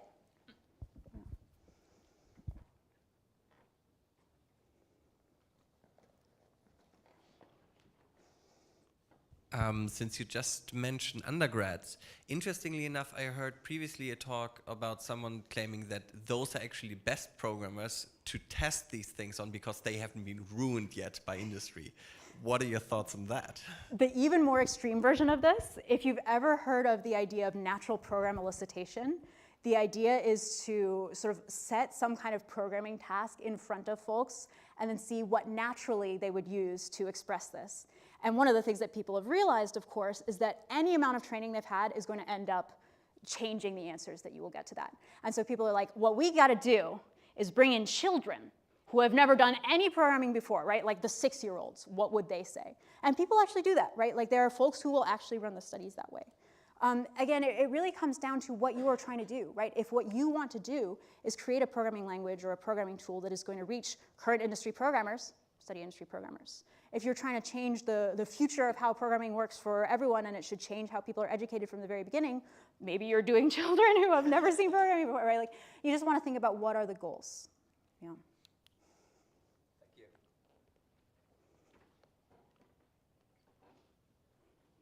Thank you for the talk. Funniest one I've seen so far.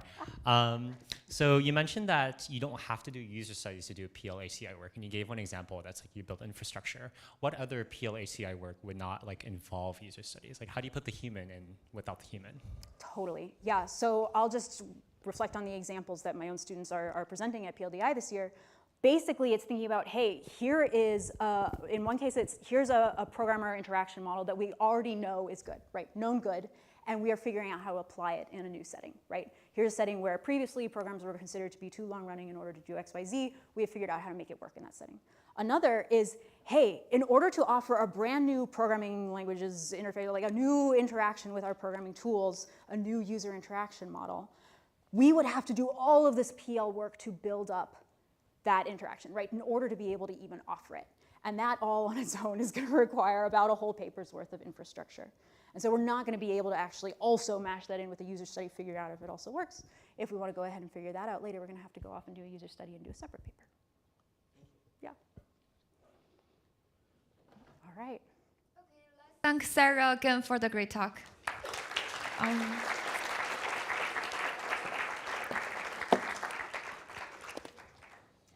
And the next talk would be given by Rachit, and Rachit is an incoming assistant professor at MIT, and then he works on program languages and computer architectures. And the talk he's gonna give is called Nomads and Anvil Makers.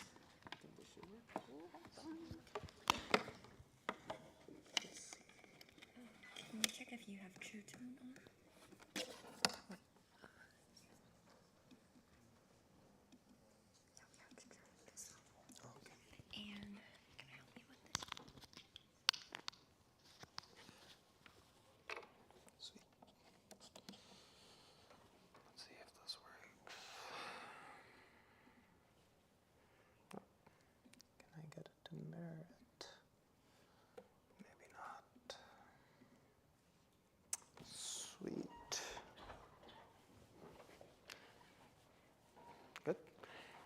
All right, hello everyone. I'm Rachit. I'm a professor at MIT, and I've been spending some time at Jane Street. And I have this like weird artistically titled talk. I actually dropped the Anvil Makers part because it was, anyways, you can ask me about it later. And y'all have seen truly a broad swath of like PL research today, cutting through so many different domains. So it's pop quiz time, surprise. And I'll ask one really simple question, right? Like you've all been paying attention, you've been listening very carefully, so the answer should be easy, and I want to solicit answers, so you have to participate. Right? This is like a hostage situation, and you have to like tell me. Okay, so here's a simple question. What is the fundamental goal of programming languages research? Just shout it out, and I'll reflect it back, so they don't need the mics. We have, say again? To improve the field, that's an answer. So what field? Programming languages research improves the programming languages field. Great. Tautological answer, perhaps. Yes? Make humans use machines better. Great.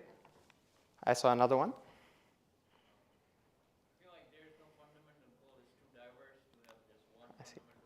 Right. A nihilist answer. There is no fundamental goal. We do what we want. Yep. I want to agree with that. Okay, 2. Make people happy when they're talking to computers. All right. So there's some synthesis of ideas about being interfaces between computers and humans. When it comes to verifications on kind of trusting the computer more. Being able to trust the computer more, this machine that we created from scratch and should possibly know everything about, but we don't, so maybe we should trust computers better. Did I see another hand? Maybe 2 more, and then. Find the best abstraction to build a tool, so somehow convey our ideas better. Yes? Improve user experiences, yes. Make machines do what we actually want them to do. So lots of themes about getting people and computers to interact and interface correctly, making them happier, making them express their ideas better. I'm actually going to hold off on my answer, and I want to go through a case study with you about some of the work I do and how this kind of a theme shows up and how I deal with the problems. So I want to tell you about this thing called an FPGA, a field programmable gate array. Maybe some of you have heard about. And it has an interesting history. So we were building more and more complicated processors. And these processors, their complexity can be reflected in the number of terms of like the transistors they have inside them. So like the Pentium 4 chip, for example, had 120 million transistors. The chips we have today are reaching tens of billions of transistors. But even at this point, one very important question sort of came up, which is like, we're building these chips. How do we know they're right? So there was one answer that was about making sure that the things we're building are correct somehow. And so this question of how do we test this thing that we're going to put into silicon before we put it into silicon, because it's really expensive and it's a lot of work to fix these things. Unlike software programs, we can't really patch them, so we have to get them right. And so before the existence of FPGAs, people would write computer programs to simulate the circuits that represented these chips, but those were not really scaling well. And so FPGAs are these black box. We'll see exactly what they are in a moment, but you can think of them abstractly as a black box that can simulate arbitrary circuits. And so you take your processor circuit and you map it onto the FPGA, and now you can simulate it much, much faster than you could have done by simulating it as a computer program. And then you can test that simulation and get some confidence that you built the right thing. Right? So inside an FPGA, let's dive in, there's sort of this weird columnar architecture where you have these light blue things are sort of logic. You can think of them as literally truth tables that you can program. And then state elements, which is something that can hold onto data, right? And turns out this is sufficient to simulate arbitrary circuits. You can take any sort of function you have and program the lookup tables, the truth tables in the blue part, and then if they need to store some information, you put them in the state. Right? But it's sufficient to simulate your circuits, but it's actually kind of quite slow because it's really hard, or it's really inefficient at simulating circuits that do a lot of arithmetic operations. And turns out if you look at a processor, most of the time what it's doing is some kind of math. It's adding numbers, it's multiplying them, not just in sort of the computational part, but also when it's deciding what next instruction to fetch or what kind of thing to decode or comparing two things. So there was this like gap where even though FPGAs are complete, they can express any circuit, they're really, really slow. And so the change people made was they added this thing called a digital signal signal processor. And again, in this weird columnar architecture. And digital signal processors are really just some circuit that can do adds and multiplies. And with all of this, we were able to build FPGAs that were able to efficiently simulate many of the circuits we care about. And so when you think about FPGAs, this is sort of a good enough abstract model of what's going on. But people are not, satisfied by using things for the reasons they were built. And so it turns out some very smart people realized that, well, this thing has the ability to store data. It can do some computation. And it can do this really, really effectively. It can do it in a really low latency way. So what we're going to do is we're going to build accelerators for our systems. We're going to take computations that used to run on a CPU, and we're going to turn them into circuits, and we're going to put them in the FPGA. So for example, if a packet comes in, normally the packet needs to be placed into the CPU's memory. The CPU has to wait, pull it, do something to it, put it back in the buffer, and the network sort of sends it back again for you. But with an FPGA on the line, sort of connected to the Ethernet, you can just take the packet off the wire, do the computation you want to it without going to the host, and send it back. And so people created a whole host of accelerators using these FPGAs. This is different from what they were originally designed to do, which was like taking arbitrary circuits and being able to simulate them. They were being used as accelerators. So I want to tell you about a very particular problem that shows up when you try to use FPGAs as accelerators, which is how do you program these things called DSPs, or digital signal processors, the green little things. So to do that, we'll understand what's inside a DSP. A DSP has this weird, complicating looking diagram, but you don't have to worry about it too much. It has a couple of adders, as I told you, and a multiplier. And so what you can do with this thing is you can perform computations that look something like this. You can perform a computation that multiplies two numbers and adds another number, and it's done, right? Except this is hardware we're talking about, and it's hardware, so it's going to be hard. And so one of the complexity in hardware is that you have to think about timing. You have to think about when signals are sent to your circuit. So for example, the real interface to a DSP like this is that the inputs A and B need to be sent on the first clock cycle. Input C needs to be sent on the second clock cycle. And then the output is produced on the third clock cycle, right? So this time, this notion of time is very fundamental to the way we program circuits. And so you look at this. As a PL person, I came into this, and I looked at this, and I was like, it's kind of really weird, right? Like this notion of time makes these interfaces so weird. It makes them so complicated. And so, like a good PL person, I was like, I'll fix it. I'll fix it. I know better than these hardware people, right? I'll fix them by removing all of the timing behavior.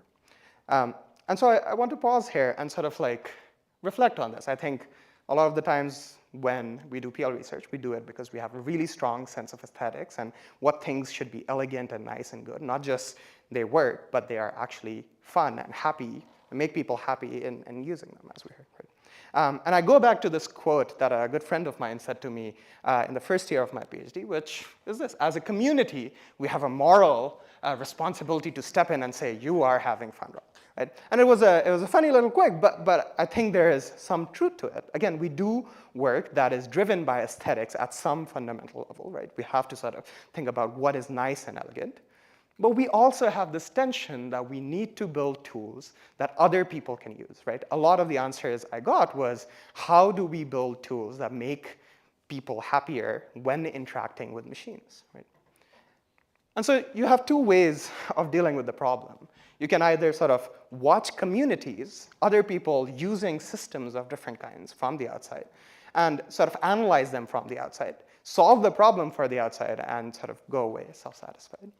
Or you can take the approach, which I'll call the nomadic approach, which is you go to the community. I mean, this is not a profound revelation, but it's sort of like a thing that is, I think, useful to think about, which is what does it entail to going to the community, right? So for the specific problems of thinking about circuits, why do people care about timing so much? It comes down to efficiency of certain kinds. When we think of programs, there are sort of two ways you can think of hardware programs. They can be sequential in that they process one input fully before proceeding to the next one. Or they could be pipelined in that they process multiple inputs at the same time before the first one is done, right? And so if you go back to this DSP example, this thing that computes out equals to A times B plus C, and you connect the output back to the C, what will happen when I send in a stream of A's and B's? I'll pause here and wait for an answer, but feel free to ask me what the heck I just said. So I'm taking the output and putting a wire back to the C, and I'm sending in a sequence of A's and B's. Anyone? It's accumulating sum of the products. Great. It's going to perform this computation, which we also know as a dot product implementation. But it's specifically a high throughput implementation of dot products because you can continuously feed it A's and B's, and even before the output is done, it can sort of keep accumulating the values, right? And this is enabled because you have this timing interface. And so it's not that timing is this weird thing that appears in these interfaces because the hardware people don't know what they're doing. It's actually timing is key to making efficient hardware interfaces. And sort of, if you look at the problem from this perspective, you come to a very different solution. You say, well, let's build a language that allows you to reason about time in some ways, right? And in doing so, you can use very classic PL tools. So that's what I did for my PhD. I built this language called Filament, reasons about timing. At a very high level, there's some notion of time embedded in this language. There are these events like that G. And once you have events tied to the clock, you can actually sort of specify when the inputs are required, when the outputs are produced. And this is sufficient to describe the timing behavior of circuits. And then I went around and, like a good PL person, I built some math around it. And I showed that if you use this type system that Filament provides, it's going to eliminate a certain category of bugs, right? That's what type systems do. They make sure that well-typed programs don't go wrong. But specifically, there's another thing I have to do, right? I have done this type systems work, and it's sort of fun and interesting. But again, I was doing it for the architecture community. And so I have some responsibility of explaining to the architects what this property I'm giving them is. Specifically, these structural hazards are a particularly nefarious kind of sets of bugs that occur when you build hardware where data corruption issues might happen. And so they're problematic because you don't get error messages when they happen. What happens is you'll just get silent data corruption or loss. And that's really problematic. And if I can go and sort of communicate to the architects in their language what property I'm giving them, that's a really nice outcome because now architects who might not have thought too much about type systems because, again, they're used to really powerful, complicated model checking tools that give them the ability to specify really powerful sets of properties, they can go and think, well, these type systems are actually quite useful for certain kinds of properties that I might care about. And so that's the second step, right? When you learn about a community's vocabulary and language, you can actually explain the problems that you have solved to them and sort of show that the work you were doing was useful to them, not just the PL folks that were listening. And so that's one part of what you should do if you're adhering to this nomadic way of doing programming languages research. I think the second one that I also think is really important is we go to these communities, we take our ideas, things like type systems, and we mold them to work for that community. Then we can bring back those changes to the community and show them how different folks use these ideas, right? I'm being too abstract, so going back to like this idea of the type system I built, it's built on this very sort of important idea in programming languages called a separation logic. And initially, separation logics were defined to sort of reason about properties of heap, like pointer manipulating programs, right? So if you have some program where x points to 10 and y points to 20, you want to be able to prove properties about x and y separately and then compose them. But if x points to 10 and y points to x, you want to be extra careful about the properties you're proving about y because changing x might change its value, right? And so separation logic often has this like very interesting concurrency rule, and fundamentally it's allowing you to reason about spatial resources, right? Things that exist on your heap or the stack or something. On the other hand, what we needed to do when we were doing this work on hardware circuits and something, we needed to reason about time as a resource, right? And so when you flip the script, go from sort of thinking about the separation of physical resources to the separation of time, that brings a new set of challenges that needed to be addressed with new formal foundations and new sort of interesting kinds of tools that connect the theory back to sort of more interesting work. And so in this, we take the complication of a field, distill it down to tools that the PL community understands, and bring them back as sort of interesting problems that we can solve together. And so that's sort of the high-level thesis of this talk, which is that if you do PL research that tries to sort of connect communities together, you should think about becoming experts in the other communities. It's really, really hard to observe people from the outside. As we just saw in the previous talk, it's sort of, you can't get the full source of truth. And one way to sort of account for it, it is a heavyweight way of accounting for it, is to become the expert and be able to speak their vocabulary. And you can sort of have impactful work, interesting work, and solve problems for real people. So I'll end with sort of my answer, which is very close to the answers I got, which is that like the fundamental goal of programming research is to sort of bridge the gap between humans and machines. But we have to take sort of a very broad view of what the word machine means, right? There's many, many interesting applications of PL tools and technologies. And we have to sort of connect with the human beings who are using these tools and really try to understand their problems. So that's my talk. I'm happy to take more questions. Thank you.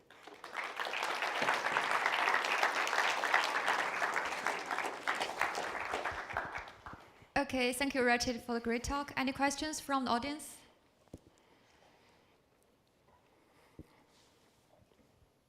So I have a question. When you go to these other communities, there's often this thing of we build some tool, we build some prototypes. Sometimes we call them like mini applications or something. And then sometimes the other community will say, oh, this isn't a real application, so I don't think this is actually useful to me because it can't handle the complexity of like my real software. Like, how do you balance this tension between proving to them that this is useful and the limited resource budget you have as a researcher to actually go implement these things? Right, this is a great question, sort of getting to this tension of you want to do research and you want to build things that are demonstrably useful quickly and then do the next thing, and that's sort of important in being a productive researcher. But it also takes a lot of effort to convince someone from another community that what you have done is useful. I think the thing I have found successful, and that is perhaps just an existential proof, not a universally quantified proof, is you need people in that community to lend you moral authority in some ways, right? You have not, for example, I have not been an architect for 20 years. But if I can sort of connect with architects and really understand the problems they're working with and sort of understand the vocabulary, understand the depth of the problem, one of two things happens. Either they accept that some of it is incidental complexity and some of it is essential, and then you focus on the essential and trying to solve the essential, or you just convince them that this is a new way of looking at the problem that gets them the thing that they didn't even know they wanted, right? But there's sort of no easy way of doing that. I think it depends a lot on forming long-term connection with people and demonstrating to them that you actually hear and listen to the problems that they're working on. So it, again, sort of ends up being a problem about humans more than computer science. You have to forge those connections with people to convince them that what you are doing is useful.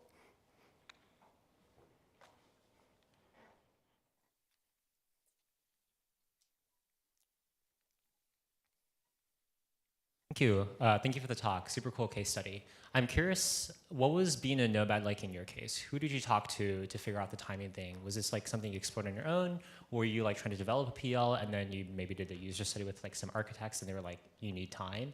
How did that look for you? It was, so the question is, how did I stumble upon this idea? What was the process?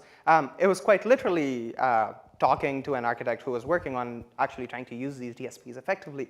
And they were telling me, oh man, it's like, you're trying to do some of this stuff where you're abstracting time, but like actually, here's an example where it's kind of tricky. And I was like, I had the exact reaction that I sort of tried to role play here, which is, why is this weird temporal interface needed? And then they pointed out to me that you can do this like connection from the output to the input, and you get a high performance throughput. So that was the moment at which it struck that timing is not something you can just get rid of. It's sort of profoundly important in the way you think about hardware. So it was exactly the thing I demonstrated, I guess. But to understand how to sort of get to that point, I think during my PhD, there was a lot of just talking to architects and trying to understand what they're doing and why they're sort of designing programs in particular ways and so on. So it was sort of a long ramp up to getting to that point of finding that interesting conversation that incites an idea. Ted, I have another question. Yes. So I'm just wondering, like in the architecture community, what prevents the previous language designer from associating those kind of clock cycle temporal information with the wheres? Like, because it's apparent that this kind of information is very useful for debugging, right? So just wondering, like, what prevents a previous designer from considering this factor? Yeah, so the question is why is there this blind spot? And I think that's sort of maybe hard to understand. I think there's, in engineering circles, there's often sort of a feeling of like you have to go through the pain to build something really, really cool and important. So maybe they didn't do it for that reason. I think there's also just like, I don't know, I think timing is one of those things that you are taught to think about from very early on, and you don't want to change the language that you work with. Perhaps that's sort of the clearest answer I can give you, which is that when you do research in a field, you have to take things as invariants, things above you or below you. Like, we don't, like if you are an architect and you have to build a new architecture, you're not going to worry about changing Verilog too much. You want to go build your cool architecture. So perhaps that's the reason, but I don't know if I can give sort of a fully confident answer of why they didn't do this already. Yeah, that makes sense. I think we do have one more question there.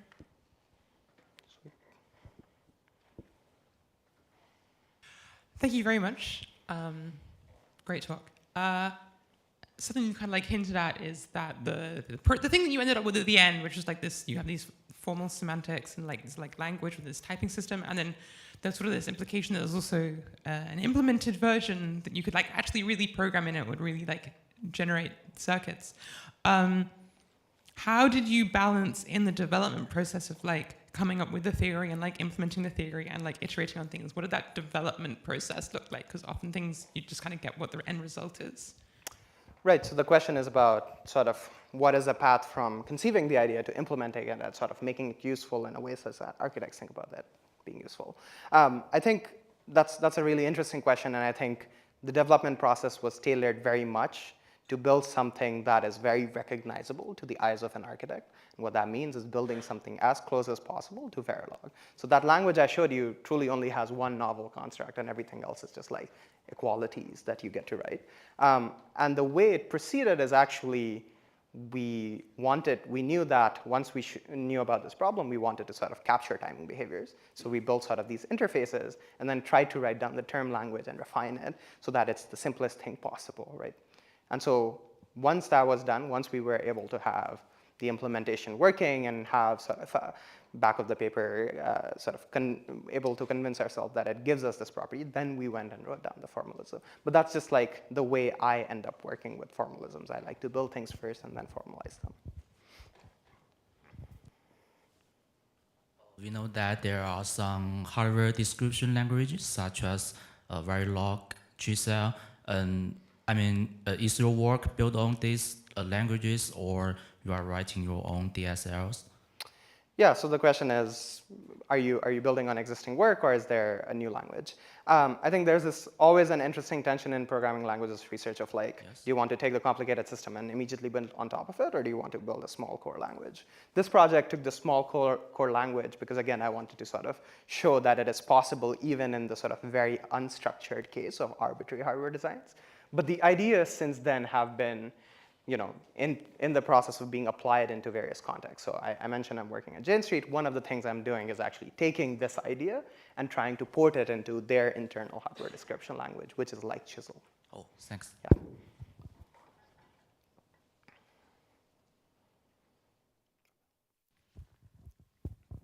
So before you realized that you want to solve this problem in this specific domain space, like what was your process of exploring different areas and then settling for this and like a particular place to ask questions to people and then see what kind of problems they are facing to maybe come up with a solid concrete idea, but what was the process before that?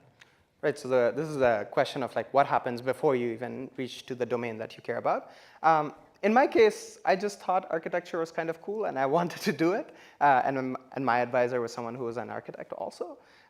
So for me, it was really, I was just curious about how these people work and what kinds of systems they're building. There's also sort of an emerging need to build more and more hardware with the end of Dennard scaling and Moore's law and those kinds of things. So I was interested in that kind of stuff, and then the collaboration started because I was working with my advisor, and that can often be a pretty good impetus, which is like, you have some friend you really like in your PhD program, and they're working on something interesting, why not try to learn about what they're doing, and that might spark sort of the collaboration. For me, it came from my advisor and sort of just generally being interested and curious about architecture research. Yeah. Cool. Hey, any other question? Okay, please.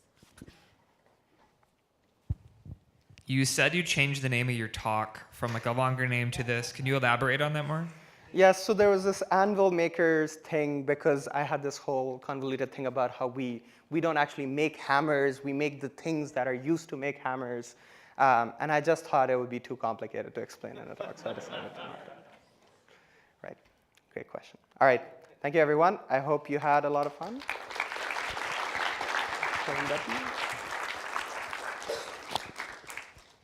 Okay, hello everyone. So the remaining would be a panel.